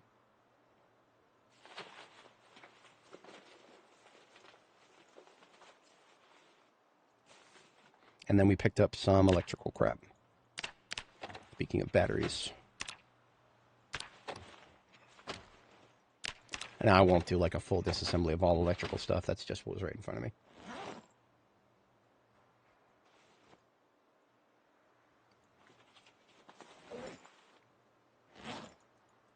And I wanted to leave this garbage bag behind so that I don't have to carry a full load around while I'm going upstairs and exploring. Give me 0.2.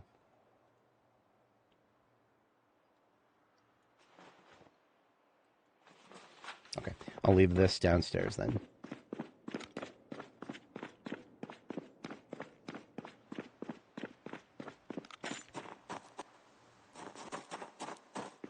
The UK, oh yeah. I know what you're talking about, and boy, howdy. You would think that the people who were in charge while it happened wouldn't keep getting reelected after that came out, but no, they I don't know if you guys paid attention to Makerfield. They will continue to get reelected, and it does not matter how many horrible things keep happening under them. Hey, look at that, glue.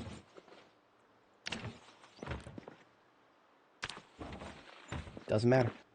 Because what are the populace going to do about it? What can they do? They ain't got no guns. Fuck are the UK citizens going to do? They can set a few things on fire. They can yell and moan and piss, and then they can try to go vote, and then Makerfield will happen, and then they'll just go back to keeping their head down and hoping it doesn't happen to them. I don't like to be doom-pilled about it. I genuinely don't. My social circle has a lot of Brits in it. I feel for them. I genuinely do. But there's only, I don't want to. I do not want. I don't often talk about them. Talk to them about politics though, because I don't want to doom-pill them. They're trying to do things. God rest their souls. God rest their souls. I'm not going to tell them they can't do it. I'm just saying. They're fighting a very, very, very uphill battle. All I can say is I am beyond elated that I do not live in the UK and I never will. I have some extended family that live there. My mom's side of the family, my mom's side of the family, maternal grandma's side, she and her kin have heritage from both Ireland and England. And some of said kin are actually actively living in England, somewhere in England today. No idea where, to be honest. Been a long time, but we're talking like, twice removed. So, very extended family.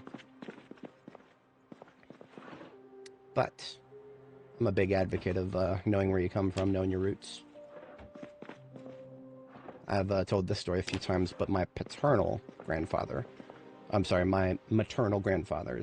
so the husband of the grandmother that I was just describing, his line can be traced all the way back to somebody who came to the United States as a mercenary. Suspected, we believe it's a German mercenary who fought on behalf of the Brits in the Revolutionary War. That is unconfirmed, though. His nickname is English Bill.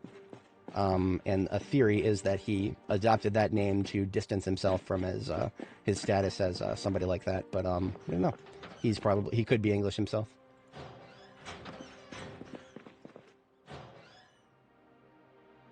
Usually these lockers that are not LEO lockers don't have much in them.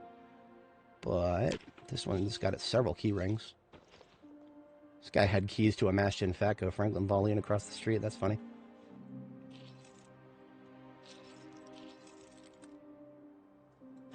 Yeah, I mean, it's like the Epstein stuff. The Epstein stuff, it used to just be a far-right conspiracy theory at one point. Alex Jones was talking about it literally more than a decade ago. And only now do we see everybody and their dog is coming out, release the Epstein files, release the Epstein... Like, do you really think that if anything was in there that could actually lead to the arrest of people, that it would still be there at this point? There have been multiple different administrations who have had jurisdiction over anything that would be in the quote-unquote Epstein files. Of course, my agency is not the one that would handle anything like that. I'd keep a far distance from the FBI personally, but having seen what can happen at high levels, yeah, it's a fucking mess. It's a fucking mess.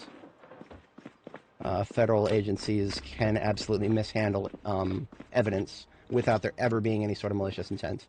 So let's just assume maybe there is a little bit of malicious intent, even just a little bit of malicious intent, and suddenly all of that evidence that can get lost through sheer incompetence, well, how do you tell the difference? And boy, howdy, is that a... I mean, I just, everybody who says that there's going to be some Epstein files that can actually get somebody arrested at this point, you're probably deluding yourselves.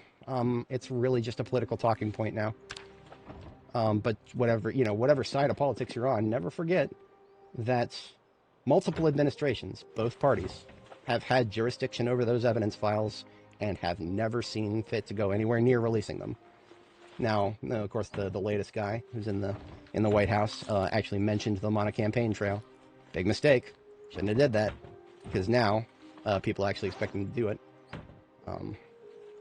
Let's say a few things about politicians keeping their promises. I could say a few things about that, but yeah. I am not surprised in the slightest that nothing came out. Now, one of the things that, again, as somebody who works with federal law enforcement and understands a few things about the mentality and a few things about what they actually have in certain situations, a lot of it is just lawyer nitty-gritty stuff, right? It's not, do we have the smoking gun? It's, do we have enough evidence for there to not be a reasonable doubt on this, this, and this? And then what they have to do is make sure that they actually have enough evidence to even bother trying to prosecute somebody. So in the context of Epstein, think of all those people that were hanging around with him, and everybody knows they were hanging around with him. That's not good enough. Guilt by association is just not good enough in this world. The Western world right now needs more than guilt by association. You need hard evidence or strong testimony or some shit like that.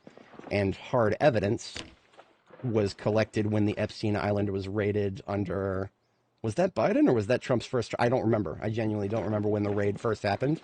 But since it happened, it has gone through multiple administrations. And the evidence has been... Let's just say that the island could have never been rated properly in the first place. There could have been election... there could have been evidence collection problems at the time. And let's just say that you want to go back and collect more evidence. Well, some fucking Saudi bought the island and now it's been paved over. So do you really think we can? No. Everything about the Epstein case is probably dead and buried at this point, but it's still a political talking point until people truly understand that. And I have questions as to whether people will ever truly understand that. No, and again, I'm not saying that as if I know anything more than anybody else does. I'm just saying I'm looking at the situation and the people involved, what they're allowed to say, what they're not allowed to say, and I'm kind of just making some educated guesses. To me, it just looks like nobody has ever felt like they had enough evidence to actually prosecute somebody associated with the guy. And remember, witness testimony is not always enough. You need more than witness testimony. So all of the people who had the unspeakable crimes committed to them, especially when you're talking about prosecuting somebody who is capable of getting a very powerful lawyer themselves. Oh, shit. Okay. Is that more than one that I just heard? No. That was not more than one that I just heard. So that so far is one of the only spawn-ins that I can think of. The hard evidence exists. It's just redacted. Okay. So, yes, I do agree there's been over-redaction in certain places. Now, there's another thing that I can actually speak to that as to why people redact stuff. Why people redact stuff, and it's not always malicious. There's plenty of times where you can redact stuff. Usually, you're going to redact stuff as not to indict people that you don't intend on indicting. Because let's just say that I'm not even going to say any specific names. Let's just say that Celebrity A. Celebrity A is traversing around with Epstein and doing all the things that he's actually convicted of. But all you've got are a couple pictures of Epstein with Celebrity A, maybe a couple of flight logs, maybe a couple of this and that. But maybe you have some incomplete evidence. Maybe you have some, what would be a spicy thing? Maybe he is unclothed in a room where other people have been in that are victims. That's not enough. That your case is shit. And so what you do then is, if you allow that evidence, that picture, to get out along with your unredacted Epstein files, that leads to lawsuits, because suddenly Celebrity A, who is, don't have enough hard evidence to convict him by, suddenly you've got to think about who's he going to sue? Is he going to sue the DOJ? Is he going to get a fat payout from the American public just because there's not enough hard evidence left to indict him? You've got to think about things like this, and nobody ever wants to think about it from that perspective, because that's a real doom pill right there, thinking about it from that perspective. Because again, all the hard evidence is gone. It's fucking gone. If you think there's still hard evidence, you're deluding yourself. There is no hard evidence left that is, there's just stuff that will give you a shit case if you try it. And I don't want to sound like I'm trying to defend the people who have handled this situation. No, that's not the point. The point is, there's a lot of things that can go wrong that a lot of people are not interested in thinking about right now. And that's all that comes to mind when I think about this, is just, what I know. All the different things that can go wrong when you're talking about handling evidence, especially when it's evidence that's politically sensitive evidence. Compromat, compromat, that is the motivations behind Epstein, the motivations behind the guy himself. That's a conversation that some people are ready to have, but a lot of people are not ready for that. I don't want my credit rating to go down. I'm not going to speculate any further on that.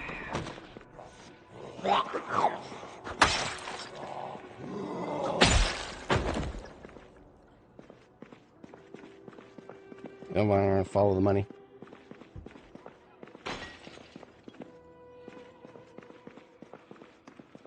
Money is circumstantial evidence until it can be linked to hard evidence. Again, can't talk specifics, but there are entire, probably, I don't know the specifics. There's billion-dollar programs to help the government track money, to make sure that they can, when the time comes to prosecute a case that's necessary, that needs to be that they can procure evidence in a very, streamlined format. This guy was doing this bad thing, and this is how he funded it. Let's RICO these guys and get them all in fucking prison. But that money has to be tied to something. It's got to be tied to something. And when you're talking about the crimes that Epstein committed and that he allegedly helped other people commit, that's where you start talking about, okay, where's what's the money paying for? Were they paying Epstein to do the bad things? And if so, how do you get past the plausible deniability of that? How do you get past the notion of, oh, I was just paying Epstein for this and this and this? Again, you need something hard. You need hard evidence, and something that can be explained as a personal gift is extremely weak. Your case is shit. You can't prosecute it, and then you open yourself up to the possibility of defamation lawsuits and all this other dumb shit. And what that leads to people doing is just making redactions that are, oh man, I really don't want to defend Pam Bondi. I really don't. I don't like her very much. But when she said that, whatchamacallit, that we don't have enough evidence to prosecute virtually anything, I believed her 100%. Because that just means that, is she responsible for that? Or is the previous, who knows? Are we ever going to find out? That's way above my pay grade. I'll never know. But when she said that she didn't have enough evidence, that to me was a huge moment. Not just her saying that, oh, we're covering it up, man. We're covering it up. Bad things have happened and we're not interested in prosecuting people. No, I think it's a little more than that. But that's just 2 cents from a unhinged lunatic on the internet. I think about that kind of shit a lot because, you know, one of the things that theories that I initially had that I don't even know if is still plausible or not, given what we know now, but my suspicion is that political party donors for both sides were on that list, the Epstein lists of potential associates, potential people who flew out to Little St. James and did the bad things.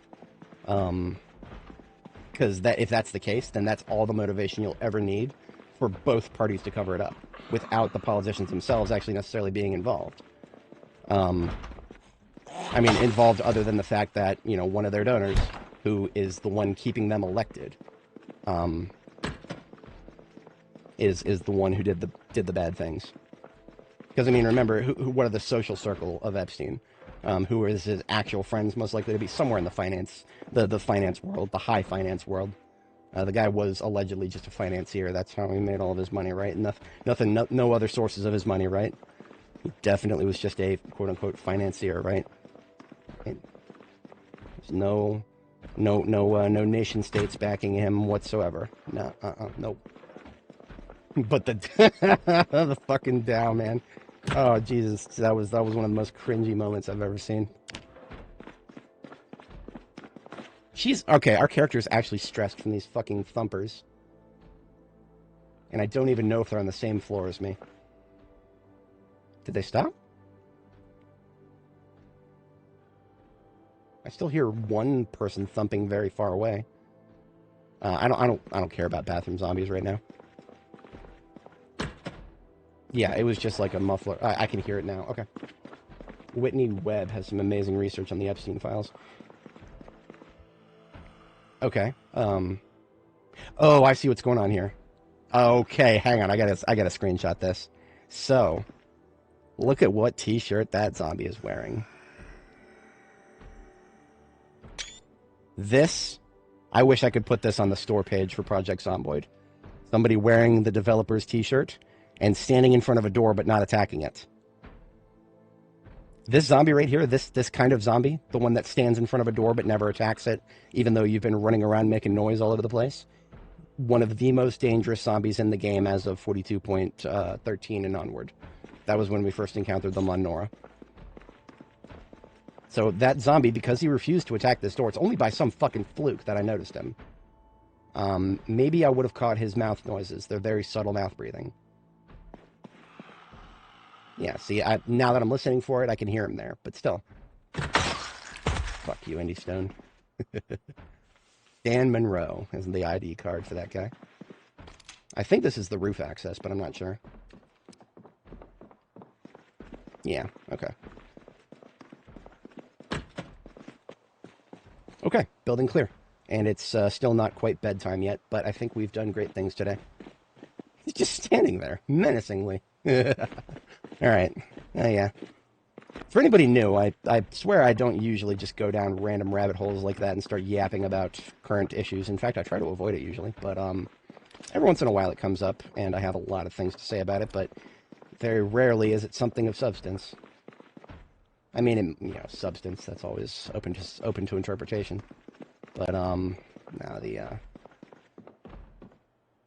now my experiment about pillows affecting my sleep time, we didn't get tired until after 2100 hours, which is great. That's just 2 hours before our designated bedtime, so that's actually pretty good. I don't have anything bad to say about that. I still will try to sleep with a pillow where I can, but yeah, I think we're in a good place relatively. So we did not at any point pick up too much that we can't just hand carry this garbage bag on our way out of here.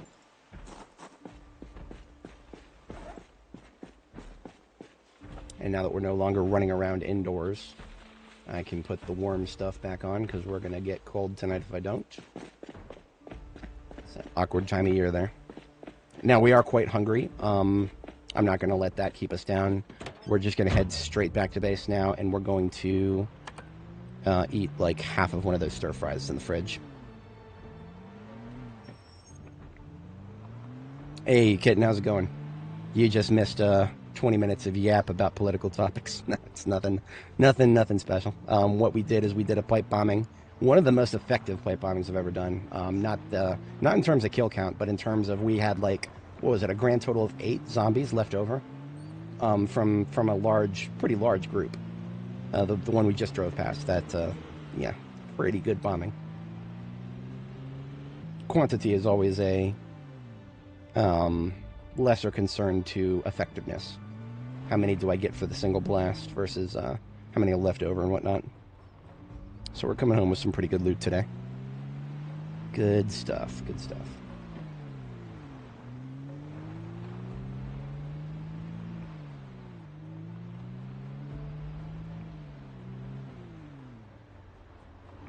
But I want to say that the Northwest has been, well, not fully conquered, but pretty damn well.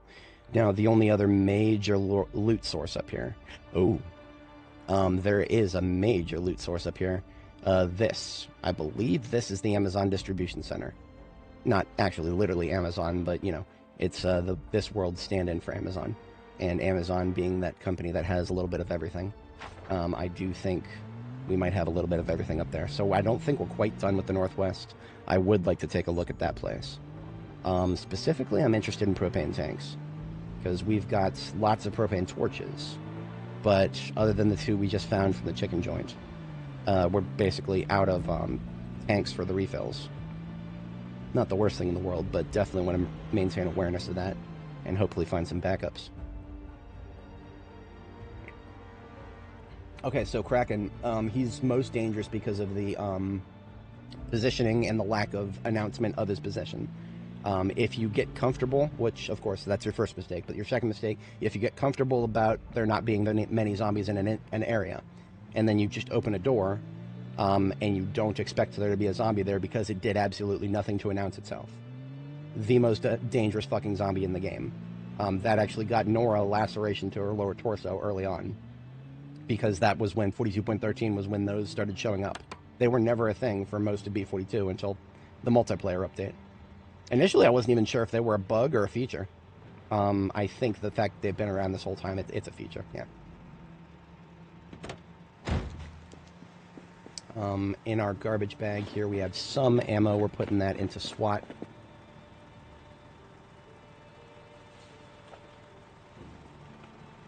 And everything else we'll sort through after we catch our first sleep and deal with our other immediate needs.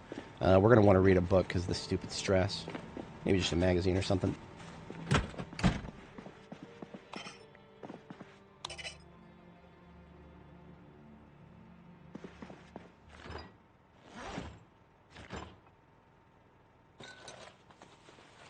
But yeah, Zacto, good luck with the exams. I might be too late, but yeah, good luck. That's what you're there for, innit? Get those good grades. Get those good grades, get the rest of that theoretical knowledge, and then turn it into some practical. That's the grind. That's the grind we're there for. I have a skill magazine I picked up. I'm gonna read that. That'll take the stress off. Good riddance. We no longer have any room in this box for reading material. Not much room at all in this box. Right. About that. This base is very close to being full. Not the worst thing in the world, just must remain pathologically aware of it. We came out of that corporate headquarters with 1 and 3/5 tubes of glue. That is equal to this is 8 charges of glue here, and it's 2 per detonator, so that's 4 detonators.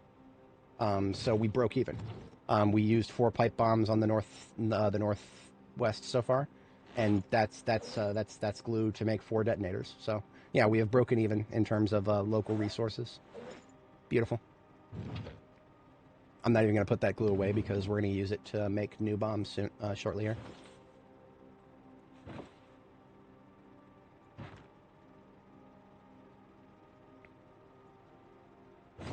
These brass nameplates do not need to be in here, taking up 1.0 encumbrance each. I'll buy us a little bit of space.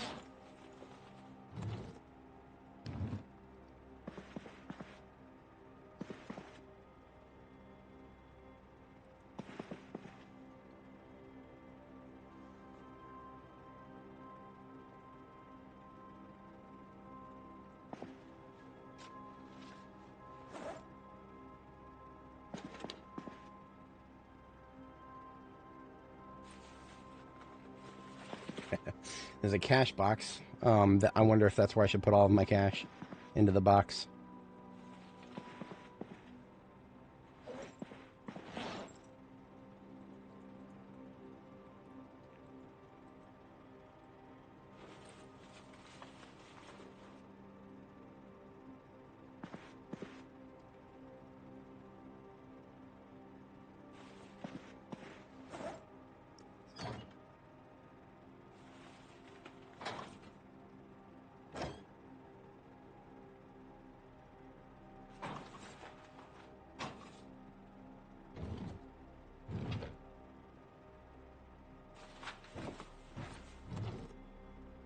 Beautiful. That is just about everything sorted out.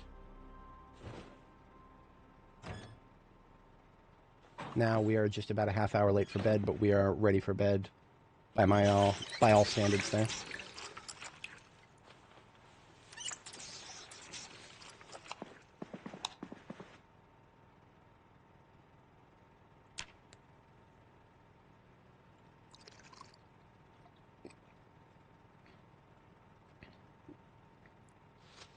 And what are we up to today? About 5 hours. I was saying earlier, I don't have any strong obligations today. It is, by all accounts, no longer a federal holiday. We do have regular staff on weekends, so I do not have work constraints necessarily. I say necessarily because there is one other thing that's it's been on my agenda for a while that I just got to handle at some point. I'm supposed to handle it on the 16th. That would be an oofers right there is what that would be. But we'll survive. Let's take this glue out, and let's make some remote triggers out of it. So a remote trigger, 2 uses of glue, 1 radio receiver, and 2 scrap electronics. Tools are screwdriver and pliers, level 2 recipe. Does require a skill magazine.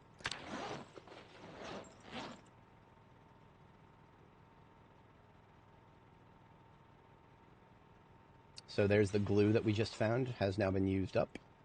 And now we have 4 crafted triggers, so we just got to make some pipe bombs to slap them onto. Pipe bombs are 20 bullets worth of gunpowder each. The bullets that I've been using are boxes of 30-30, which is, you can only currently shoot it from a gun that jams way too much for me to ever bother using. So if we're doing 4, that's actually, these are 20 bullets to a box, so that's 4 boxes worth of bullets right there. Easy win. And then we just need broken iron pipes. Our stash of pipes and broken ones are right here. Easy peasy.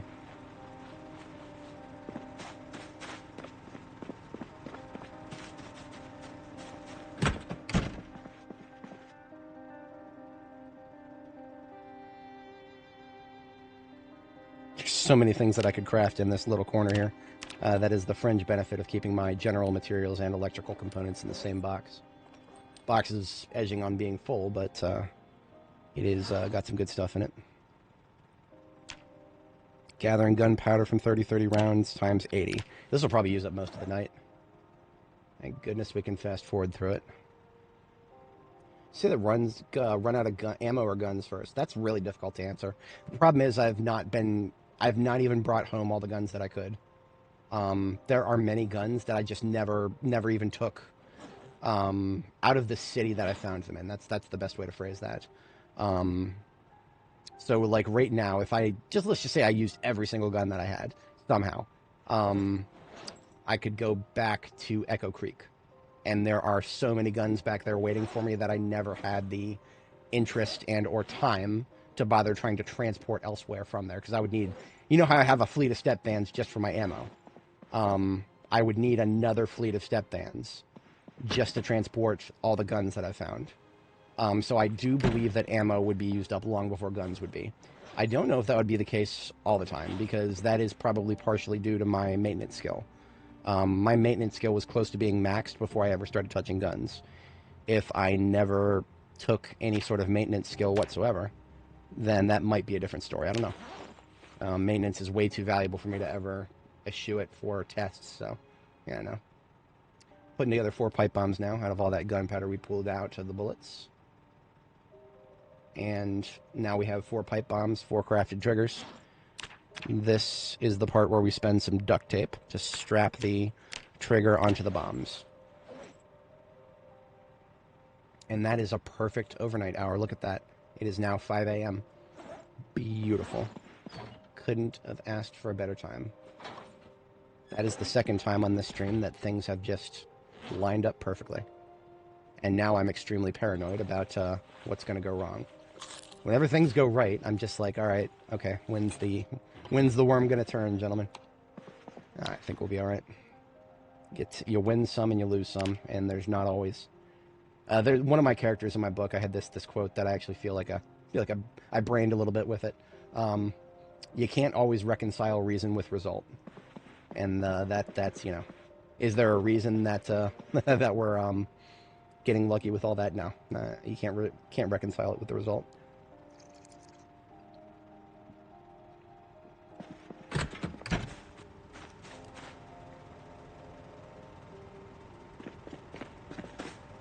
So we don't have a lot of room in the trunk crate. That's because we got loot in it. So we take this loot out. And then suddenly we've got plenty of room for the pipe bombs.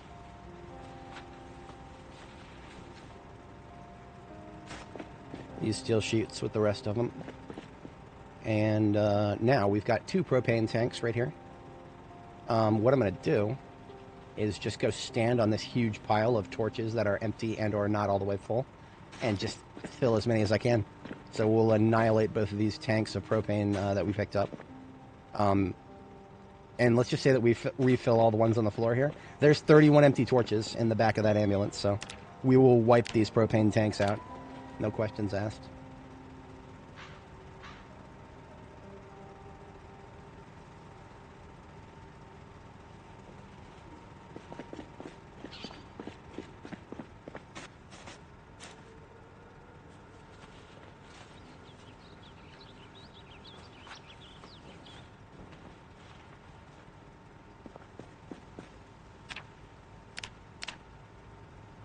Fog today, but that's fine. There's plenty of things we can do logistically to prep for when we get some better weather. So both propane tanks have been wiped out. We still have 25 empty and 1 partial full with these over here. Actually 2 partial full. That's whatever. I have no problem with that. Now we place the empty ones over here with the other ones we found in the area. And Amazon Distribution Center is the direction we'll be working towards. I have to step away briefly IRL, and then we can go do that. Yeah. Okay. You know what? Before we do that, we're gonna move in that direction. I'm also going to stop by Jericho and pick up my my hat. Like an idiot, I've been wearing this unnecessarily warm sheepskin hat here.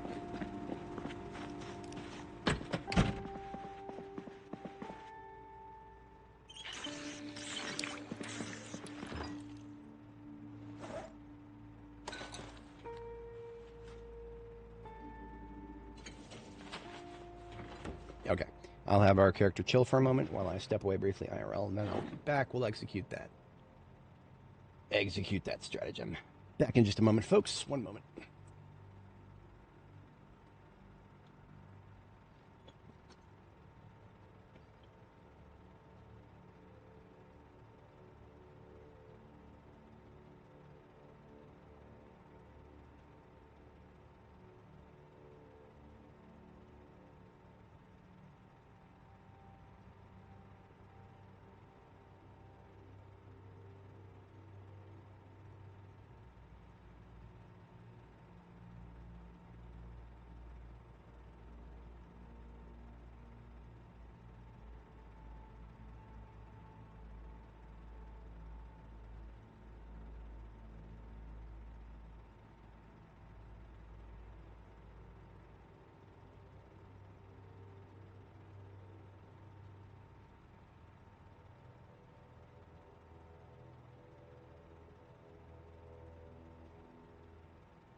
Alrighty, I have returned. I appreciate everybody sticking around.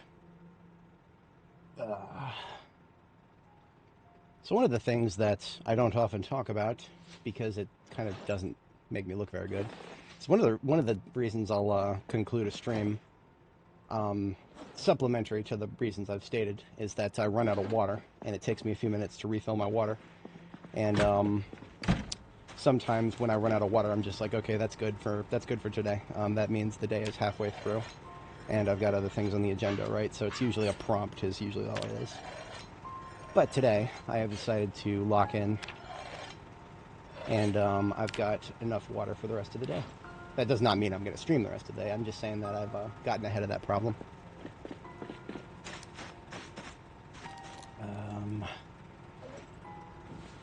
Spare Pizza World menu. I want to test something with that.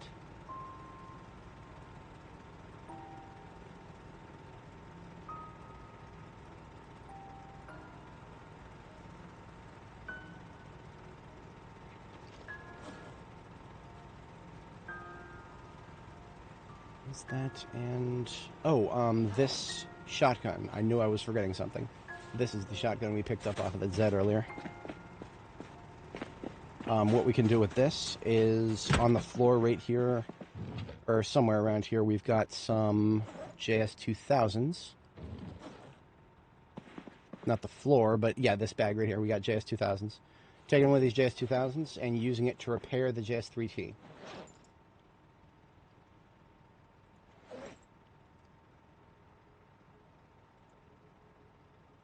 Back to 90%.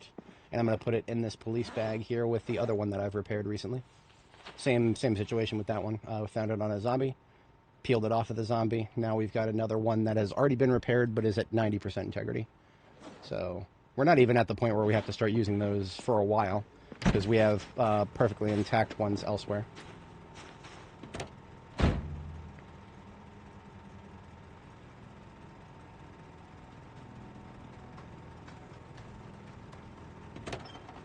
Just making sure I don't have any more loot that I need to drop off back at Jericho, since that's the direction we're going to stop by in.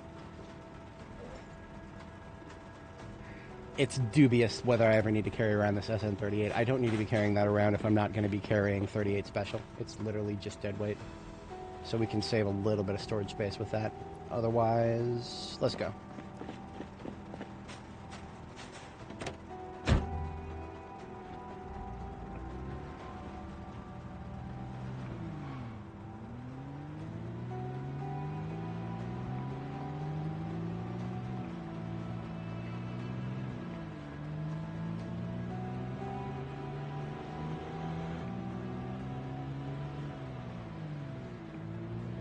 I think I'll set a goal for today.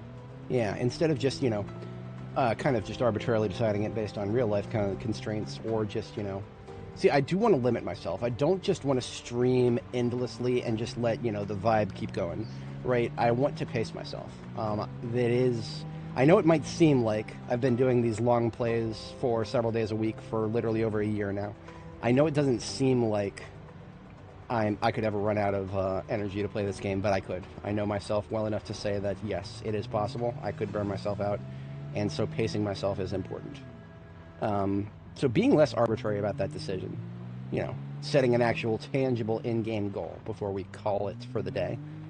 And if we don't meet the goal, then so be it. That's not the worst thing in the world, but actually accomplishing a goal and then calling it, that would feel a lot, I feel like that would be better. I feel like that could be better. So I'm going to try for that today. Today we're going to try to hit that Amazon distribution center and clear any zombies within a large radius of it, so that we can say that we've cleared that whole corner of the map. And if we don't succeed, then so be it. If we do, fantastic. Because that'll be an accomplishment right there.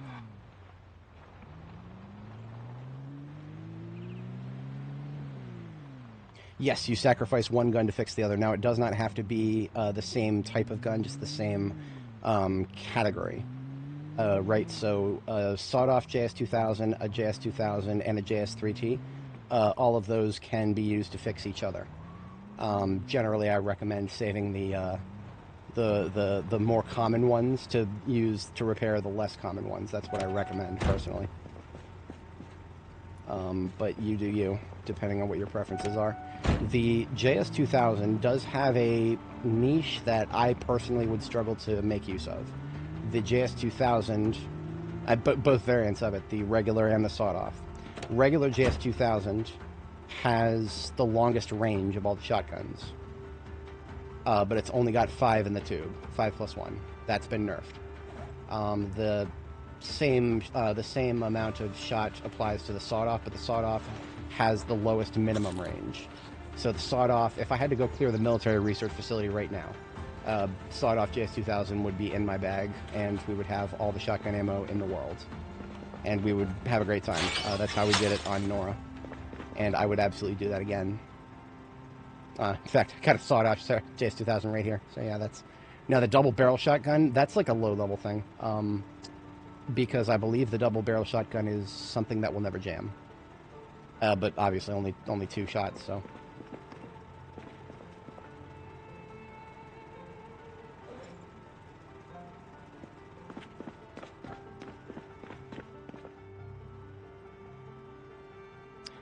My brain is actually resetting right now. I came back specifically to get my helmet. Was there anything else? I'm not seeing anything else. Okay.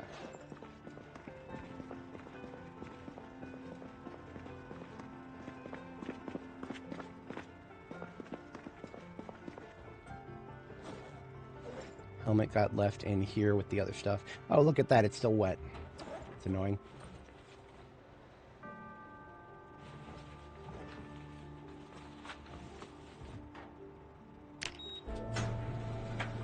That's alright. Only the helmet was the actually essential part of what we just put in there. Everything else was cosmetic stuff we picked up and wanted to clean.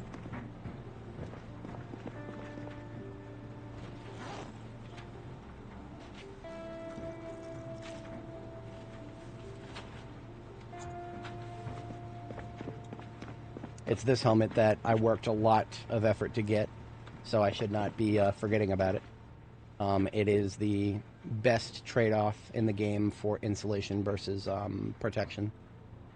So 0 insulation and high protection. The only trade-off is a little bit of discomfort. So I can quite literally wear this 24/7 and not have to be very uncomfortable with it. Nothing else about the clothing situation jumping out at me. The only other thing that I would care about right now is if I had one, I would be bringing out a better colored vest. But I don't have one. If I had found one, I would have set it aside already. There is loot to sort here, but I'm not worried about that right now. In fact, I need to build more storage before we can start emptying this truck. Yeah, either of these trucks. We need more storage before we can empty these.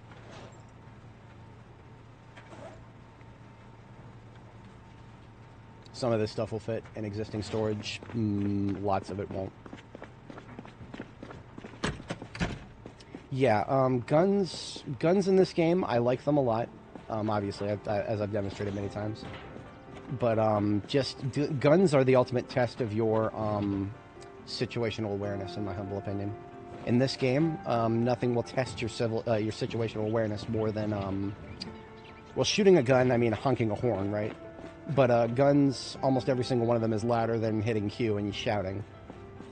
So if you can shoot a gun and not have any zombies that you don't expect coming at you, then you can be much more confident about your situational awareness than otherwise. Otherwise, if you are shooting a gun and you... I mean, then this is just a way to test whether you're ready for guns, right? Just go to places that you feel like you've cleared most zombies out of. And then shoot a few zombies. At really low level, it's better off ammo-wise to actually get a shot that kills them. If you push them down first, go for the point-blank execution. You know, push them down and then click their head. That's what I like to do. But, yeah, just, like, go to places that you're relatively sure there's not that many Zeds and shoot and see what comes at you. And if you start getting blindsided, you're surprised, oh, I didn't know that guy was there, that guy, then that means your situational awareness might need a little bit of work before you're ready for guns. And that's fine, because, I mean, you know, that's something everybody can improve on. Situational awareness is a skill. Skills need to be developed. I mean, even my situational awareness, I like to act like I'm hot shit sometimes, but honestly, there's always room for improvement. Always.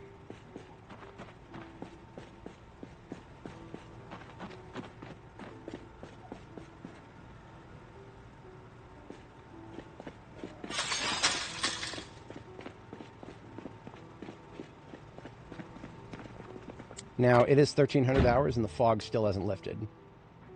Ew. That means it's probably going to be here all day. And when I say all day, I mean, like, it's probably still going to be here at 2,100 hours. I think you can get fog as late as... I don't remember if it was 21 or 22. I do know that this game's engine does not do night fog very well, so you don't see it very often. But you can see it. That is what it is. I just wish there was some congruence between the fog and the actual weather. Fog tends to accompany... At high elevations, it happens more often, but we're not at a high elevation right now. Knox County is not a high elevation. It's lowlands below the Appalachians. That's same sort of geography I'm in. We're not anything impressive here. But yeah, that's it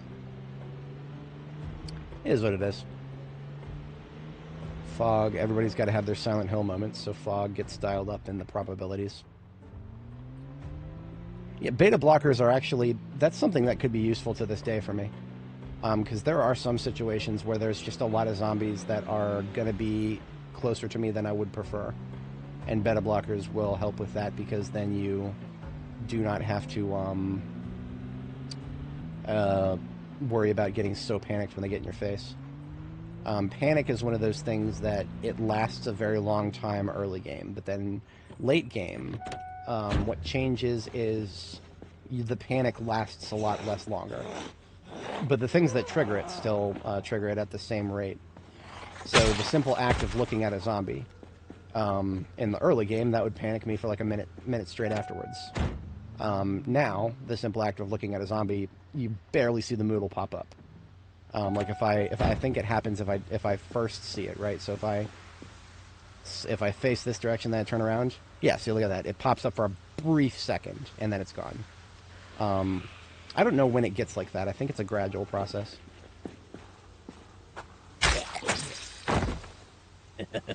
You got blood on my suit. Nope, doesn't work.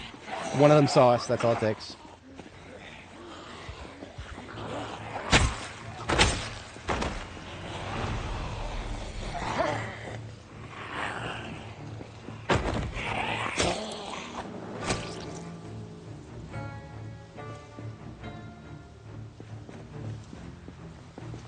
This guy right here.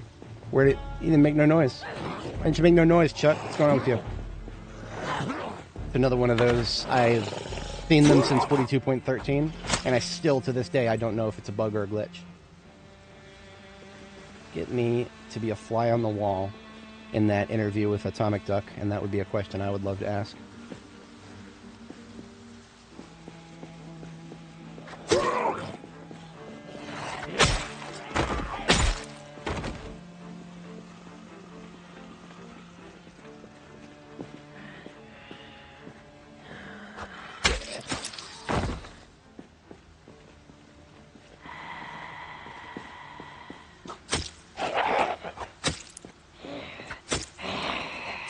Guess it, a backstab is absolutely not guaranteed if the zombie knows you're there. No, I'm not talking, I'm not talking about the deaf zombies, I'm talking about the ones that don't make any noise. The ones that one right there, the one I called Chuck, this one here with the brown sweater, the ones that don't make any noise, those are extremely dangerous in their own right. Now, it's almost like getting hit by lightning to get one that has both problems. One that is deaf and, like, you know, hiding in the proper spot, and one that doesn't make noise. I don't know if that's what we got with Nora. I am actually very curious now. I'm very curious. Give me a moment. I'm just going to back up a little ways so that I'm out of the stink zone, and while we're waiting for this fog to go away, I'm just going to go back in time real quick. We're going to travel down memory road, and I want to see I want to see exactly what the circumstances were that led to that laceration to the torso for Nora the Explorer. So this is going to be part, I think it was part 1 or part 2. And we started this save on 42.13.2 here. So we go back to the oldest by date modified. That would be December 11th, 2025. I guess that sounds about right.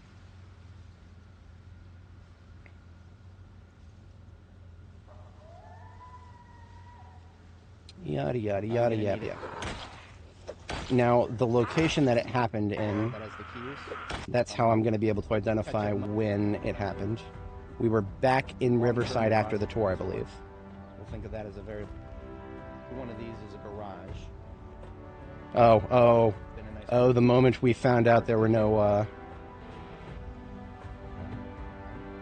where was that? The moment we found out there was no, race cars.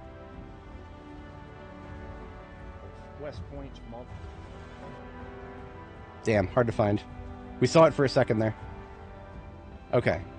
So that's where when we hit the checkpoint. Okay. So it did not happen until after we returned to West Point, or sorry, after we returned to Riverside, which that'd probably be part 2.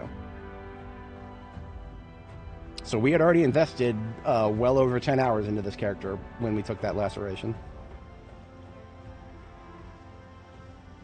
Now the way to tell when it happened is, yeah, here we go. I just got to look for the pain moodle, right? There's the pain moodle. There's only one reason my character would be in pain right now. And there it is. Okay. Okay, I am going to mute the game right now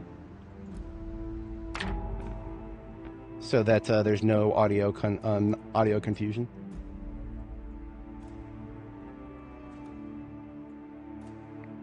Volume mixer, come on now. There we are. Okay. So we're just hearing the audio from my recording now. With the... I mean, obviously being a little... Shit that I'm... Here we are. Okay. This fucking house. Now, the Z is, I believe, in the corner. You see the sink right here. This sink right here, in the bathroom. I think that's where it was. Now, what we're going to do is we're going to turn the volume up really high. We're going to limit break the volume. It's going to be like yeah, that's 125. That's as high as VLC lets me go. So, and I'm going to back up just a little further and see if we can hear any sound at all for the zombie that's waiting for us.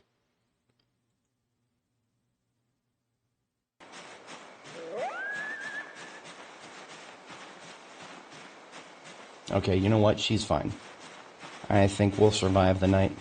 If she somehow finds us in the middle of the night, she's got a few things to break before she gets to us. I'm talking about a completely different zombie. I took the pillow off of this bed because I'm a doofus. I'm just going to deal with that. As an overnight activity, I'm actually going to check nearby houses and find another pillow that I can permanently put on this bed. So I was looking for a pillow. Imagine getting killed over a pillow. If anybody is not familiar, I always build my characters as restless sleepers with the wakeful trait. Basically what that means is one of our optimal strategies is to just sleep once and then wake up and screw around in the middle of the night for a couple of hours and then sleep again. So just have 2 bedtimes. So that is my current strategy, is to go to bed around 22:30 if I can manage. Wake up, screw around overnight, and go back to sleep at 4 a.m.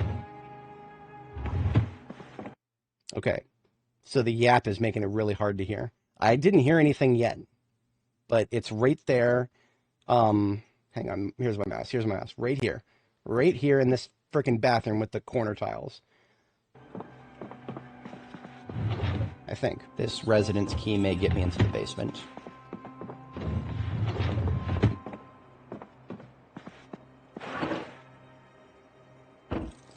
So we've got a house here with not a single fucking sound. Now, unless the yap, I would have to take this into Premiere and separate the audio track and delete my yap somehow and hope that, you know, the mouth breathing noises, if there are any that we missed, which, you know, I sit there and I start running my fucking mouth. Of course, it reduces our possibility of hearing a zombie. But I don't know about you guys. I didn't hear a single goddamn thing. And, okay. We might have just died. Now, also, the zombies who don't make noise when they lunge at you, they do start making noise after, you know, it's the lunge itself that doesn't make noise. That's always the problem in my mind, right? If a zombie is lunging at you, prior to 42.13, which that is the current build that we're playing in this replay, prior to 42.13, that never once happened. So at the time when I was playing this, literally well over 1,000 hours of playing this game, every single time a zombie lunged at me, I would hear a sound. So already that part is fucked up. But I want to go back just one more time and rewatch this just one more time and see if she makes a lunge sound, because that wasn't what I was looking for yet. I was just looking to see if she was making any other ways of announcing herself.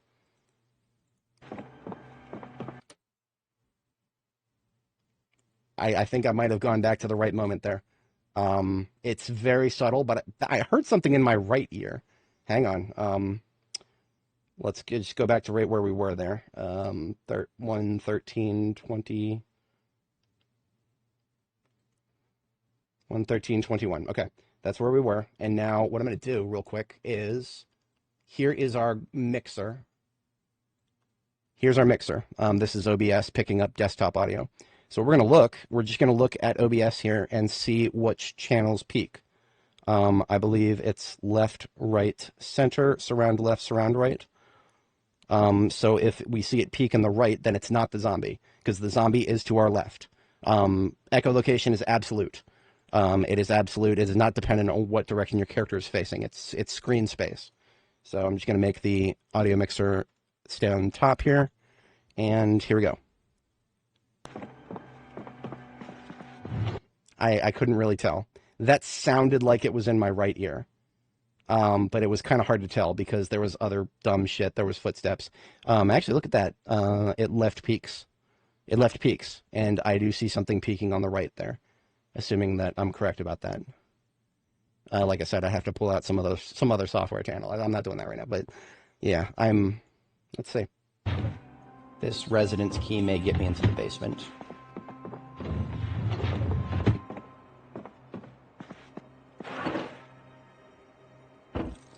So we've got a house here with... Okay, so I did hear footsteps there, but I think those footsteps only occurred after she bit us. And we heard no lunge noise. So no lunge noise, and I don't think there were any footsteps before she nailed us there. Now, if anybody's not familiar, if you weren't, this was my previous character, Nora the Explorer, linked in the description. This is part 2, 1 hour and 13 minutes in, and what we're looking at is she took a laceration to the torso. A laceration is a 25% chance of infection. So we flipped 2 coins here, I guess. I don't know statistics, but that's basically a quarter coin flip, I guess. We rolled, is there such thing as a D4? I've never seen one. Is that pyramid dice? Yeah, we rolled a D4, and we didn't get a 1. But I just want one more time, I want to hear whether she had footsteps at all prior to the... because we're wearing boots here. You can see by the protection levels, left foot and right foot are 100%. So we're wearing boots. That's not a question. We have military boots on right now, the loudest boots in the game. I don't know if she's wearing regular shoes or socks or something. She's not wearing boots. So the zombie's footsteps will be lighter than ours. We can differentiate the footsteps completely. So just one more try there on 1 hour 13. Yeah, just starting for 21. It's fine. Okay, there's that breathing again. It is in my right ear. I am hearing breathing in my right ear. So we are hearing another zombie that is not, it's not the one in this house. This residence key may get me into the basement.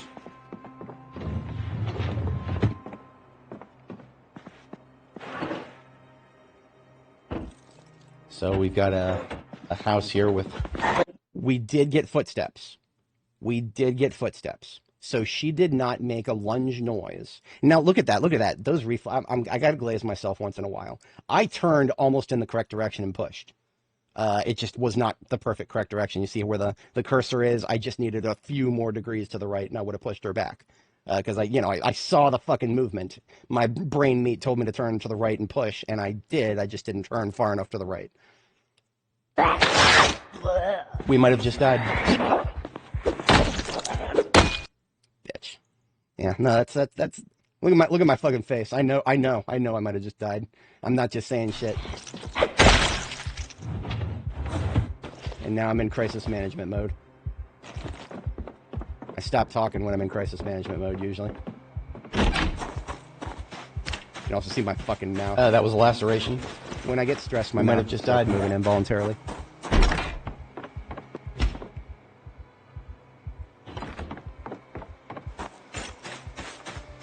I know where my first aid supplies are. They are in my vehicle. Ooh, that sucks. There was no sound with that zombie. Absolutely no sound. I already fucking knew. I will review the footage to make sure that I'm not talking shit. If I'm not mistaken, there was no fucking sound at all.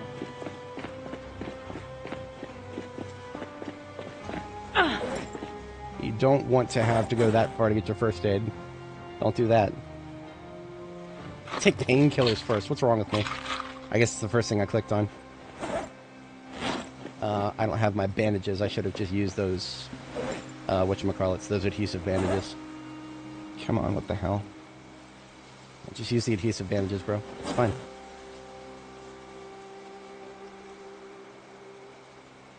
I don't know if you could die of a laceration. I don't know if there's like a floor to how much health you'll lose. It's not something I've ever died of. This is a laceration. This is a laceration. I need a suture needle out of my field kit here. Do I? No. That's not true, is it? No. Oh, never mind. It's not a deep wound. Hang on. Suture needle. Right? Okay, never mind. So that's just for deep wounds then. Okay. Yeah, that could be the end right there. It wasn't. Spoiler warning. But it could have been. It absolutely could have been. And I'm glad it wasn't, because Nora had a long and fulfilling career. But yeah, that's just, that was the first time I ever encountered a quiet one, as homie in the chat said. It's always the fucking quiet ones, man. As long as you're losing blood, you could die. Okay, yeah, I believe it. I do believe it. So, this is one I was going to leave the game running, but I can't, I won't leave the game running if I'm muting it. I need to be able to hear things incoming, so that's alright. We learned a very important lesson that day, and that is that 42.13 came with an unannounced change that should have been very clearly announced. I struggle to imagine how many people who don't, maybe they take their echolocation for granted. I was that person for a long time. Like, I never truly understood how well my audio cue recognition was keeping me alive in dark tide for the very long time. I think it was well into, hey, welcome back, Kitten. We just reviewed some footage of the first time I came across a quiet zombie. A zombie that we did, okay, so we reviewed the footage. We identified that one of the few times I've ever taken damage from a zombie in a laceration way. That was on Nora Part 2. And we never actually had any lunge noises from that zombie. And I think, I would have to go into deep analysis on the audio, but I think she also never announced herself with any other noise. Not any mouth breathing. We did hear mouth breathing. It was in our right ear, and she was to the left. So I genuinely don't think that the zombie who nailed Nora that one time was ever announced themselves.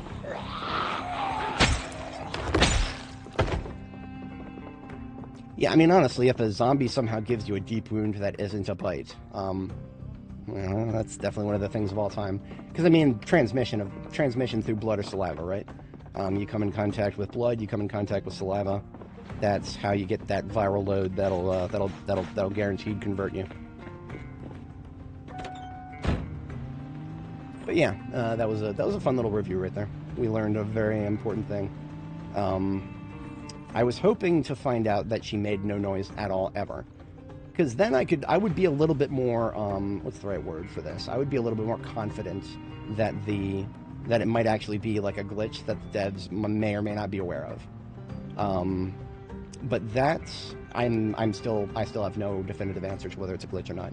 Because if it was a glitch, why did we hear her footsteps? We did confirm that once the zombie was out of the bathroom, we could hear her footsteps. Now, there weren't that many footsteps to hear. The placement of that zombie, we had several confluence of bullshit coming at us. She was around a corner from a doorway. So, like, right inside of a doorway to a bathroom, and then just right around the corner by one tile. And that was a doorway we had never opened. That doorway was open when we went in there. So, lots of things to think about with that. Hello. Fucking thing. Don't you hiss at me. I just saved your life, asshole.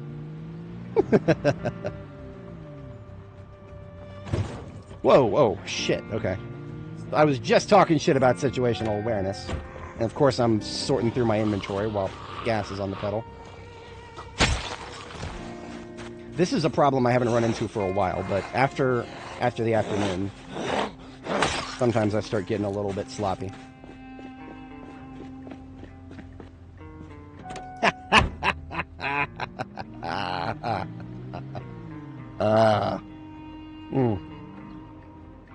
Let's not be too specific about what that says about Dani.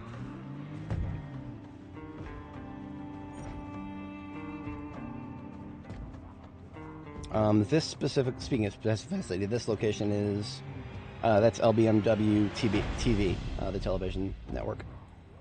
We're not going to have a very big group here. It might seem like an unknown we're not going to have a very big group here. I remember how close we are to the PD, so that's fine. But there are some unknown vectors. I do not have any exploration of this neighborhood, so can't hurt us too much to...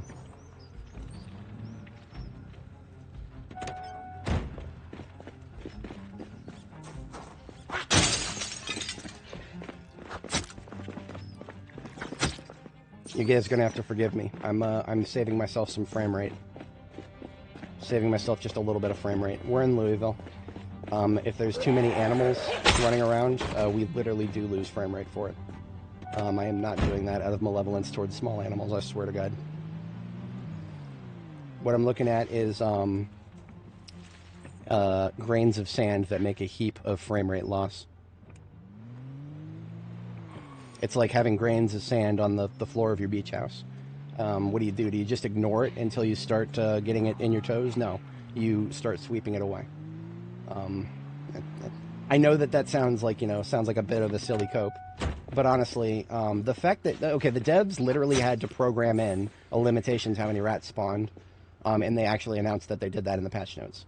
So don't take my word for it, take their word for it. Too many animals does cause frame rate loss. To the point where they literally had to program it out that there would not be too many rats spawning in.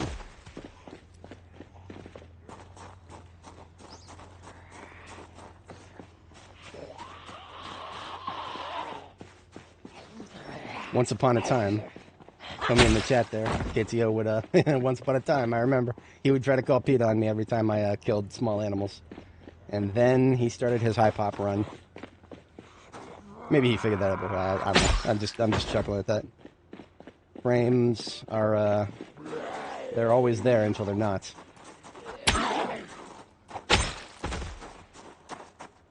Something that I could complain about when it comes to frame rate. I have 2 GPUs in this computer. I got the second one for one specific purpose. Well, not one specific, one non-gaming purpose. Basically, there's no games these days that'll take advantage of multiple GPUs.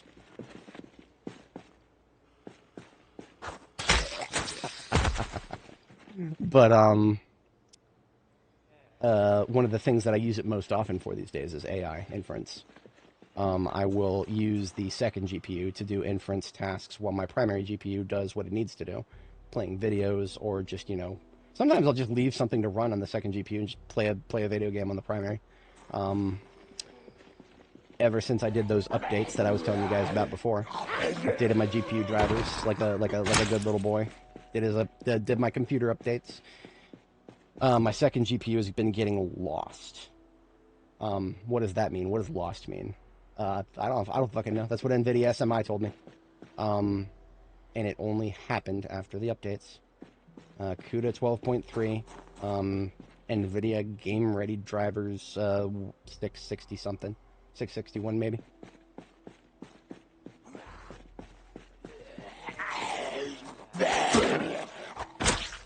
Yeah. So basically, I've the past couple of the past week actually, this whole past week, all of my AI inference has been done on my primary GPU, and what that means is that my entire computer is ground to a halt. I can't do anything else on it. When you're inferencing, you know, a high VRAM model on your primary GPU, and you're just constantly sitting there at 23.5 out of 24 gigabytes of VRAM used. Everything on your screen is moving at 0.5 frames per second, and you start doing those calculations in your head. You're like, okay, if I shut down Firefox, if I shut down everything else, I start thinking, do I have to shut down my fucking email program? Do I have to shut down Thunderbird to save just 0.5 megabytes of VRAM? Is that going to help? But no, I game ready. I was just using marketing language. It was. Hang on. Does sysinfo show you? I don't remember if sysinfo shows you. No, it doesn't show you driver info. The little NVIDIA logo sometimes shows up in my taskbar tray. Sometimes it doesn't. But y'all want to know the best part about the best part about having my GPU just get lost for some reason. The only fix is a reboot. In the past week, I have rebooted my computer more than I have in literal frickin' years. Because this thing, because it is so stable, because I have done very well by it, it doesn't need to be rebooted very, very, very, very, very rarely. More often than not, it reboots by accident. You know, power loss, something. Or maybe just, you know, every once in a while I'll overtax things and get a B-side. But, yeah, very rarely have I ever rebooted it. But now, ever since installing those drivers, what can I say? The GPU I spent $2,000 US on, it's questionable as to whether it has a future in my system. And that's a sad commentary in and of itself, because that's already post-scalper pricing. My primary GPU, the one rendering this game and doing all my live streams, that was bought a lot closer to MSRP, so you could say I got really lucky. Linked in the description is my rig, if anybody's familiar or interested. All the prices listed are the prices I paid at the time, May 2023, when I built this computer. The driver update could not have touched the BIOS. No, it doesn't. The driver update that I did, CUDA, NVIDIA, and I mean, cuBLAS is even further down. Compile against cuBLAS 130 is what all the inference is doing right now. Now that could be the problem. That is not something that I have tried yet. It could be the specific version of CUDA. Maybe using 130 is the problem. I'm terrified to try rebuilding CUDA again, because the moment I did previously, I ended up having to just do a clean install of Warm UI, and that was a fucking nightmare. Oh, that didn't work. Okay. Hey, it's just a chain of bodies on this road. This place is going to be, like, questionably secure. I think we've driven down this road, like, once or twice. And that resulted in these zombies just all being in the road facing one direction.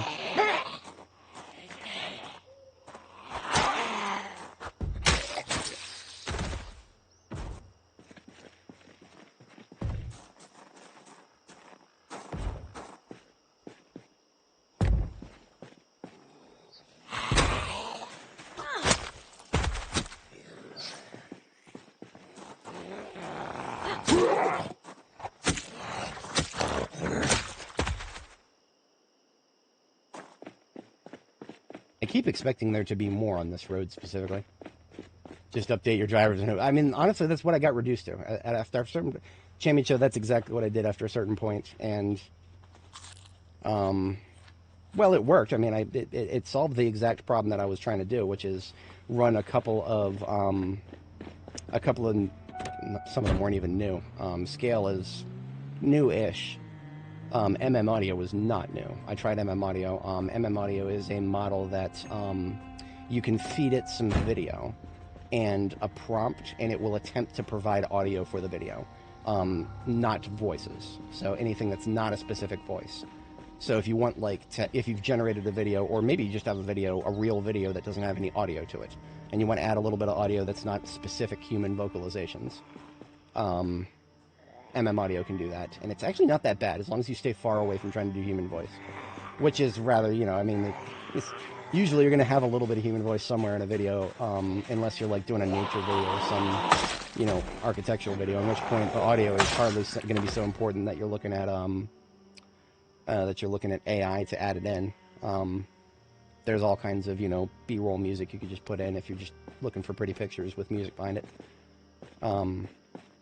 What it tries to do is it looks for cues in the video itself. The second time that's happened today where we ragdolled his head by pushing it. Doesn't happen very often. But yeah. One of the demo videos was Darth Vader playing a violin, and all the prompt was sad violin music.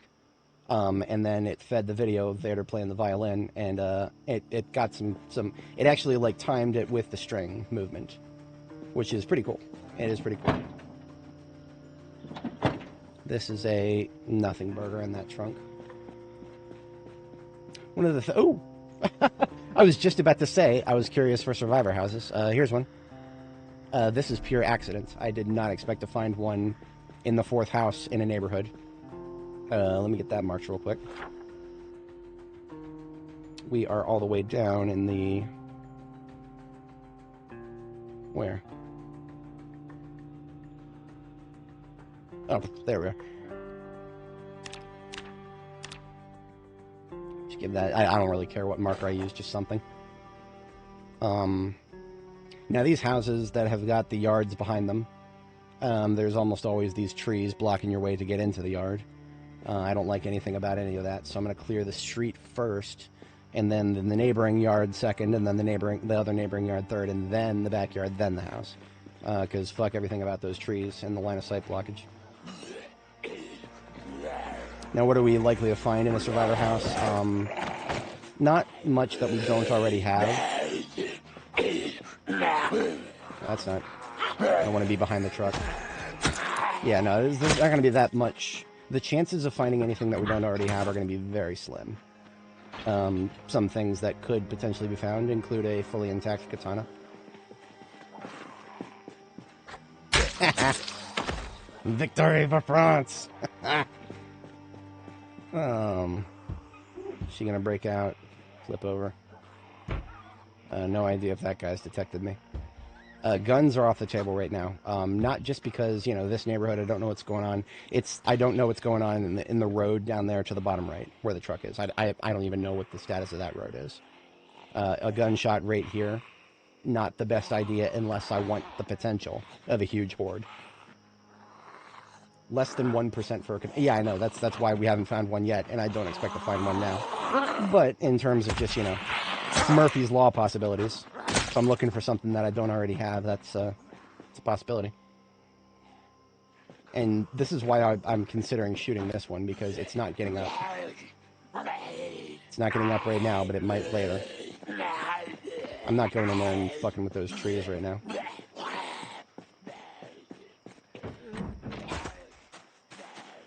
Get a look around it. We're clear on that side. He's getting up. Okay, we're good.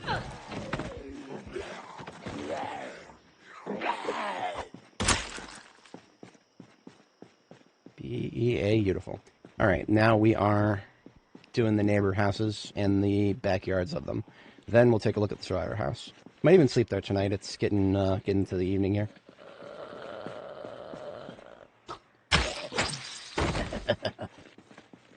You suck.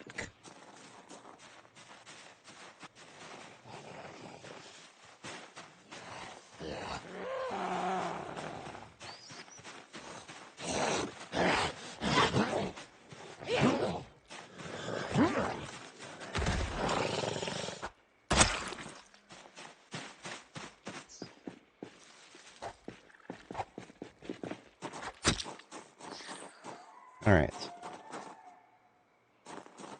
Don't expect too much in this house, but all it takes is one in it.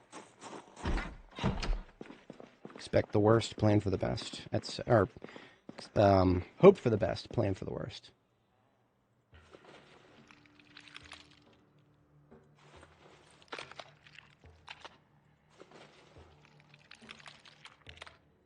I particularly appreciate the chunky sound of what we're pouring out of the bowl.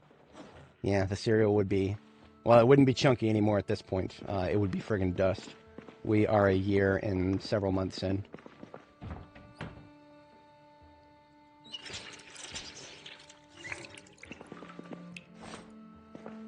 Look at this backyard. A frickin' forest back there.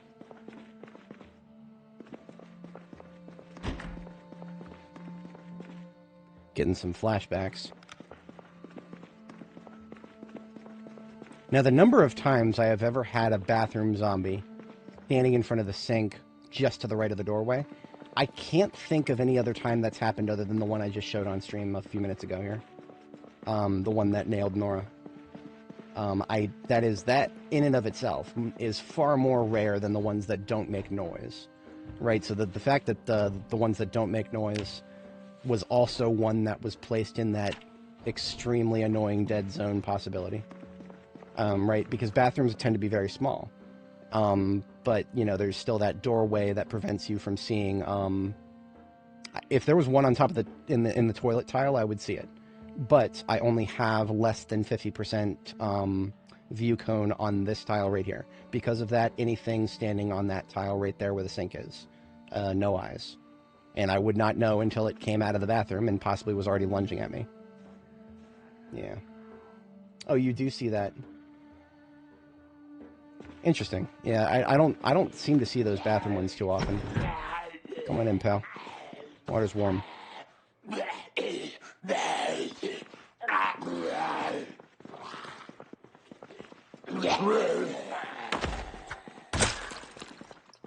Yeah, I'm juggling with the decision to jump out there. Yeah, I'm not doing it. There's too many trees. I'm going to go... We're going wide. Yeah, we'll just go wide. It's fine. Cardboard boxes. Always a astronomical chance for something interesting. Not this time.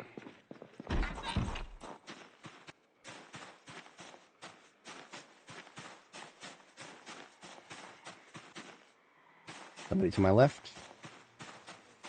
And center slightly. Yep, that's her. Cleared the other side of those trees. Okay. Come on over, both of y'all. Let's lunge this first one. Not lunge this one.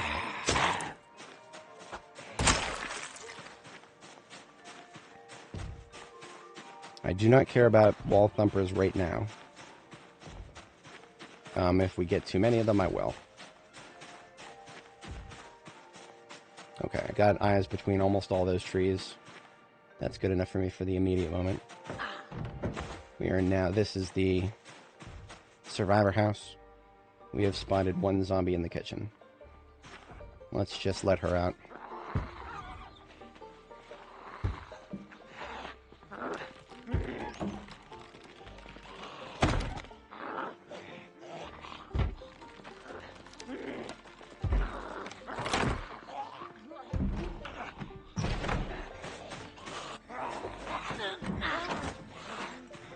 There's no need to break windows here. I don't like this situation. Because again, we've looked between these trees, but that doesn't mean I like these trees. Let's just get those guys out into the open somewhere here.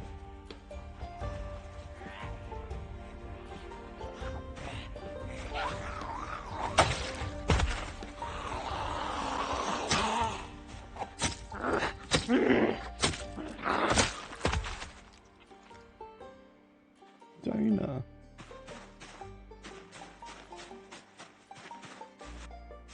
We did have a fence thumper, but he's gone. So we have a point of ingress to the survivor house, but I demand ingress and egress whenever I'm doing a survivor house. I also demand that the neighbor's yard does not send a small group at me. Therefore, I'm just sneaking mostly because I don't want anybody on the other side of the fence to hear me and start making annoying noises. Loud noises. Okay. I should check, make sure I didn't leave a fucking truck running. I do that all too often. Yeah, no, I was just gonna peek into that neighborhood. I would have left that neighborhood a while ago by now, if it was not for immediately locating a survivor house, which is nice.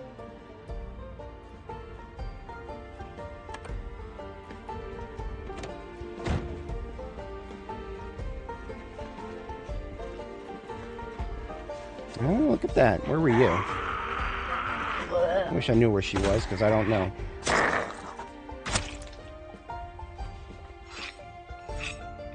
This is not the best spot for a sharpen. Just keeping my ears open.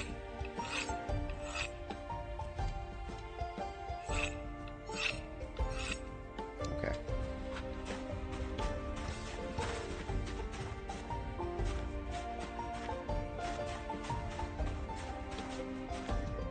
Okay. I'm gonna take the front door in, or take the barricades off of it. I don't suspect that the front door is actually going to be unlocked.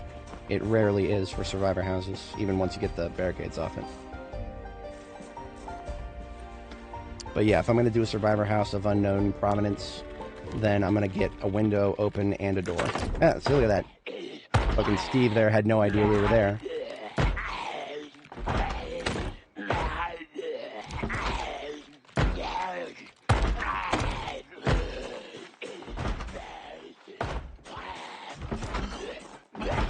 Yep, it's locked, so what we can do is just go flank Steve. Because we have another ingress now, and now we've got ingress and egress, so we're good. Of course, just got tired. That's not a good recipe. You know what? My current coffee is at half capacity. I probably don't need this. I'm going to drink it anyway. I just don't trust survivor houses. I do not trust that I'm going to open one of those bedroom doors and have 6 of them coming out at me. In which case, I do not want to be fatigued.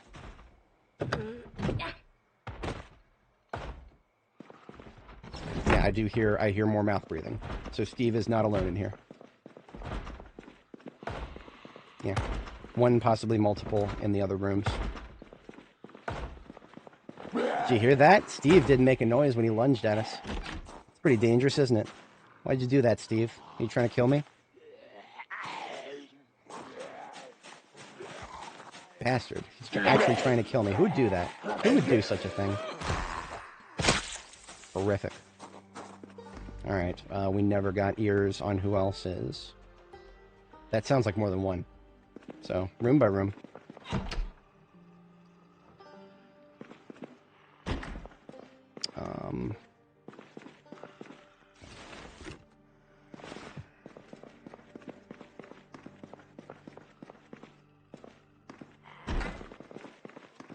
Look at that.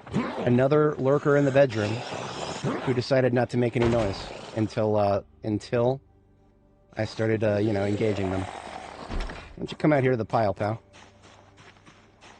I have this weird aversion to sleeping in a house with corpses in it if I can avoid it. Yeah, I might sleep here tonight. You know what? Just poke you then.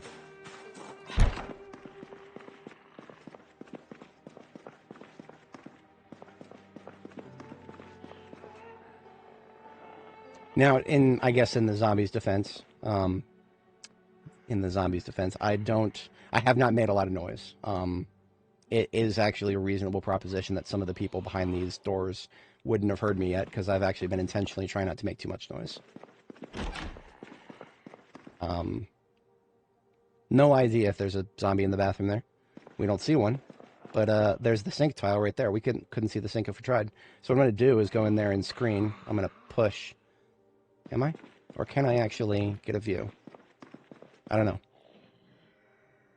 Because there's at least one, if not two, to my right. The tile in question that I can't see right here. That's to my right.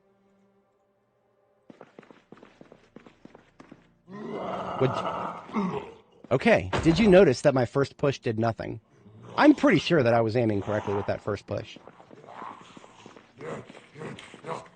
Bathroom zombies, man. Now, I can't blame the lack of noise, though, because I did hear the other zombies in this house are announcing themselves. So we knew he was there, or we knew something was somewhere nearby. We at least had some general warning. Some audio cue was present.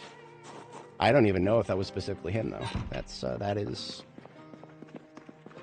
Yeah, we have one more in this bedroom, most likely.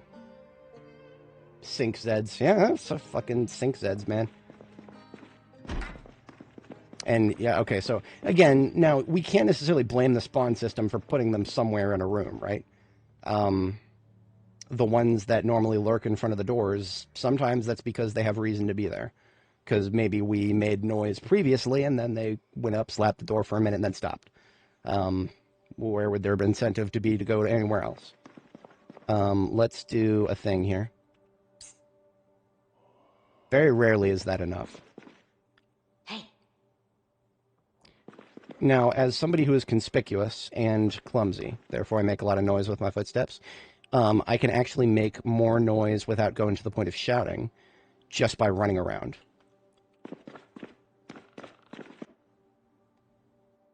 But that's also going to be hit or miss. Yeah, it's somebody inside and to the right. Now, okay, here's a safer option. There's a safer option to all this. I could go in there and take my chances, turn that corner. The safer option would be to find out where the fucker is. And we can do that. There's a window. The window just happens to have 3 barricades, so when it's triple barricaded like this, you can't see through it ever. We take the 3rd barricade down, and we can see into the room, and look at that, right there. So now we know where he is. That's all I need.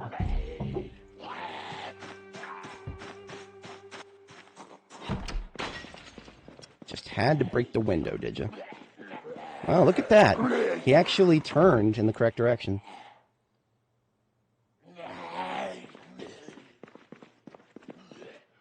Come on out of there.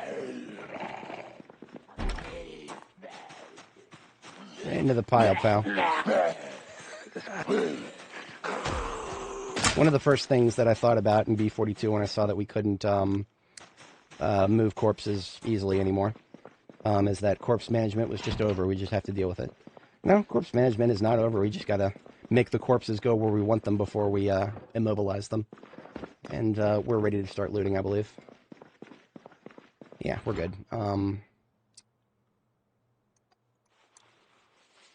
It is actually bedtime, but we drank some coffee. So it's okay to stay up a little bit late, I suppose. There's not going to be that much loot in here.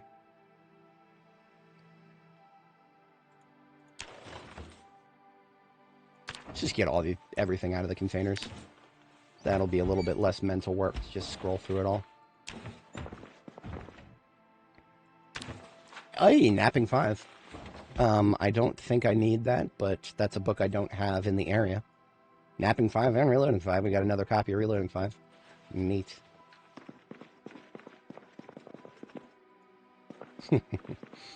Yeah, that's one way of doing it, but I mean, once you get up there, that's questionable.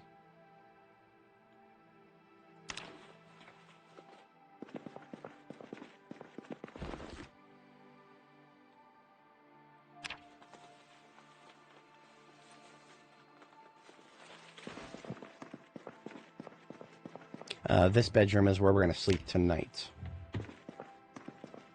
since the window is intact and has at least 2 barricades in it.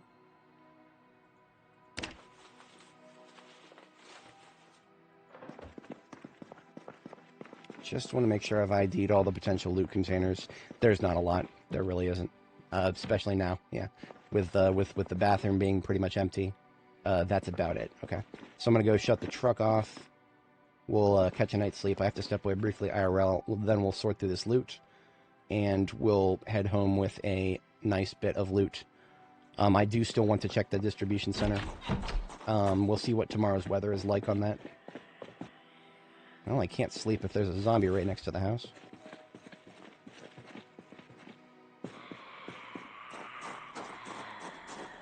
Now, observe something about here.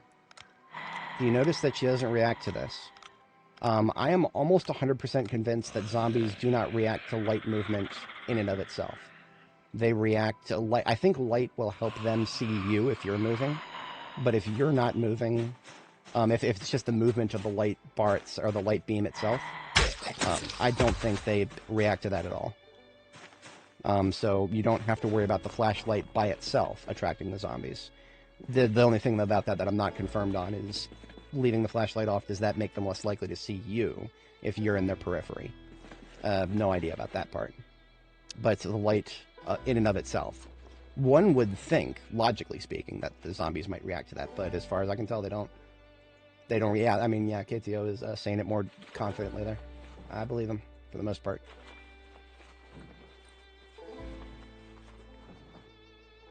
Just putting a little bit of this stuff in the trunk of the vehicular device. So what I'm going to try to do after we catch our sleep here is I'm just going to separate the guns and ammo. And then anything else I want can just go direct backpack.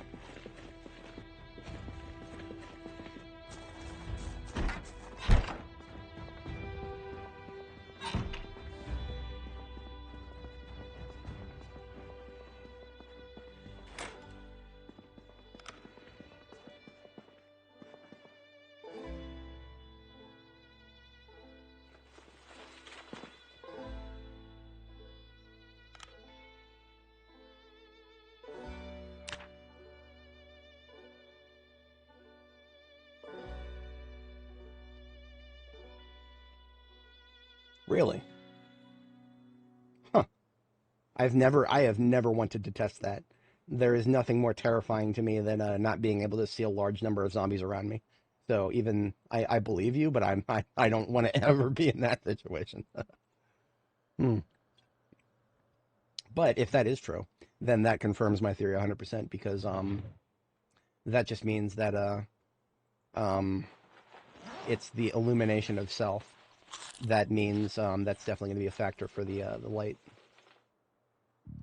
Okay, like I said, I do have to step away briefly IRL. Not long, most likely. We will just have a quick seat right here. And I will be right back, folks. One moment.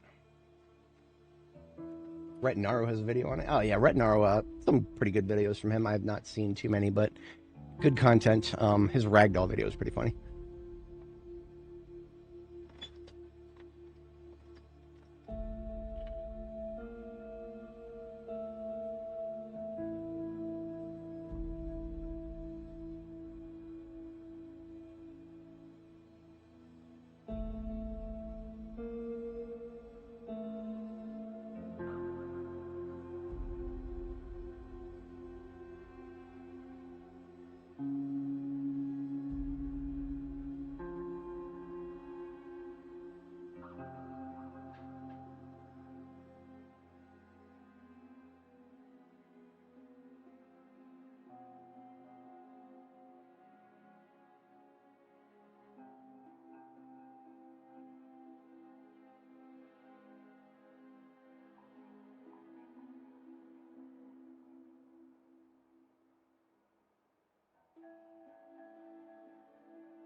Alrighty, I have returned. Appreciate everybody sticking around.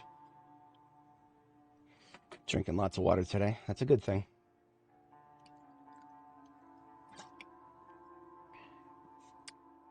Stay hydrated. Alright, I'm going to start with a pass on ammo and guns.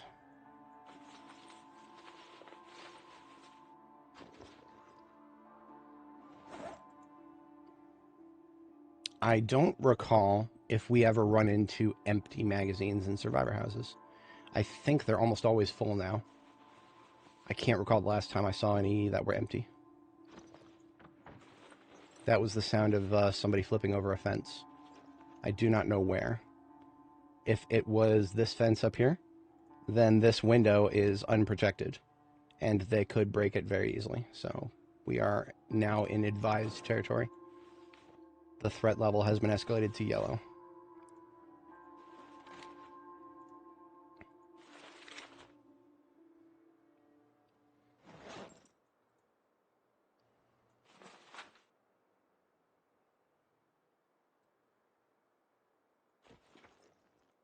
Okay, that's not bad. I don't really need anything else in this pile.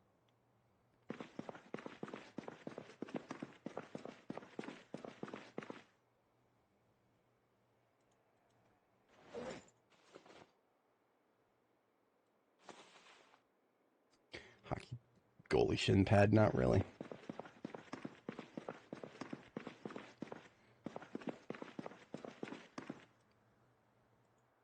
Yeah, there's really not going to be much in here. There's a little bit of gun in the closet that I recall seeing. But because we only got those 2 guns in the kitchen, I don't think we're even going to fill up our backpack here. This is a small house to be a survivor house.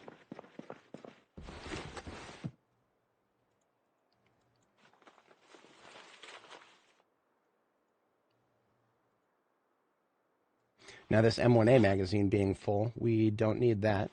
We won't be shooting any M1As right now because we don't need a semi-auto that discharges something that would be far better shot from an 8x scope. So that one magazine will be an empty one. In the meantime, we'll just make another box of 7.62 here. And would you look at that? This is a Trapper carbine with a laser sight and a 2x scope on it. I don't know if Trapper carbines are still in the state where they don't have the ability to put scopes on them. If that's still the case, then this is another impossible carbine.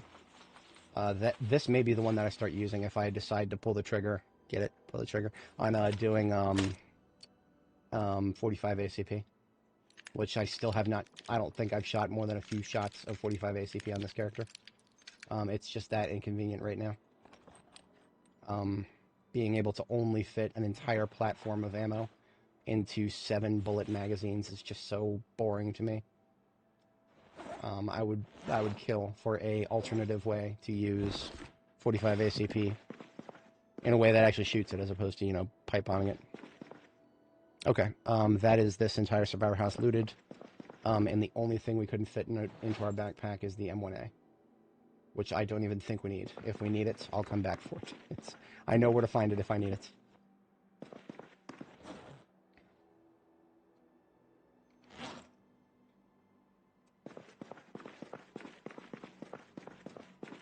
Alright, second bedtime is a go. Not tired enough to sleep. Oh, hell with that. I'm gonna fast forward a little bit. Come on now. Okay, we almost had a too good of a night's sleep there. We actually had to fast forward for like, what was that, 40 minutes or so? But I knew that we were really close to the threshold. My timings are pretty good here. But that's also, that's because of, we were pretty close to the stupid coffee we drank. We drank a half cup. We did that to ourselves.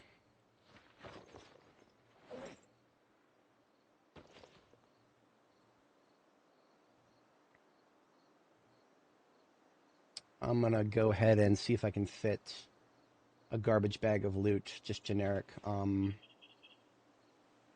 local sourced stuff or local destination stuff into this garbage bag here.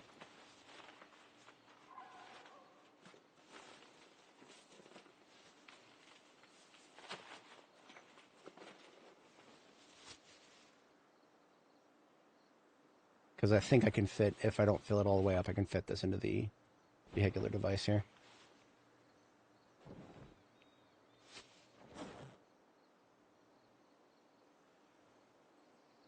Honestly, even if I do fill it up.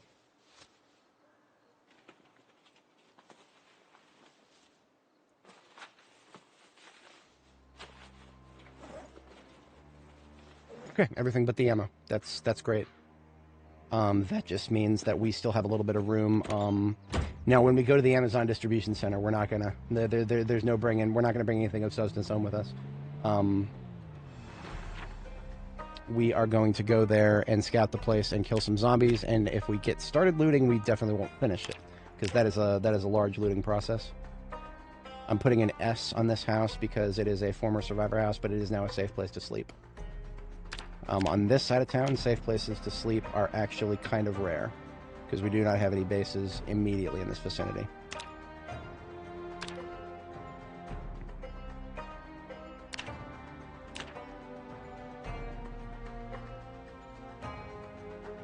Yeah, nearest base is parking lot, which is all the way back there. Cozy box is that's a ways out. All right, distribution center is literally just right around the corner. Last chunk of the map that we haven't explored on the entire Northwest. Aside from Boone and Bourbon, which is up here, this is all just residential. Not to say residential is completely useless, but y'all... Yeah, I don't know if you guys noticed, I barely paused when I looked at any of that loot. We have reached that phase where only a very few select items would be an actual thing worth even spending a few seconds on. We're stacked. We're not here. We're not doing this for the loot at this point. I'll steal guns when I see them, mostly stockpile guns, because I'm trying to habituate myself for arming an entire army in the future. Someday I think we will want to have guns for our NPC allies to defend themselves with. So having lots and lots of guns just on standby as a stockpile, yeah, that could be a very useful thing someday. Habituation. Form those good habits, like brushing your teeth, and maybe they won't fall out of your mouth someday. I'm gonna start shooting these fucking things. Jesus Christ! Look at this in the top right corner. Y'all want your rat race? I got it right here. You know what this is? This is free weapons experience.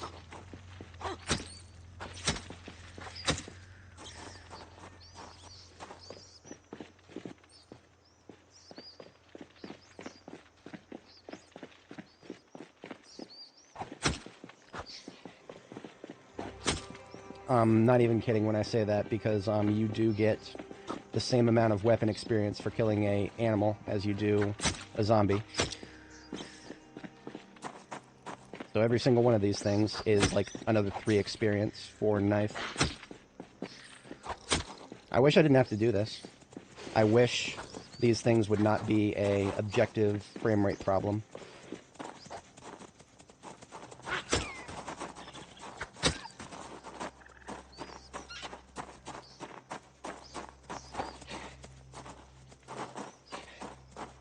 I mean, look at how many of these things there fucking are. It's insane. Did she? Yeah, she just tried to jaw stab one. It happens.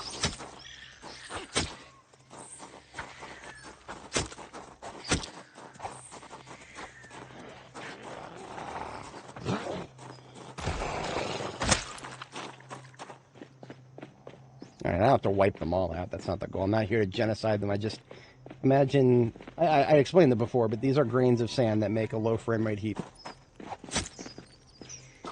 And there's only one solution, unfortunately. It's not like items. Items, I can just pick them up and put them in a container.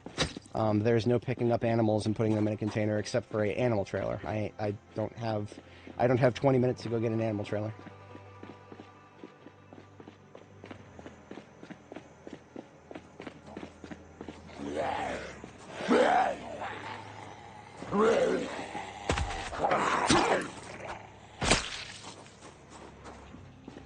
Of course, that got us pretty hot. Doing all that running around. I wonder if it's spawning, like, a select number of rats and or raccoons for like every single apartment in the area or something. If that was the case, that would actually explain this, because we just drove past a ton of townhouses. I don't know.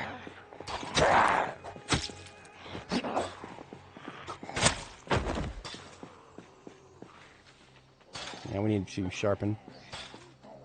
Any reason not to?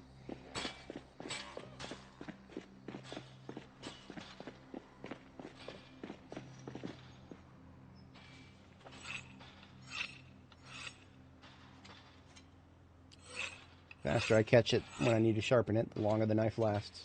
Oh, it's going to break soon. Wow.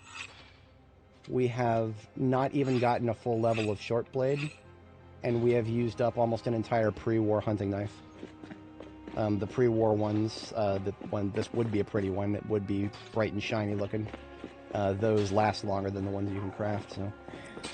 yeah.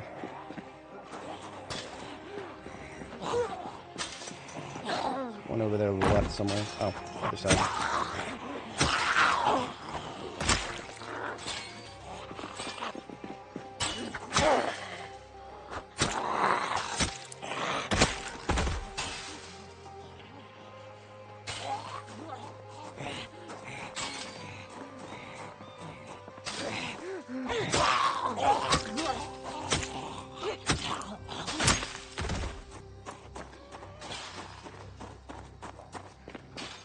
...601 out of 750 experience with short blade.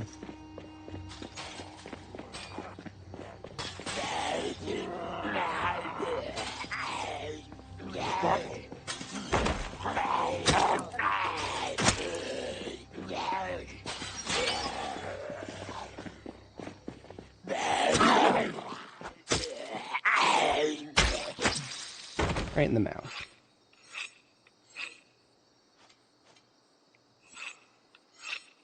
Alrighty. This is not the Amazon distribution center directly in front of us. It's on the other side of the fence. Building behind my ugly face. I think that's it. Or it's the one beyond the gas station. No, that's not it. Maps Unlimited. No, that's not the distribution center. It is a little further down the road. That's okay. We are working in the correct direction for it. Primary target, if I happen to see any of this, we're looking for propane tanks. Because I don't know if you guys were here earlier, but I wiped out... I found 2, and then I immediately wiped them out, and we still have 21 unfilled torches. Victory for France.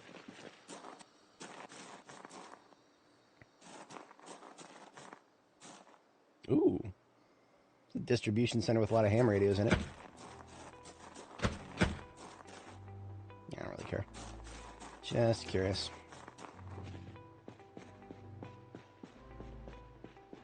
Hey, Nana Madhouse, how's it going? You caught us near the tail end of the stream here, but we got one more objective that I'm going to try to accomplish today. The Amazon distribution center, just up ahead. And when I say just up ahead, I actually don't remember exactly how far away. We're about to find out.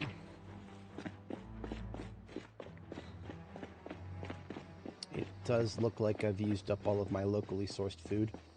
I got a juice box. I'm going to drink a juice box. Hey,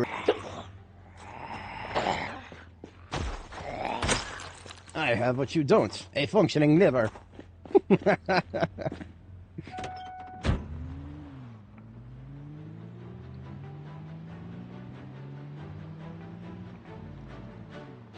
Now, of course, as we get closer to the distribution center up here, there it is, Newton Freight Warehouse, that's what it's called. This place. This is the place I've been looking for. So, what do we do here? We got a couple of incoming. We can poke these guys. I'm actually trying to see if I can use this knife up.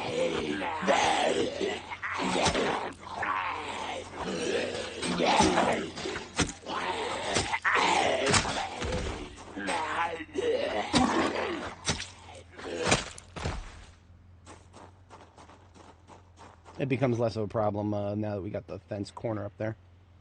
We'll probably lure some of these guys apart from each other. The vines have returned. It's that time of year. We're February 15th, right on time. Right around halfway through February, the trees start to bloom again. That's a little early for real life, but in this game, yeah, I don't know why the devs did that. It's an odd decision, to say the least.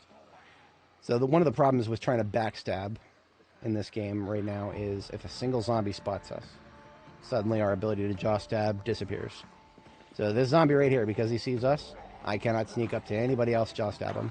I gotta kill anybody aggroed on me first. I don't like that. I find that very silly. I would agree with the concept to an extent, and I think that extent should be like 20 tiles, maybe 10 tiles. Maybe, like, I don't know, just 10, 5, 6 tiles, something like that. If a zombie is aware of you 5 or 6 tiles away, then you can no longer jaw stab. That's perfectly fine. It accomplishes what the devs are trying to do with it, but it doesn't completely fucking ruin the entire concept. I am going to eat this canned fruit beverage, because I don't feel like going all the way back to Cozy Box for food right now. Just wake up, coffee time. Yeah, that is, that sounds like fun. I used to work at a Starbucks, and I definitely decided that if I got to choose between coffee and espresso, I would choose espresso every time. Particularly something with steamed milk in it, regardless of what form that ends up taking. My favorite beverage ever in all time is the white chocolate mocha. Particularly Quad H Pump Venti white chocolate mocha, extra hot, no whip, heavy cream. I don't remember if I gave all those in the right order. You're supposed to do I think Venti hot you're supposed to say first so they pick up the right cup. I remember sometimes people would say, give me a Venti mocha, Venti white chocolate mocha, and you'd have to ask hot or cold, because it'd be that weird time of year. Yep, see, here we go. This guy saw me. Now I can't jaw stab lady right there. Nope.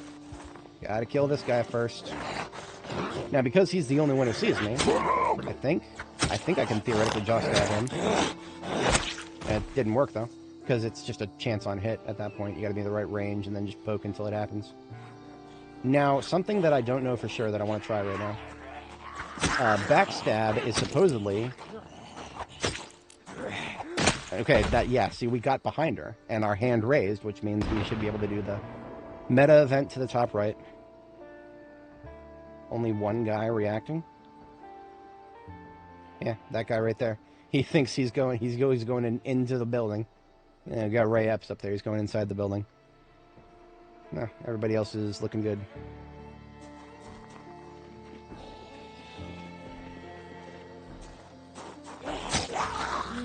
I always panic. The moment I see them start turning around, I panic. I'm just not programmed for this short range of combat with zombies. I'm not programmed for it. All of my instincts are telling me never get that close. Yeah, look at these guys. They're moving because of the meta event we just heard. But some of them are going to notice me. This one, yeah, this one has.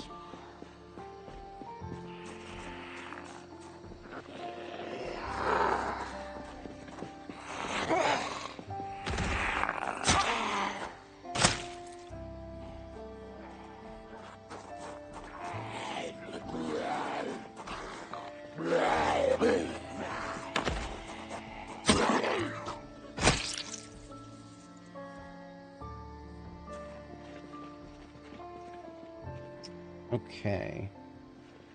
I want to backstab these guys. This guy has already spotted me. You hear the hissing?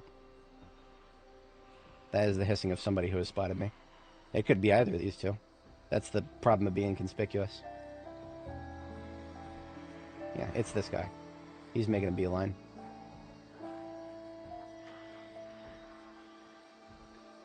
I don't hate meta events. I used to think they were almost meaningless. But ever since it's just the fact that zombies don't all react to them. That kind of led me to tune them out completely at one point. I'm sure at least some of my folks in chat will remember that at one point I was like, what the fuck are they all moving that way for? And I just tuned out the meta event because I had seen so many zombies not react to them or inconsistently react to them. I'm just like, yeah, whatever.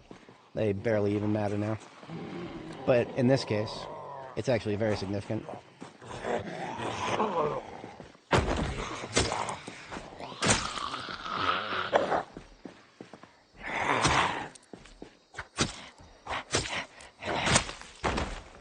This knife is almost done. I don't know if I'll finish this.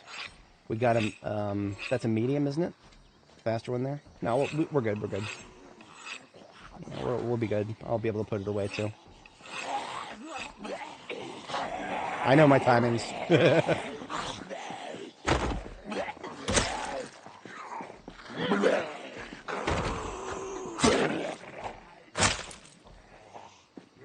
Every sharpening we get buys us a few more kills before it breaks. I don't know if I've broken a knife yet, on this character at least.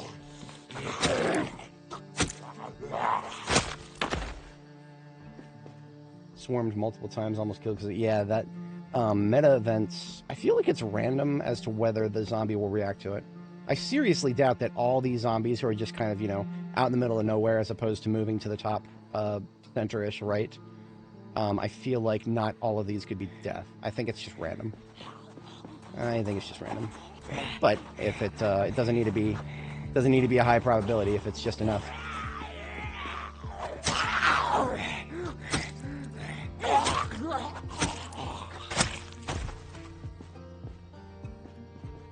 Now, as fate would have it, there is an actual building called Kitten Knives not far from here. But I don't think they make hunting knives. I think there's every knife in the game except a hunting knife we can get from them. I can't remember if they make hunting knives.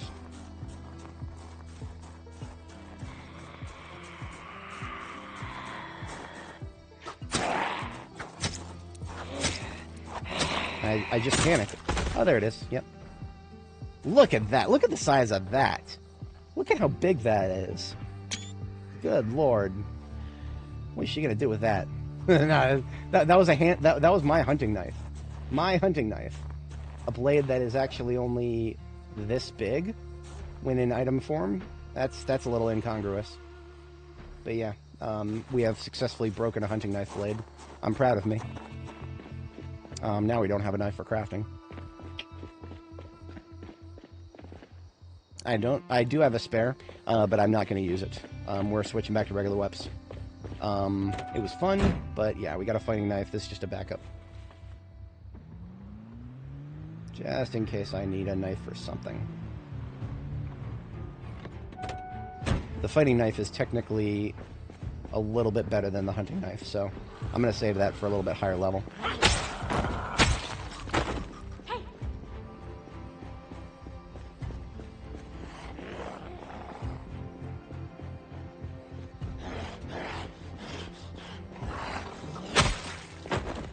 Now, at one point, I did some siren work down here. The question is, how close to this area was I? I recall doing a little bit of light barring over here, but we're far afield. The bombing, the most recent pipe bombing we did up here was in the Metal Gear and Splinter Cell. Yeah, I can almost hear the music in my head now that you say it. The little, every time a zombie notices me, a little red exclamation, the stinger. No, but yeah, we were down here with the light bar at one point. We did not get many of these guys. That's why they're kind of just distributed all over the place. Now that does mean that because their distribution is kind of all over the place up here, I really don't want to be shooting up here. We can probably take the warehouse up here. We could probably take it without firing a shot. I just want to clear everything on the street. If we get the street clear, I will feel, I mean the street and obviously everywhere inside, in and around the building, I'll feel pretty confident with going into the building. We'll make Ray Epps proud. Straight into the Capitol. We're gonna steal Nancy Pelosi's desk. Do it. Let's go. That was intentional. I don't know. I just felt like doing that. I already have blood on my hood, so that was definitely a factor.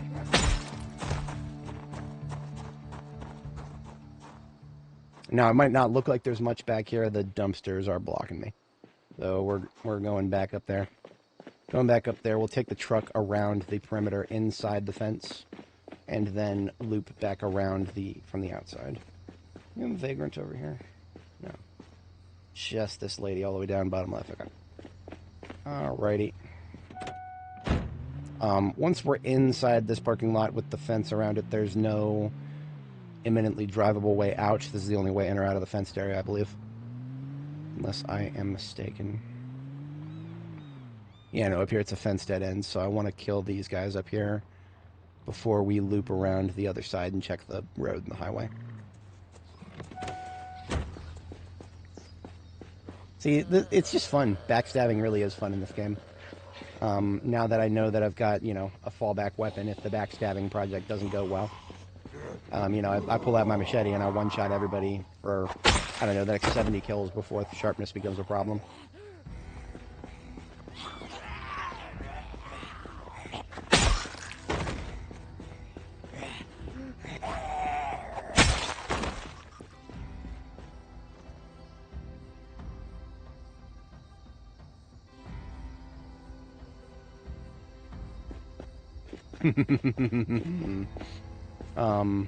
We have some bowls, and we have some beans. Did you know that we can make a bowl of beans? I don't understand this game sometimes. I think that's that's probably like an older build holdover right there. But no, what we do is we've got this empty bowl now. Now we've got beans. Now we can make bowl of beans. I do think we might have to cook this. Yeah, we gotta cook it. And I don't know if we have anything we can put in it. I will try to put some carrots into it, because we've got some canned carrots here.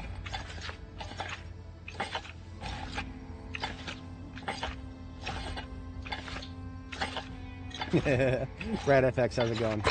We have reached the Amazon distribution center here, and we're going to take a look at that. It doesn't look like it's going to let me put the carrots into the beans, which is kind of, that's wrong. You can make a bowl of bean soup, some carrots in it. I would do that, IRL. But I can't, so I'm going to do the lazy thing and drink some milk. Go wrong, we're drinking, what is it? The milk is 1 year and 7 months old since it's been refrigerated? Yeah, what could possibly go wrong? Just a little chunky, it's fine. Still got nutrients.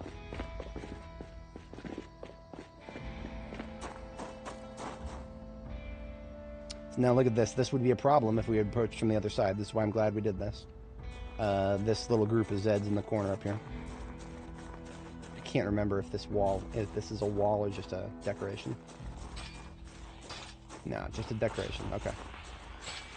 Look at this. They're layered on top of each other up here. Let's just see if we can piecemeal peel them apart.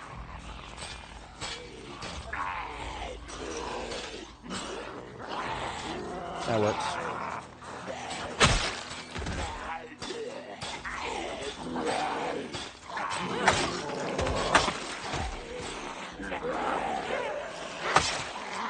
Now that's interesting. This guy had hearing protectors on. Wonder if that's why he didn't notice us until now. That'd be kind of funny if zombies weren't hearing protectors, actually.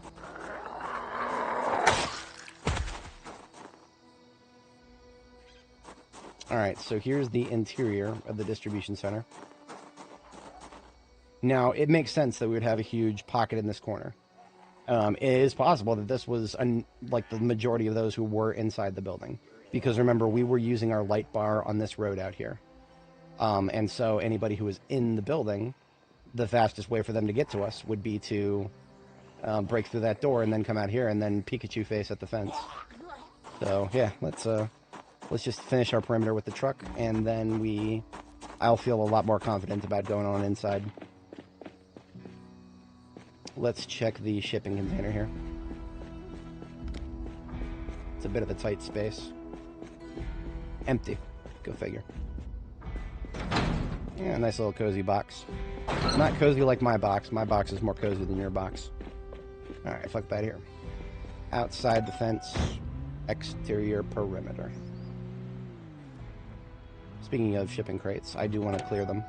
Wait a minute, this one's open. That means that this is an approach vector from either sides. Take a calculated risk there just because we have a big wide open space. That was that left, right. Shut up, I know my lefts and rights. I have no need to push them.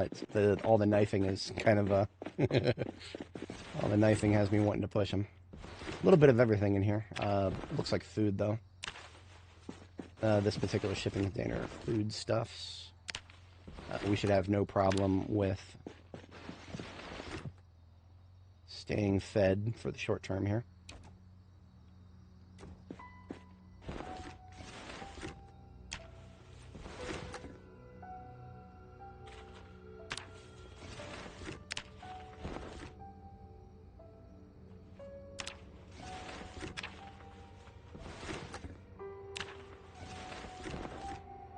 So I do find it supremely funny that by making that bowl of beans, I now have some uncooked beans that I will be unhappy if I eat them.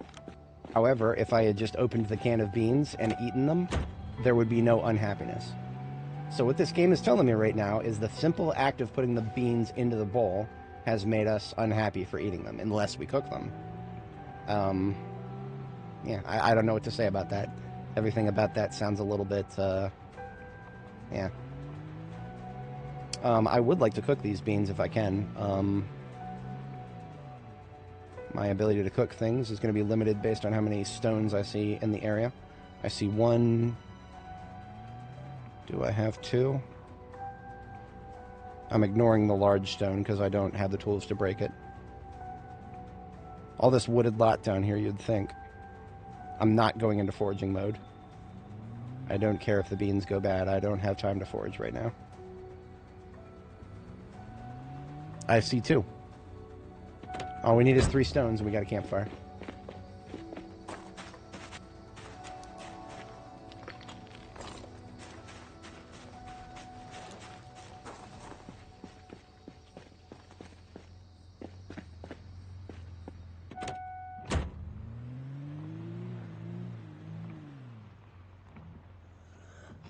I might see 3 up here. A couple of dudes in that house. A couple of dudes who were doing some things. There's 3. Yep, we got 3. We have our campfire. We also have some guests. Hello, guests.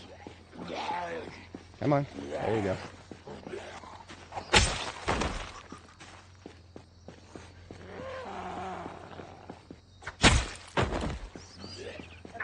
Yeah, those dudes were doing the, they were doing the locker room tango. Yeah, they were doing the locker room tango there. Except they were in the kitchen. What kind of lack of dignity is that? Who would ever do such things in the kitchen? On the prep station table? That's my prep station table.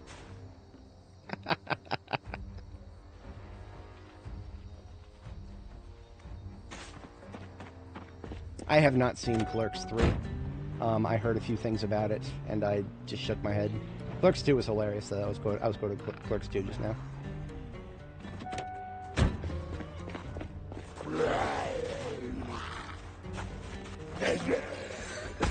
Almost pulled out the knife. This is a fighting knife. We're not using that yet. Scrap wood to burn. So, how do we make the campfire useful for our current objective, in addition to just getting some beans? I'm going to also use it to illuminate the interior of the building, because it is a big building. Now, if that results in something catching on fire, that will definitely be one of the things of all time.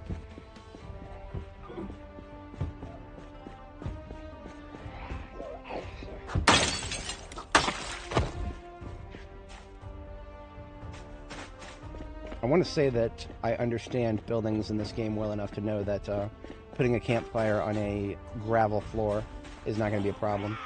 Is this a robber? I think this is a robber, yeah. Balaclava, backpack. Hydration pack, bulletproof vest.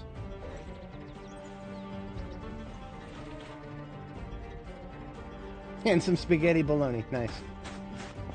I have no need for a screwdriver. Gold necklace with a diamond. I don't know if I can put the spaghetti bologna into the beans. I actually have no idea what you can put into a bowl of beans. It seems kind of arbitrary. We just tried to do carrots, and that didn't work. Ooh, is this... Yes, it is. Look what we got here, boys. Another JS3T, probably damaged. But I've got the materials to repair it. We have the technology.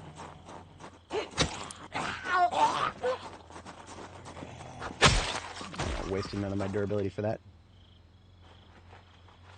Officer without a badge, thank you for your service. And your service weapon.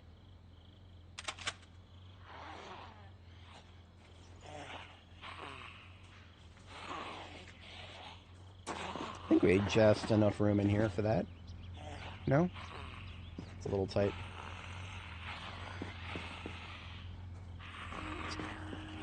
Alright, fine, I'll kill this guy too.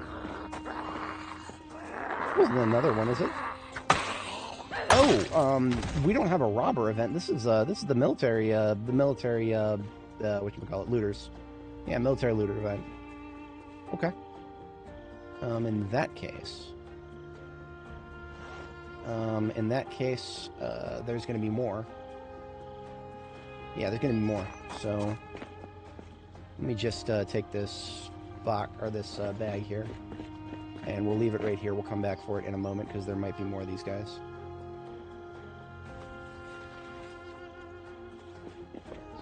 In fact, there will be more of them. It's just a question of where they came from. Because we light barred this area at one point, they could be from a distance, like a significant distance. I would have noticed if any of the zombies we killed in this area prior were from a military event. Like that one there with the balaclava, that was questionable, but everybody else is very obvious. Okay.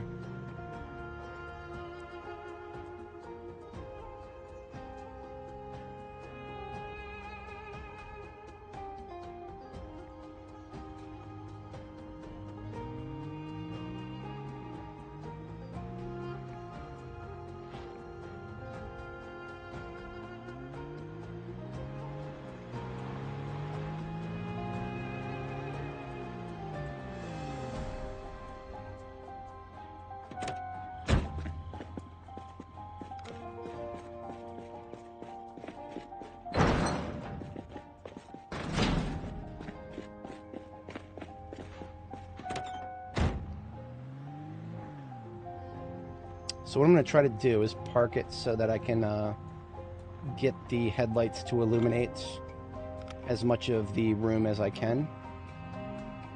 Of course, a pallet of bricks would block me. Yeah, the headlights are a little weak. I might want to replace them too.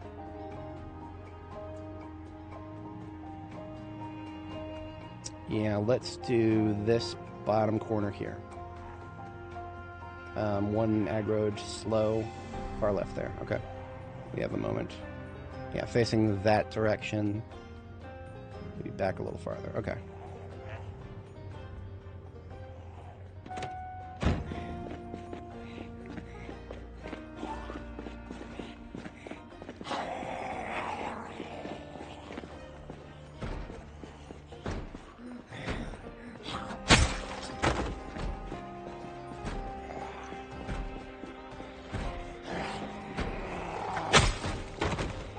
No need to break the door, guys. I'm right here.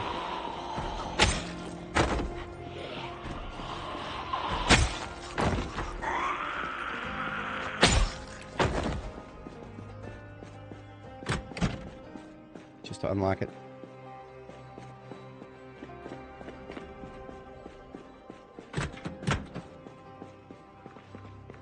Multiple. Sounded like one to the right, but I don't see them. That could actually be in the warehouse area. Hey! I actually wanted to whisper Q as opposed to Q. But you know what? It's clear out here, so...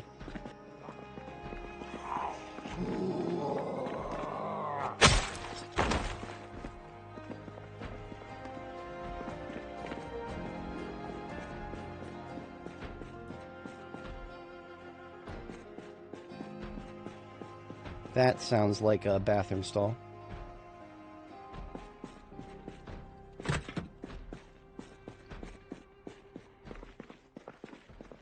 But not on this floor. Okay.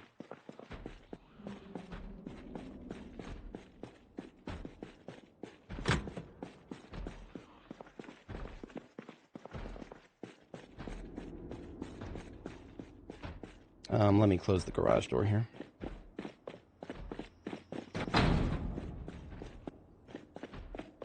I don't have some. No, I'm not doing multiplayer.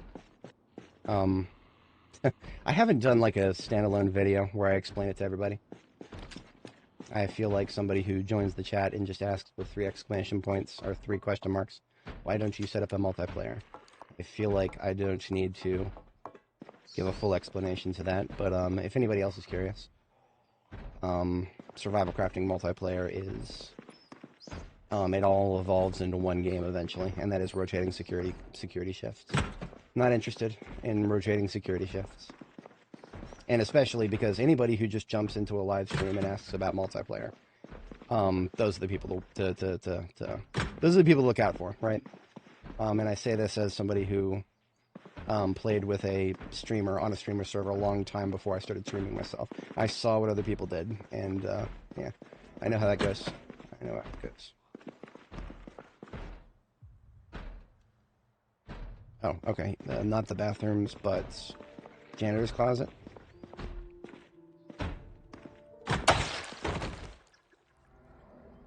Anyone else?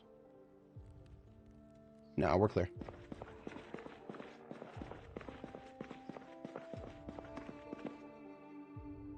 But of course, nothing personal, if homie is still listening. Yeah, no problem, no problem. No problem at all. That's perfectly fine. Because there is a type of person who exists explicitly, and I found this out the hard way. There's a type of person that exists just to fuck with streamers who set up multiplayer games.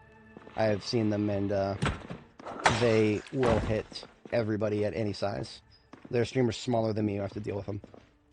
And that's saying a lot, because I don't even qualify as a list streamer. Not even A-list, B-list, C-list, whatever the fuck. I don't even qualify as any of that shit. I'm under 1,000 subs, but if it could happen to somebody even smaller than me, then sure as hell it'll happen to me too.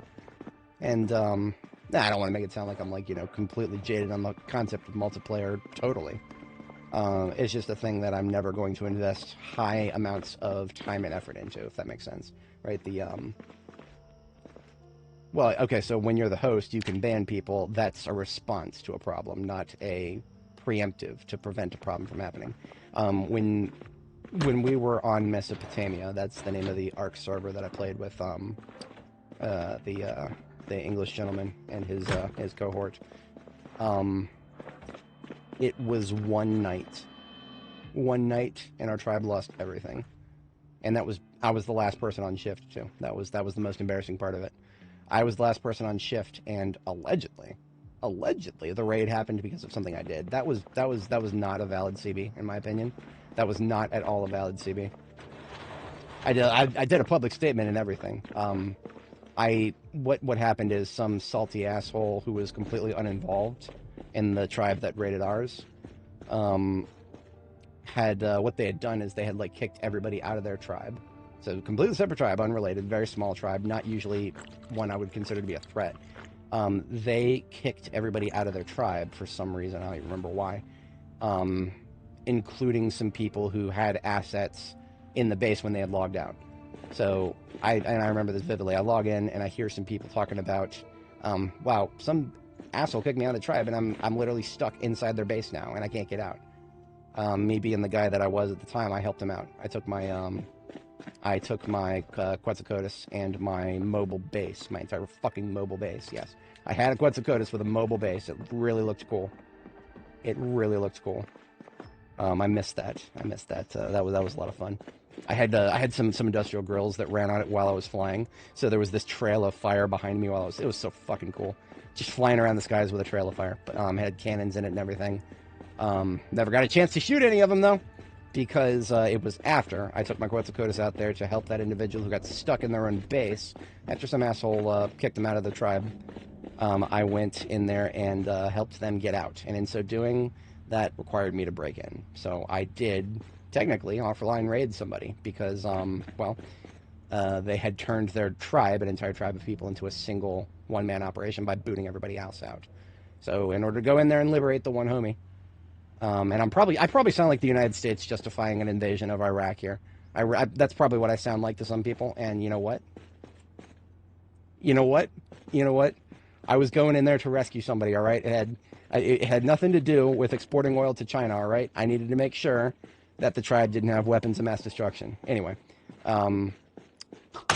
that incident resulted in the tribe owner logging back in and being like, oh, Mesopotamia offline raided me, guys. They offline raided me. Oh my god, OMG, OMG, OMG. And they appealed to the other powerful tribe on the server. Shitlord Shore was the name. Yes, a tribe called themselves Shitlord Shore. And that was their casus belli to attack us all offline. So, yeah. Nope. And that right there, that encounter is one of the reasons I don't do open survival crafting multiplayer ever again. So, nothing personal. I actually like telling that story because it teaches a valuable lesson about multiplayer and survival crafting games. I don't think I'm going to loot all of the food from this place. If I start going for canned food, we'll loot this entire place and we'll still, we'll fill up every bag I have and we'll have plenty of room. Yeah, no, PZ becomes like Rust, becomes like Ark, it becomes like all of those games. We got a persistent world, shard-bladed by servers, so it's server by server. The admins have to sleep, and things happen while the admins sleep. And those things tend to not always be good things. And that's why, the moral of the story, where I'm going with this, is I do still play survival crafting games on multiplayer. But everybody who joins my server is going to be somebody who I know in real life and is within a reasonable driving distance, so that if they break all of my shit when I'm not online, I know where to go find them and punch them in the goddamn face. I will not play with anybody else in a survival crafting multiplayer game online. If I play a survival crafting game with you, it's because I have your address and I can go punch you in the fucking face when you break my shit. Not that I would probably ever do that, but it's the point, right? It's the point. The principle is the thing.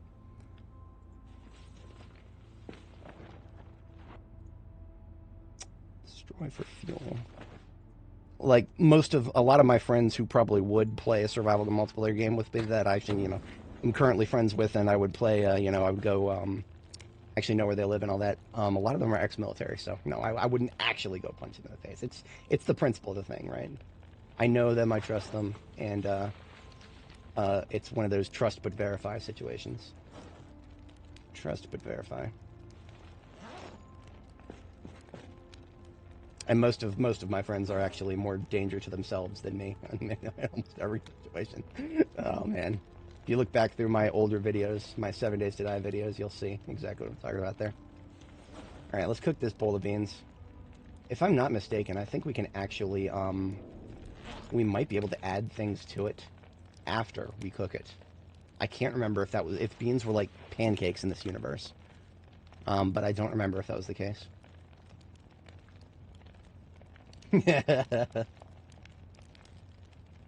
Shoot him in Minecraft.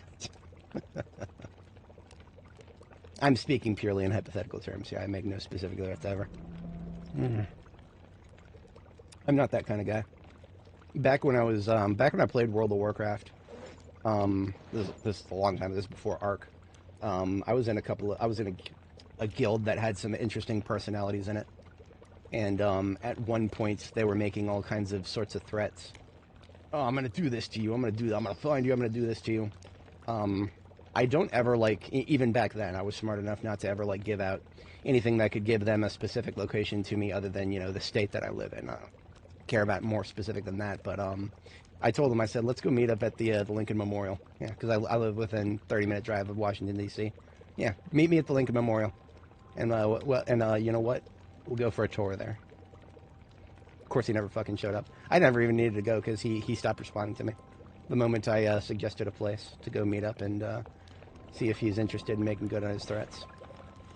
People on the internet usually aren't. Not that I'm interested in rolling the dice on that.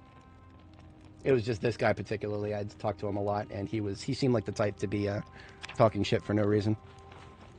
I think he ended up becoming a streamer too. Yeah, I don't want to mention his name, but this guy, yeah, I remember because after our guild fell apart, he was one of those guys who would do drunk streams. Yeah, okay. I don't know if he still streams today. We're talking more than a decade ago now. Where are you from? Remember? You told me. You're gonna have to forgive me, bro. I don't remember. Human error 25. Sorry, man.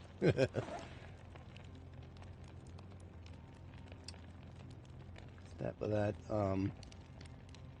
Oh, you're just being. I see. You're being facetious. No, that's all right. That is.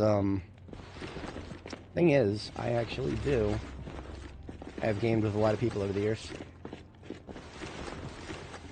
but not very many of them have actually come across my streams.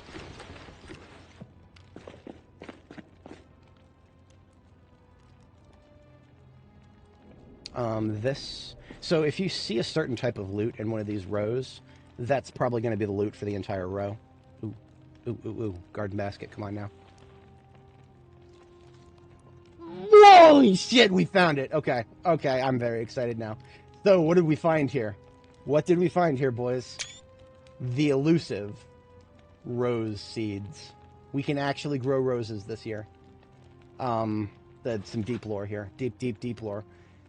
If you want to make good coffee in this game, you need to add as many additives to it as possible. Some of those additives you can add are actually flower petals. Chamomile, dandelions, roses, lavenders. But there's a problem. Roses and lavenders have had their spawn tables decimated for reasons so far beyond the understanding of humans, it might as well be expressed as a fucking mathematical equation.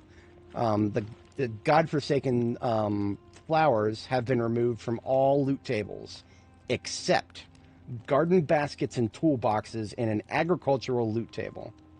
So this entire row right here, this entire row of shelves is a agricultural loot table. So we found one garden basket. Here's another one. Let's go. Let's go. Potato and sunflower. Right? See, it's only a very small chance, and it's only in those containers. I have no idea if that's intentional. I have no clue whether that's intentional. It doesn't seem like it should be. Doesn't seem like it should be at all. But whatever. I'm just glad we actually found some, because now we can wait until they bloom, and we can get more seeds. We can get more seeds. That's beautiful. I'm very happy right now. It's the little things in this game if you really want to enjoy it. You've got to get some enjoyment out of silly little stupid things like that. All that really means is that we got lucky. That's really all that means at the end of the day. We just got super, super, super lucky. Because that's two things that had to go right. We had to find a garden basket or a toolbox in an agricultural loot table. That's the first stumble. Then we've got to get like a single-digit percentage chance for the seeds to be in it to actually be a rose or a lavender seed. So we still don't have any lavender. That's what we're looking for next. Get some lavender seeds. Now, unlike anything else that I'll ever grow in this game, these 5 roses that I'm going to plant at some point, I've got to take very good care of them, because they're the only seeds I got. Only seeds I got.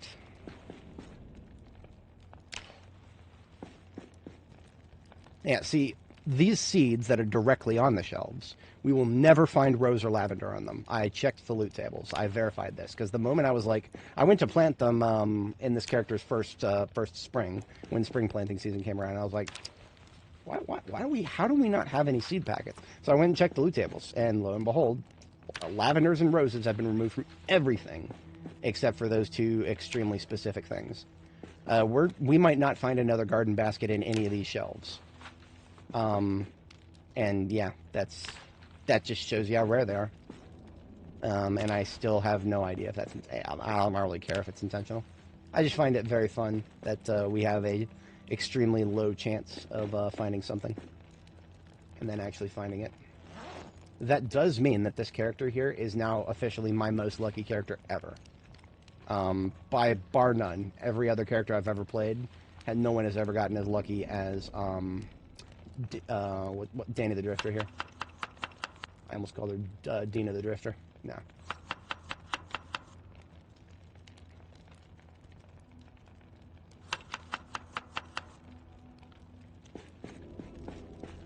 What would go good with carrots?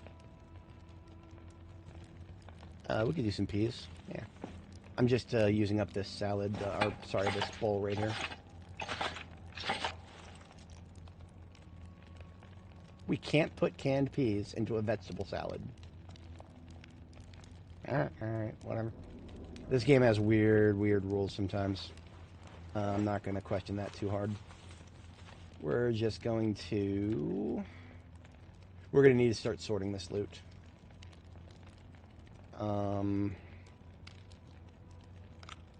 Regrettably, this fire is not very bright. When you run low on firewood, the fire becomes not bright.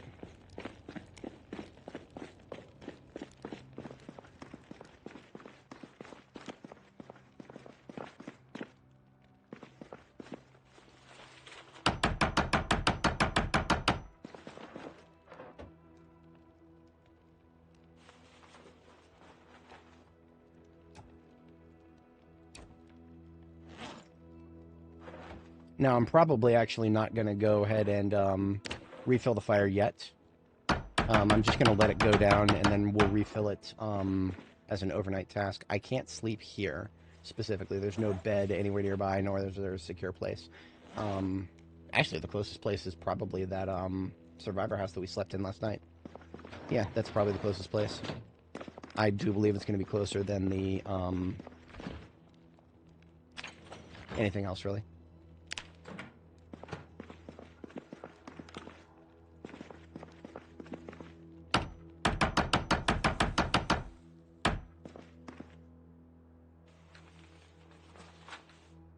Two metal crates full of boxes of canned food. Nice. I would use canned food more often if I had a niche use case for it. I don't. I have so much perishable food that unless I happen to be out in the field and I find some canned food, like, you know, like right now, find some canned food that's actually very useful in the moment. That's the only niche use case I have for it right now. Alright, so the fire went out. Let us leave the planks here. And we will have to go and catch a sleep, and then we'll come back. I am going to mark where we parked the truck, so I remember where to go with it when we come back. I don't have anything good to mark it with, so I'll use these gravel bags. I do want these gravel bags, but it's not an immediate concern. There we go.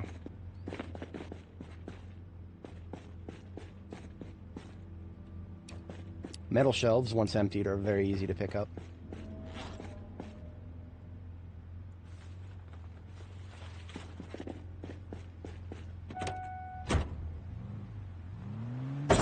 Oh, I did not want to do that. I hate hearing that sound.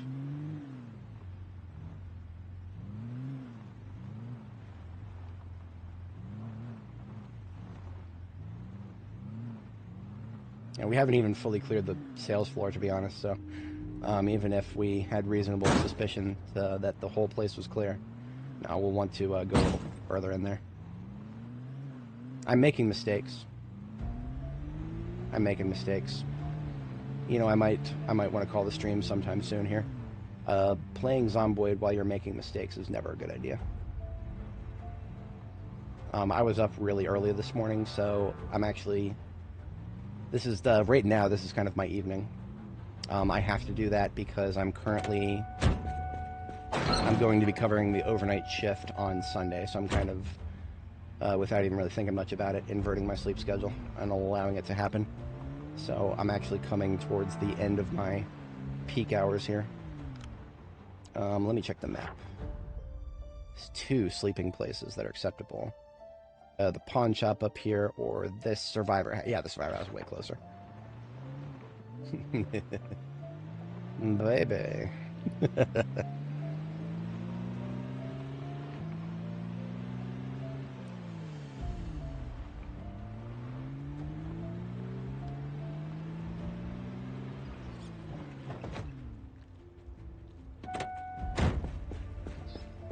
I am an advocate of clean streets. That includes rat corpses.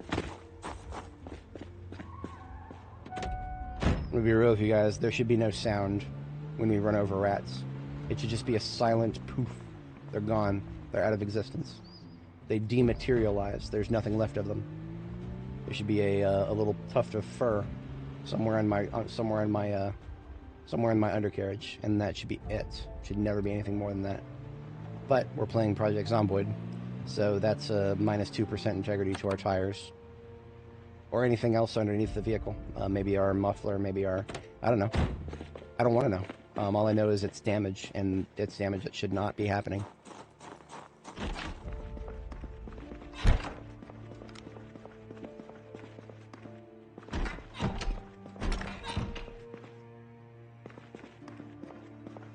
Yeah, if I had base work to do, that would probably be what I do for the rest of the stream today, but we're coming up on 7 hours here, so what I'm probably going to do is call it after, I'm not going to try to loot the rest of the, I'm not going to try to loot the rest of the distribution center. I just want to, see if there is any, propane, because that's really what's driving me right now, is I think we might find some propane at the distribution center.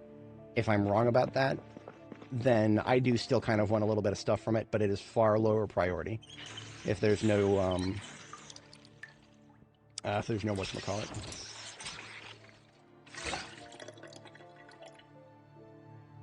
I'm actually going to leave some of this candy here. Not too much of it, just a little bit. And the reason for that is any time I mark a house that it's safe to sleep at, I like to leave a little bit of supplies there, just a little bit. We did like completely wipe out the loot here in terms of like food and stuff. So, okay, just something slightly more than a bunch of spoiled crap. Nana Madhouse, yeah, sure, no problem, absolutely. That is, that's what I hope to do here. Glad to hear it's working.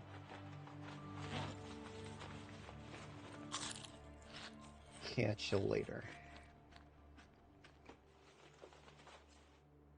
We've got one more thing to eat as the overnight hour progresses here. I'm not too worried about the stress. How's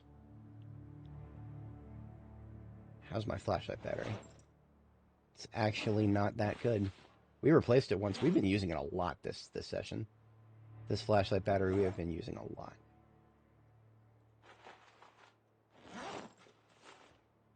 Now this is a little bit in the weeds, but one of the things I like to do is if I have to read a magazine and I can choose between something that says TV Weekly and something that doesn't, I'm actually more likely to pick the not TV Weekly one, because TV Weekly is one of the most common types of magazine.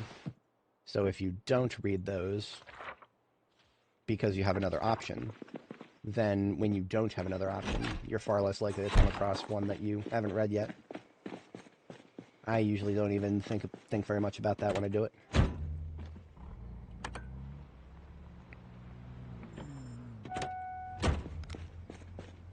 We should already have another battery stage for replacement. But the question is it free or is it the kit? We don't even have one in the kit. That's not good. We're going to disassemble a couple of radios on our way down.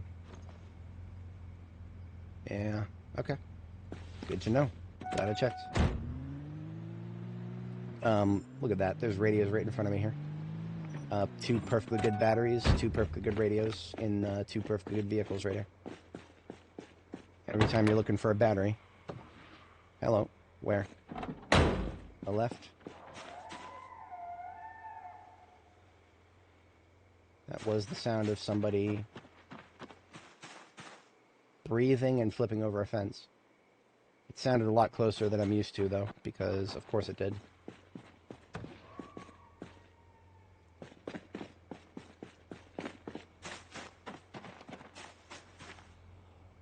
I'm not doing a full yard clear just for a radio. I'll just steal the other one and call it for now. We've got more important things to do than clear a yard full of trees with potential zombies behind them just over a fucking radio. No, not worth it. Eat the one out of this one. Now it says integrity 49%. That's probably not the battery. Nope, battery's great. So now we have a replacement battery for the kit. But what about for everything else, huh?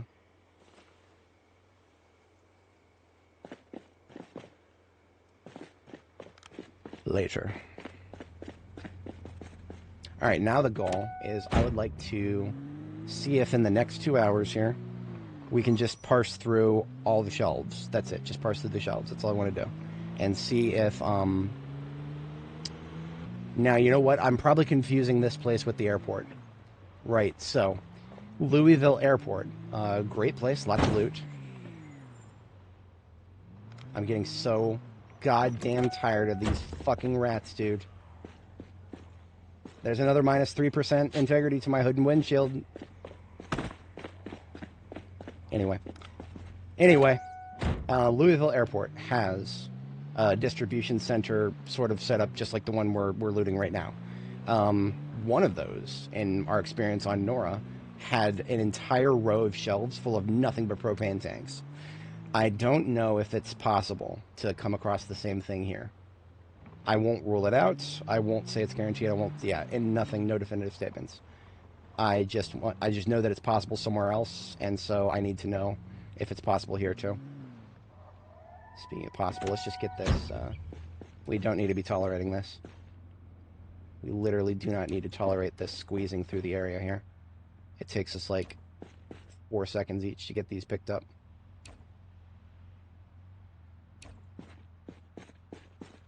Now that we've removed all the loot from them.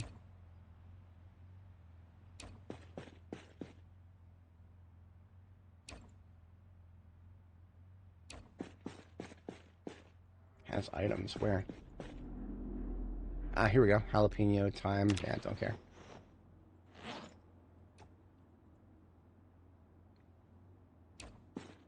Now that might not have been the only agricultural row of shelves in this place. So basically, as far as I understand it, each row of shelves has a chance to being something different. I don't know if it's fixed.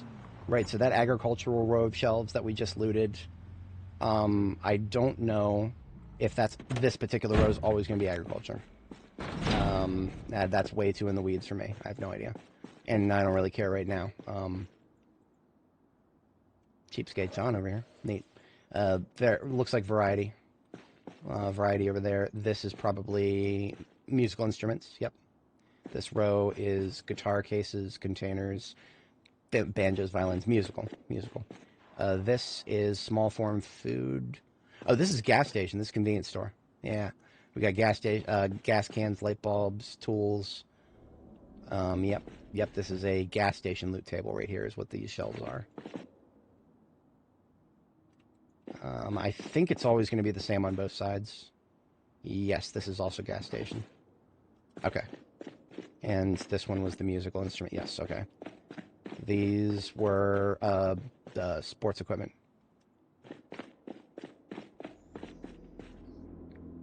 This might be booze. Yeah. We saw some vodka, saw some whiskey. Now we see booze. Nothing but booze. For the memes, I will take a bottle of gin. I've said before, I don't necessarily identify with this channel's name. This channel is always supposed to be just a shitposting channel. This is my low-effort content channel. And to an extent, that has not changed. It might, I do put a little bit of effort into the presentation of the streams here, but it's limited. It's limited. There's a reason it's just a desktop stream, and I don't do the performance stuff that some other people do. That's never been me. I'm not a performer. Doesn't come naturally to me. I'm a lot... I did theater. I did a few years of theater in high school. And I feel like I wasn't that bad at it, but it definitely didn't come naturally to me then. And it still doesn't really... Ooh! Not what we're looking for, but interesting. This is basically just a shelf full of Christmas decorations. I didn't even know that was a thing. This just looks all over the place here. Oh, this looks like this looks like storage container loot. Okay. So we do have a propane tank. We found something we're looking for.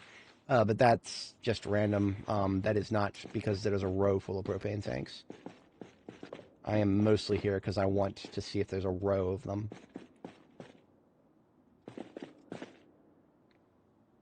Yeah, all sorts of fun stuff here. All sorts of fun stuff that we can come back for later. We've got less than an hour left. Do we have tailoring stuff here?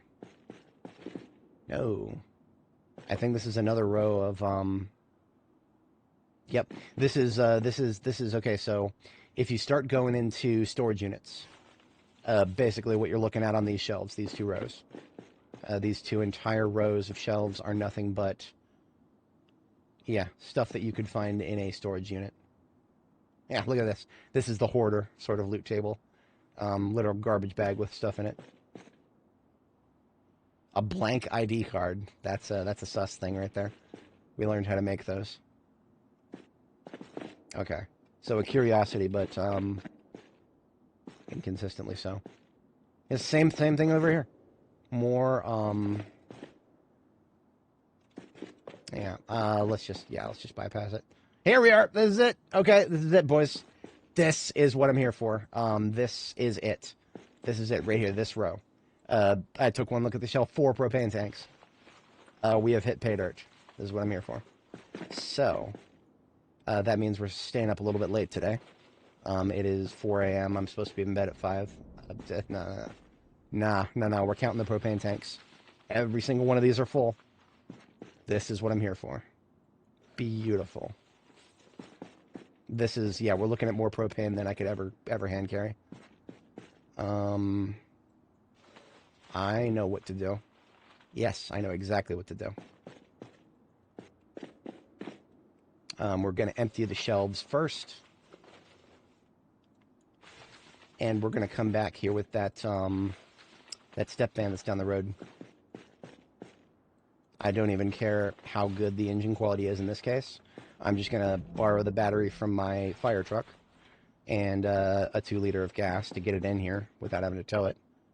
We'll get it in here, we'll fill it up with all these propane cans, and we will drive it out of here. And then I will be able to say that I found more propane tanks than I know what to do with for a little while. Beautiful. I don't know for sure if this is a guaranteed spawn to always find, you know, a row full of propane tanks. Right, so we found charcoal. It's charcoal and propane tanks, so this is just, you know, propane grill supplies, I guess. But yeah, that's a lot of tanks right there. I don't know if it's actually 24, but yeah, it could be.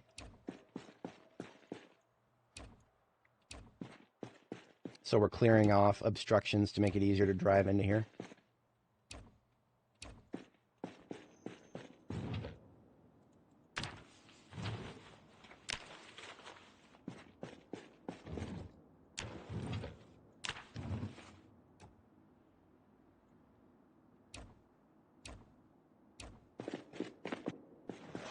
Crates are a little harder to move, but yeah, I don't really care where they go as long as they're just out of the way far enough here to get in from this side.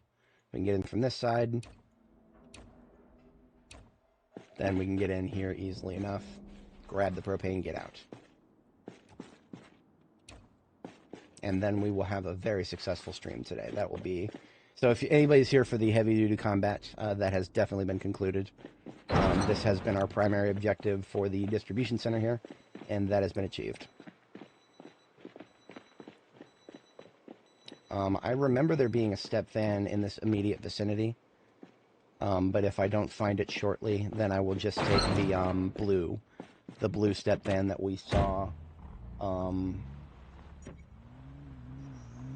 We saw a blue step van back at the house where we can sleep.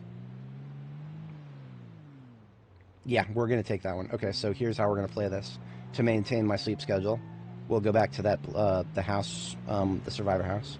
Go back there, we'll catch a sleep. Oh, you know what? One of the problems right now is we had a nightmare.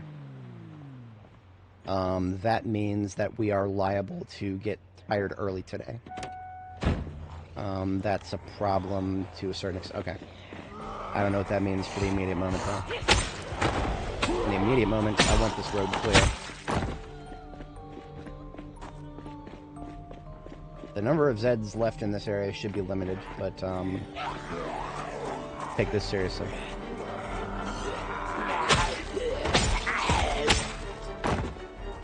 I just want to be able to drive on the road. Got rid of the rats, now I gotta get rid of the big rats.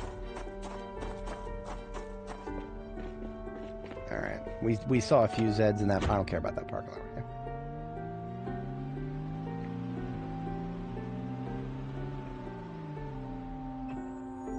Yeah, this intersection is going to be particularly annoying because anybody who wants to come out of that residential complex up there, they're going to be showing up to it.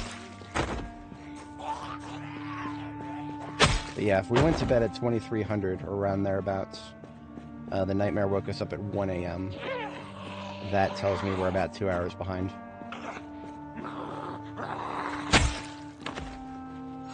I'll do that while we're driving.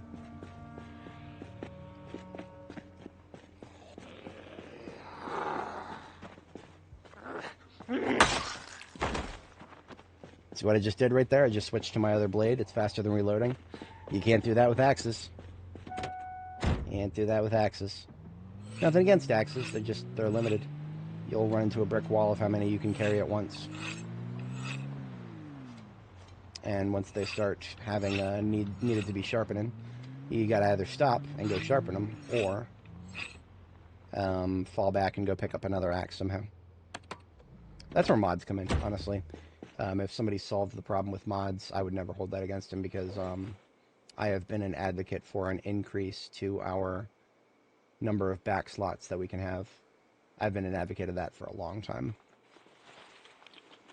Alright, so this is the step fan I was talking about.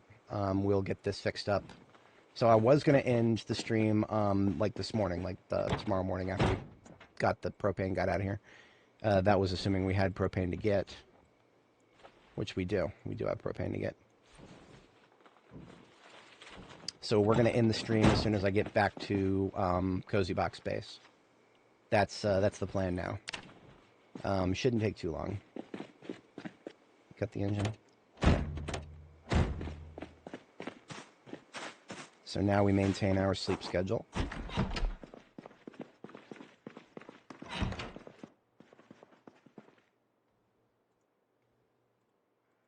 I still don't know for sure if there's somebody hiding in the bushes somewhere nearby, so when we finally get to our resting place, we go into sneak mode.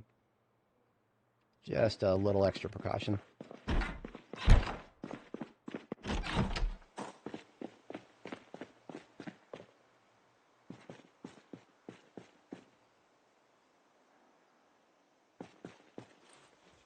Alright, we're getting some gasoline, because I will want to be able to drive it. That is not going to happen until we get to our destination, though.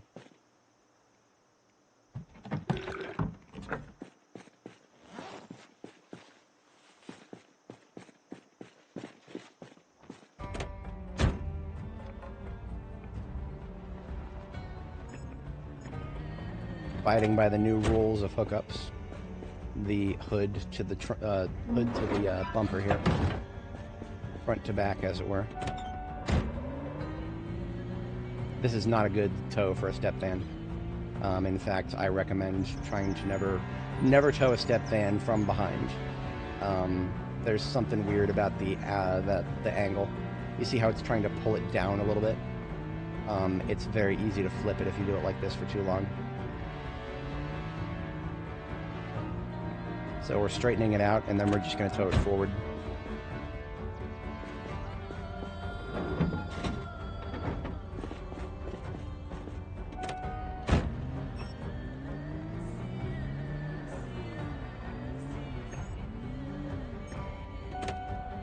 Look at that, snow straight to rain. I had a feeling that would happen. It's about to be top of the hour. I'll listen to the radio, see if there's anything more than just a little bit of rain. I do not feel good about this tow. Yeah, we're going to bottom out in second at this rate. I should have just towed it backwards.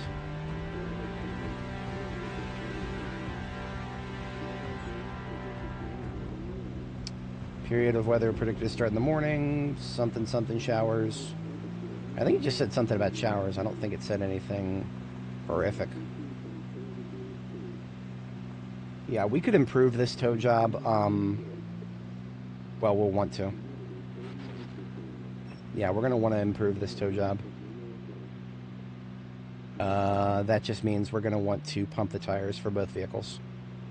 We'll do that when we get to our destination, because we can do it more safely there.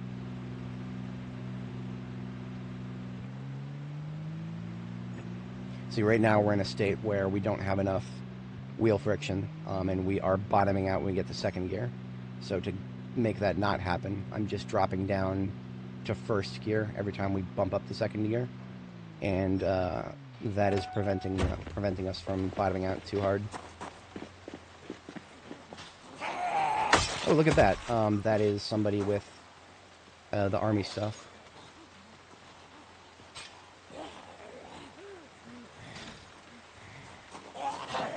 There's another one. That makes 4 total. Here's 5. I think you usually get like a dozen or so.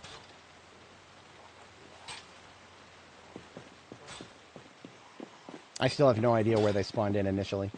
Because these guys came out of this area right here. I remember seeing them come out of this area earlier.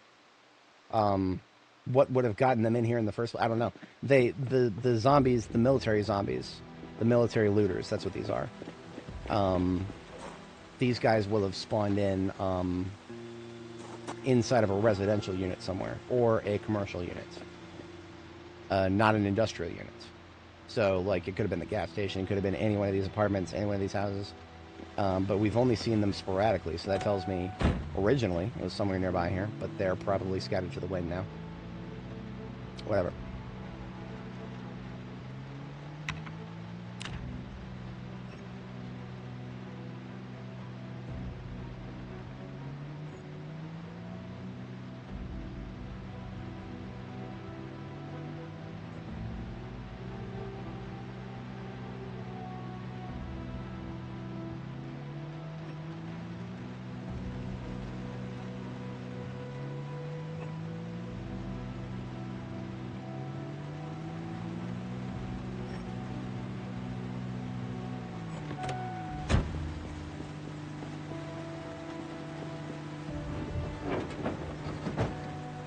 Alright, so what we're going to do now is turn the truck around.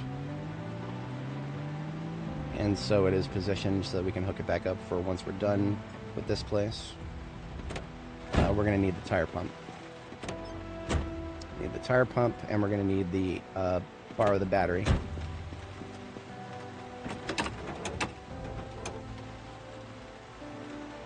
These tires have seen better days.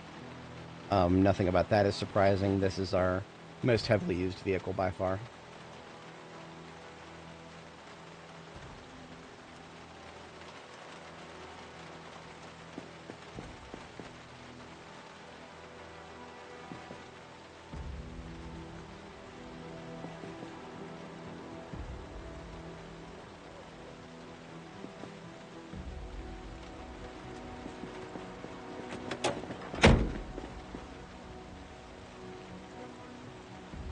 Oh, look at that. We got performance. Shit quality performance here. That explains everything about the towing here.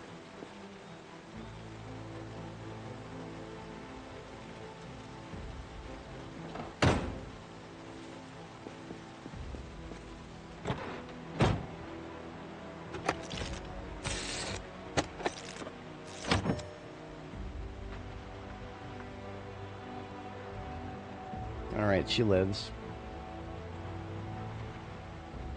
Now we just bring it right on inside and pick up all that propane. And I say all, we're not going to be able to get all of it.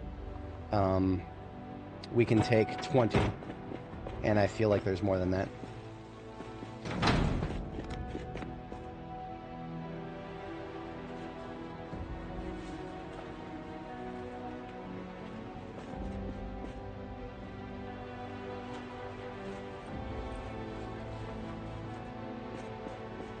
Ten encumbrance each, 208 can fit.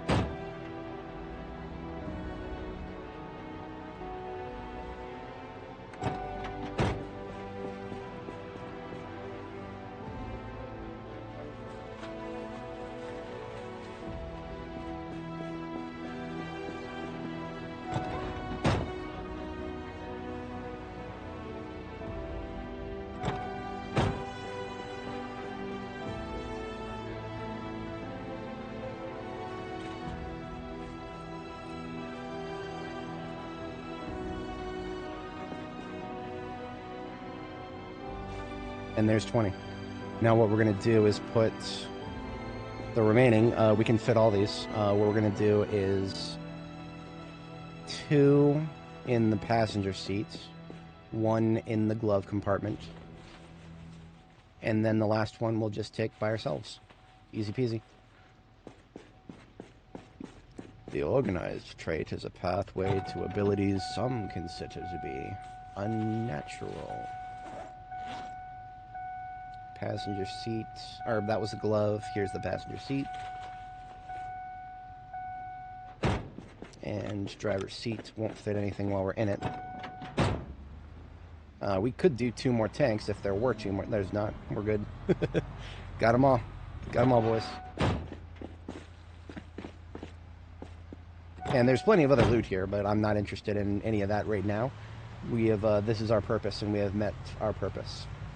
We are in total victory today. Total victory.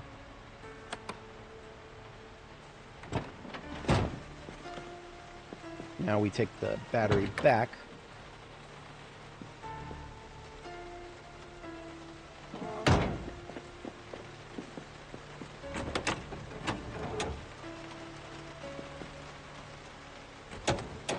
Now, because we've pumped up both sets of tires, I don't know. I actually don't know. I'm not even going to finish that sentence. We're just going to have to see what it feels like.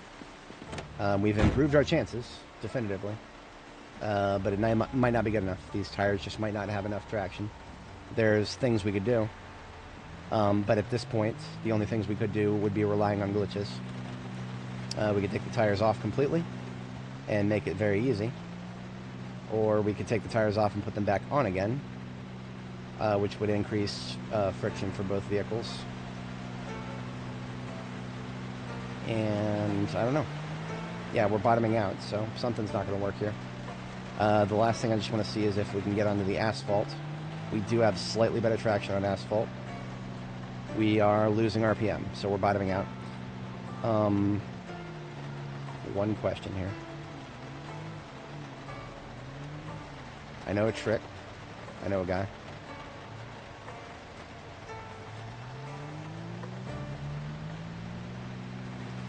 Nah, that wouldn't work.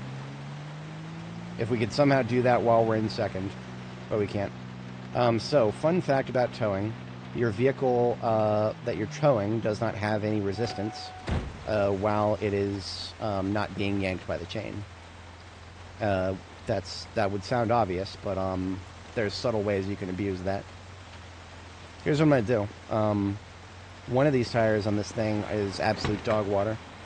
Actually, everything but one of these tires is dog water. So we're going to take all the tires off except one. And yeah, we're just going to exploit this.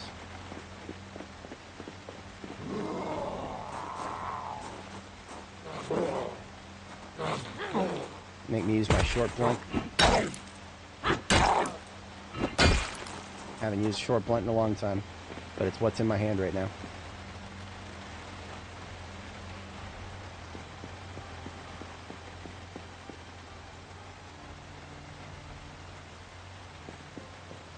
So we're not losing anything by yanking these tires because they all suck 50% and below. Oh, hey, Chammy. Welcome home. Unfortunately, we're right at the tail end here. We successfully found an entire row of propane tanks in the distribution center. So as you can see, we have a lot of propane tanks now. We'll fill up every single one of our torches and then some. Now it's just getting it home. Unfortunately, I decided not to just go and get one of my step vans and come back here.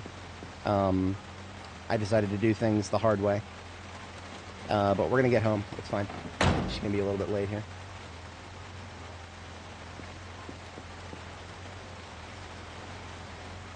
Put my tools away. And now we're towing a vehicle that has no tires on it. You would think that would make it harder. But observe.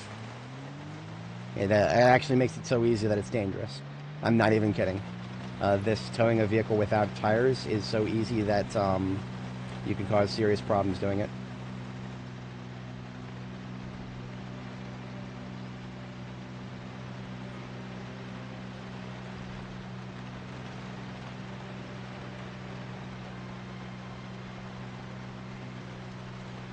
Now, I say that, but honestly, this should be harder than it is. Here we go. Here we go. This is what I was talking about earlier. If you get it to fishtail, If you somehow get it to fishtail, you won't lose RPM. And we can get a vehicle that has no tires to fishtail, as you can see. In fact, fishtailing happens more often than I'd like to. So, like I said, dangerous. This is not just this is dangerous to our democracy right here.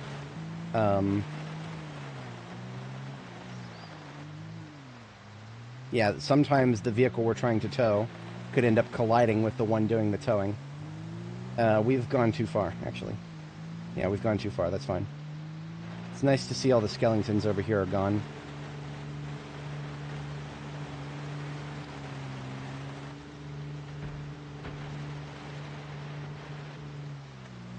I only just realized that we never picked up some of the loot from one of those pawn shops.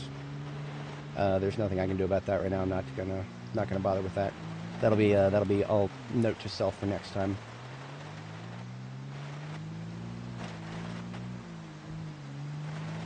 But yeah, like I said, this is an exploit. Don't expect this to last forever. Pulling the tires off of a vehicle reasonably should make it almost impossible to tow, or at least as difficult to tow as burned wrecks usually are. Just for some reason right now it doesn't work that way. And I have no problem exploiting that once in a while. Because towing in this game is just straight up broken. That could happen. That was that I collided with my own trunk right there. And we don't want that to happen. So it is what it is. We're home. We're home and we got all the propane I could ever ask for a long time. And let's just detach and that will be it for today.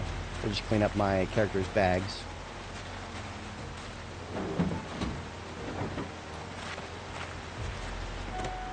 Yeah, it should feel like Rex. In fact, I have no idea why it's not. The devs of this game don't like vehicles very much. They don't fuck with them very often. And when they do, they leave them broken. And they never bother fixing them.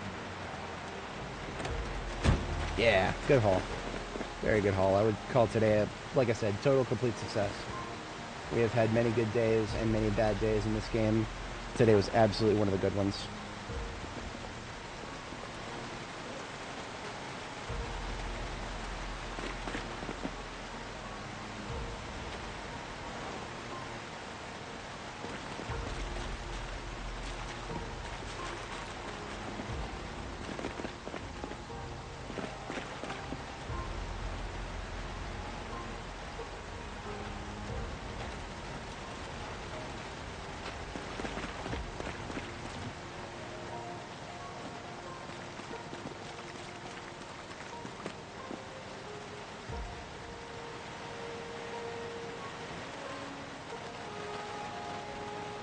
Alright, that's all of the loot out of the trunk of the fire truck.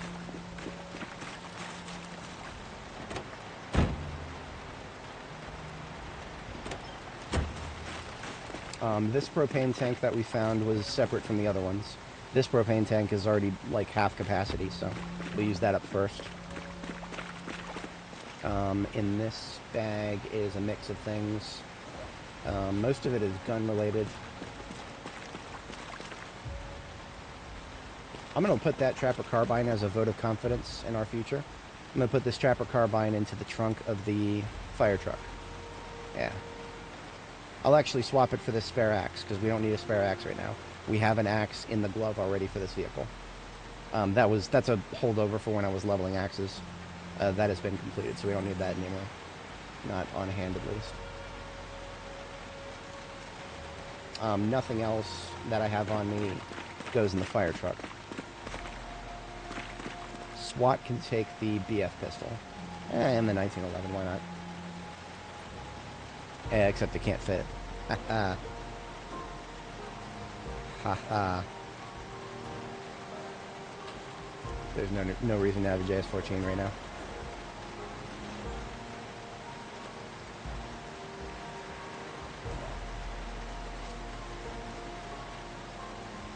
And then 1911, though. There you are. Beautiful. Alright, Jimmy Show, have a good one. But yeah, I am going to be wrapping things up soon, momentarily myself. Just getting cleaned up now. You know, I will carry around a sledgehammer and SWAT. I'm going to put it on the passenger seat, though.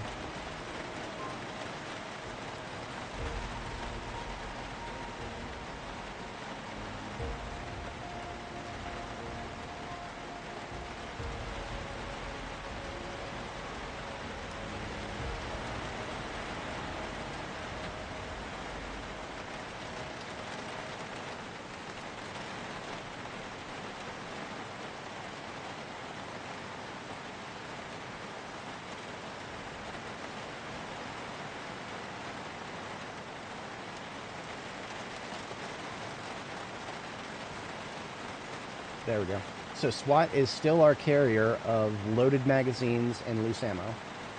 But we had to make some room, and we have successfully done so. So these magazines that we found loaded in the Survivor House can go right in there. In addition to the loose ammo.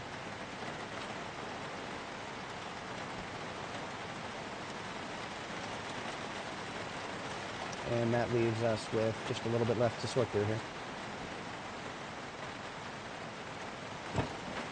Honestly, this JS-14, I don't even know why I have it. It's not... I don't think I'm ever going to shoot a JS-14. A JS-14 is just a weaker M16. Or wait a minute, hang on. JS-14, that's 762. So JS-14 is just a way to waste sniper rifle ammo by putting it in something that's not a sniper rifle is all it is. So I'm not doing that. No. Nope, no sir. These books we picked up are just duplicates of ones we already have, but we haven't actually read yet. So they can stay here locally.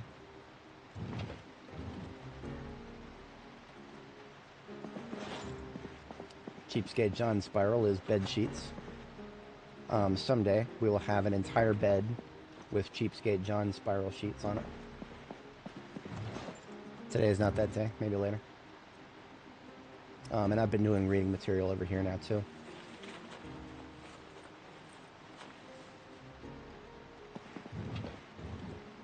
Memorabilia still in here, and everything else cookware.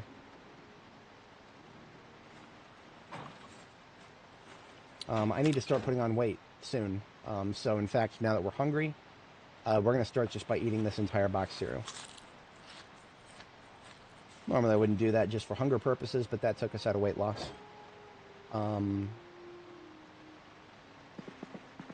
And the second part of that equation will be butter. So actually, as a way to remind myself for the start of next stream, what I'm going to do is leave my character sheet here on the info tab, so that when I log in next time, instead of skills, it'll be on the info tab, and I'll immediately see that my weight is currently 75 kilo, and I don't want it to get any lower. It needs to start going up. It's actually probably 75.4 kilo, because, as you can see, we now have the low weight trait. Low strength, low endurance, prone to injury. What it doesn't say is just an arbitrary minus 20% melee damage. So unfortunately we got to that point. We shouldn't have. If I was smart, I would never have let it get that low. So don't ever assume that I'm smart. I'm not actually that smart. I just have a decent memory. And I'm occasionally creative. That's about it. Actual smart people keep track of important things like that.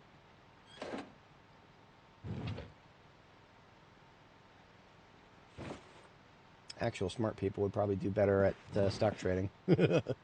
Boy, howdy. Every time I think about how I might be actually smart at this, smart at that, no.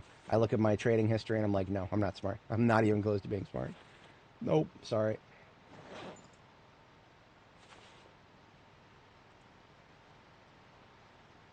I am a midwit with special abilities in certain fields. That's about it. For the memes, we now have a bottle of gin. Boom, right there. And lots of what else is in this bag is small form food. Small form food doesn't have room anymore because I keep putting stuff in it that's not small form. That's a problem. That's going to take more brain power than I have right now.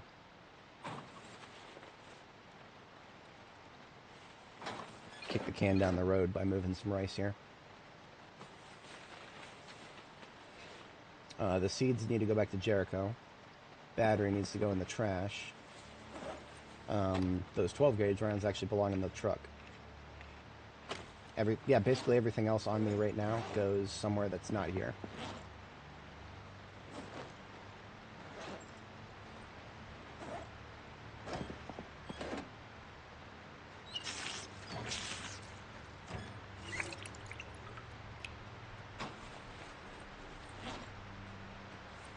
Alright, we are in low weight gain right now.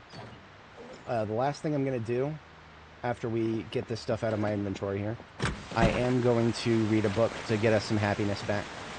Because currently we're feeling pretty sad after eating that butter. I would feel sad too. If I had to eat a whole stick of butter, just straight up.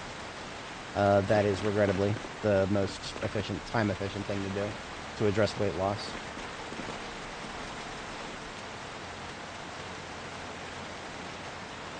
Next RTB vehicle is not yet established. So, we don't have a place to put RTB loot. In that case, let's just do what I used to do. This is a classic tactic of mine, an RTB garbage bag, just laying it out here in the lay it out here on the lawn. So anything that needs to go directly back to Jericho can't stay here. Into that bag there. Not that there's not much. Not much. Just have a spot for it.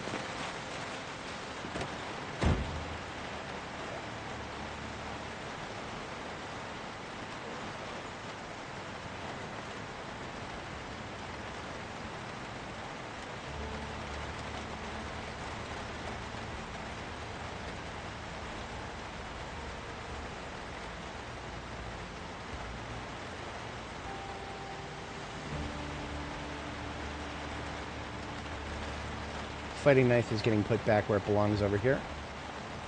And then all I need is I need a new hunting knife. Because we broke mine and we were using the fighting knife as a holdover. The big bag of blade here should have a replacement, but it doesn't. That's not good.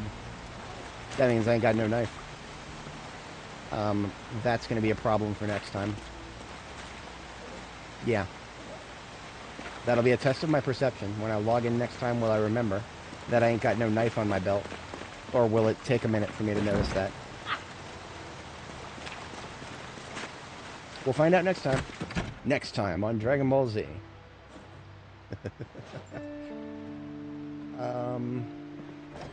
Yeah, everything's cleaned up, so that'll be the end of today, folks. I usually don't do this where I, like, you know, end a stream in the middle of the day. I usually like to wait until morning, but that's fine. We'll read a book here so that she's not depressed anymore, and that'll get us a fresh enough start for next time. I have a feeling that this rain is going to persist for a day or two, if I remember the radio there. So we got this kale to shut the hunger up in the meantime. No, we don't. We need some butter to be churned. We'll do that. That will be next time. All right, folks. Let's have our girl bid farewell here. And I did not back up my save last time, so we're going to do that this time, and that'll be our conclusion today. So I log out of the game. You've got to close out completely to make sure it dumps to the disks, the save dumps. We close the game completely. We go to our C drive here. Go to our C drive, go to users, username, Zomboid, and saves. In our case, Apocalypse. Sorted by date modified. Here's the most recent one. That's it. Control-C, just copy that entire folder and put it wherever you like. In my case, I've got a backups folder here, and I name them by part. So this is part 56, I believe. Part 56. Confirming that now. Yeah, part 57, actually. So it's been a couple of parts, more than it should have been. I'd like to do it like every other part because my saves are so big. 1.34 gigabytes across 516,000 files. All right, folks, I am out of here. Y'all have a great one. I will be here bright and early tomorrow morning, and we'll continue our pursuit through Louisville. Peace out, and have a good one. Adios.